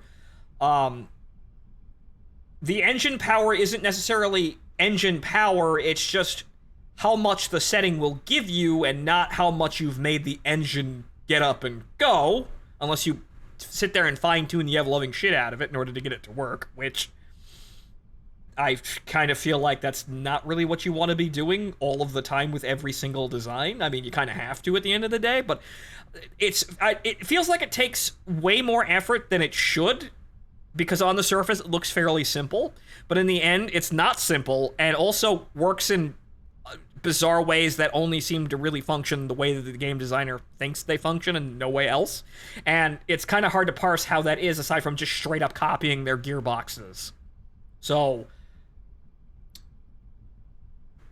there's that, and then there's also the lack of content, but yeah, there are 7 levels, so single person made this, so it's not exactly great. It's not exactly, the man's not a bottomless well of content, obviously, but there's a lot of content on there, and then like the tinkering with the engine is really bizarre and doesn't seem to work in any way sensible. There are arbitrary limitations out the ass, and then the way that the game is actually structured and like how tanks interact with the environment is incredibly silly and really bizarre.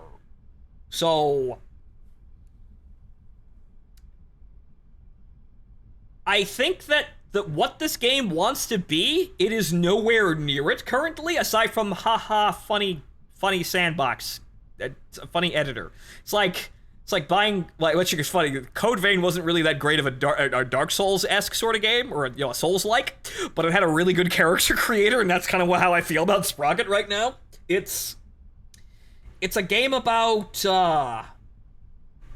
it's a game where with an interesting custom, a character creator, but the gameplay itself is non-existent to bizarre.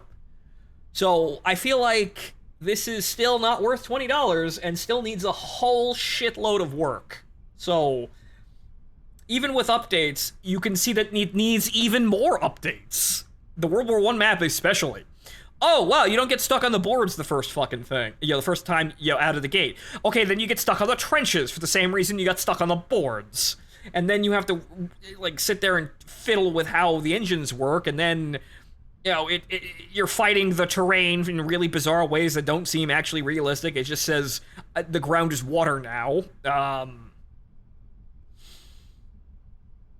Really, it's difficult, but not in a good way. It's difficult because there are so many fucking problems, but also the problem is, even with jank, that doesn't mean it's immediately disqualifying, because look at Stalker.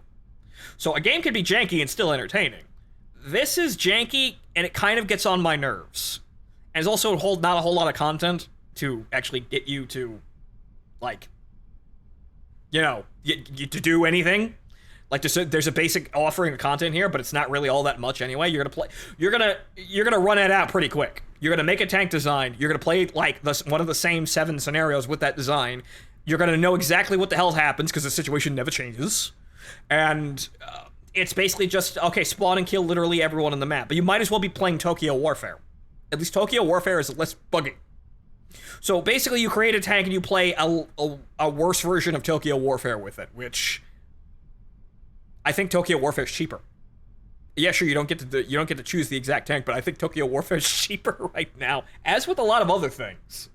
So I know it's made by one man, and he's probably, he should be commended for it. But yeah, it's quirky, but it definitely needs work. Tokyo Warfare, you can launch tanks into space with the Sturm Tiger. I mean, yes, there's also entertainment value for completely other reasons. But I feel like this is not that great of a game. It's trying to be something interesting, but the execution is absolute, well, in a lot of ways, garbage, really, to be entirely blunt about it. Getting some hot fixes helped, but unfortunately, it needs even more changes. Fixing one problem allowed me to get out of the gate and go, okay, well, this problem is solved here, so let's actually go see what what else is out there, and you immediately run into more fucking problems. So, the maps without any problems, like completely flat ones, or like the dunes map where the terrain isn't that big of a deal, even though it's a bit of a challenge. Whatever the hell he's doing with terrain doesn't work at all and needs to be stripped out. But when the basic gameplay can be kind of entertaining for like 5 minutes, depending on how much work you want to put into a design. But then again, you're putting way more effort into design than the gameplay will actually utilize said design. So it's like, whatchamacallit? It's like what is it? Neko, the guy who paid like $10,000 to have a Nekopara OC on screen for like less than 5 seconds. Was that worth it? No, it wasn't.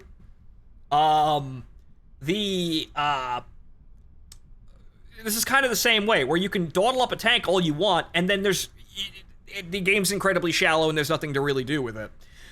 Like, you could add stuff to this to make it more interesting. You could add infantry, you could add objectives to shoot at, and other things as well. You could add more complexity into this, but there are so many fucking problems with this game, and there's only one person making it. So I feel like massive updates to expand upon what the game is actually, the game itself, aren't going to come quick. So this is trying to do something interesting, but give it like 4 months and see what happens. That's the only advice that I could give people, because it's not worth $20 in the state that it is. If you want to get in there and support, then fine, but you're buying a substandard product in the hopes that you're going to get a good product in the end, which, unfortunately, the modern era has taught us that no, you will not always get a better product in the end. Just because you support a developer early on does not mean that you're going to be rewarded, acknowledged, or really even get what you wanted in the end. It's really it's a sad little thing. It's cynicism right now, with the state of the world right now. But it is entirely true. Supporting these games and supporting developers like this does not guarantee that you will actually get a better product at the end of the day.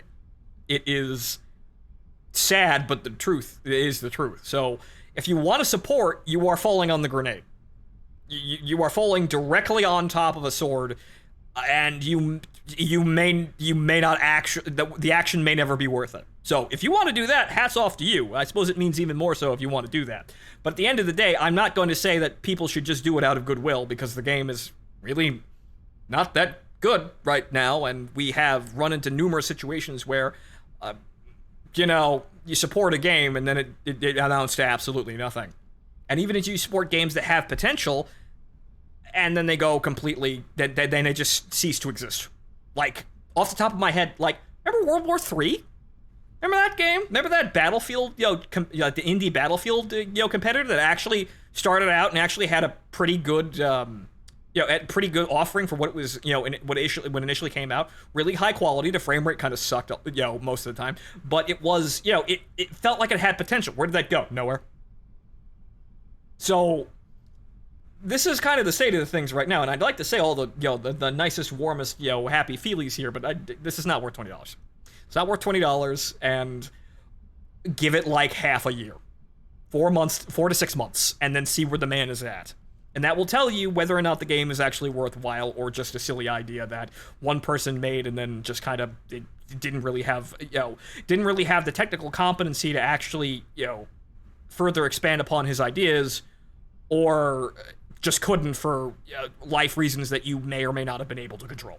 So, the anime Werebu Chinese tank game works better than this, which is, again, very sad. There are other tank games out there that work better than this, and they're cheaper. So, cheaper or about the same price. So, really, what you have, Sprocket brings to the table is the idea of a customization game that will one day maybe actually come to fruition, but right now it's just a character creator. It's like It's like getting one dungeon without a story in an RPG, but you went through the entire process of creating a character with all this lavish backstory bullshit, and then only having one single repeatable dungeon with no story to play. That's what Sprocket is right now. So that's about it, and it's damn near 1 o'clock, so I think we're done with Sprocket for the foreseeable future. This is good luck to the Mr. Hamish here and what he plans to do. But this is not it's not a great game out of the box. Like, this is a very hard if you got to give a Steam reveal for this one. I wouldn't be surprised if I looked at the Steam page and saw that the Steam reviews were mixed. Just that hideous yellow of maybe don't buy this. So I wouldn't. This is kind of what it feels like. It's got promise, but we live in an age where promise doesn't really where promise has been clearly showcased that promise isn't guarantees. You could pay for something and not get what you want, which is unfortunate, but it means that, well, in the end, we buy things to get what we want immediately. But, well, we'll see what Mr. Hamish here does. So, Steam reviews are very positive. I feel like that's probably not correct, but okay, fine. They're very positive. Remember how much promise that other World War I tank game had? I remember. Oh yeah, that Tank Crew that also ceased to exist. The developers have quit. So I'm not quite sure what those Steam reviews are saying, but this, from what I played, this is if you play the other scenarios that aren't World War I, maybe you'll have a more even opinion than me, maybe a less harsh opinion than me, but I wanted to play World War I tanks with ridiculous land ships in a game where you can create whatever fucking tank you want. And it was crap. So that's why I'm somewhat disgruntled and being absolutely ruthless. Remember how the devs for that got a job from Ubisoft and ran? I remember. Martin actually told me about that one. So yeah, Tank Crew is one of those games where, hey, look, it's starting with all sorts of progress, all sorts of promise. Get it now and enjoy the game, and it'll only get better from here. It only goes up from here, and then it stops. So, like I said, we're done with Sprocket for a while, and I don't think there's really going to be anything for me to do in this game for quite some time. Good luck, Mr. Hamish, and anybody else who wants to support the game. Good luck to you all. I hope we all wind up with the game that we want. It's just going to take like 6 months. We're jaded fucks. Yes, we are, because we have just seen so many fucking disasters. So many good things that we hoped for went horribly wrong. And it's not like being a pessimist. It's quite literally just that many fucking things went wrong. So we can be forgiven for that, I believe. But $20 for this is really steep, and I think that's the problem. If it was like 10, I'd say, oh, well, it's $10. You'll buy it. There's not much content right now, but you'll buy it and putz around in one of the scenarios, just kind of drive around and make some stupid looking fucking tanks that actually function based on the developers moon logic, and it'll be okay, right? No, $20. I could do a lot more with $20. Or rather, I could do other things with $20. Like, feed my cat or something like that. Money's valuable, and this is not really right now, this isn't worth the price of admission. But like I said, check back in like 4 to 6 months, and then we'll see exactly where the hell this is. Hamish. Haggis. Sorry, I'm not insulting you. I'm just, making fun. So, what World Thunder wore us out with abusive relationship. This is true. So we know we either get we're the kind of people that either get what we want immediately, or we're not really inclined to stick around. Hamish. Or a good bottle of alcohol, or some good hibachi. This is true. Those are way more expendable than a single video game, I suppose, in those cases. But it's not worth $20, and that's kind of the problem right now. If it was a lower price, it would be acceptable for you to say, well, I'd say, buy it if you really feel like it, but, it's going to take some time to get better. But at $20, it's way too fucking steep. So, good luck, guys! And that'll be it for tonight's stream. I'll be back tomorrow. We'll probably be playing Cross Rays tomorrow. So we're going to go back to playing, Tommy Knows Tiny Butts here, and then leveling the Dark Harrow. Have some fun there, but Well, that's all she wrote for the tank game, or rather the enterprising tank customization game for now. But I have been your host, Phontomen, ladies and gentlemen. See you next time. Good night. Enjoy the rest of your evening. I hope you enjoyed the show.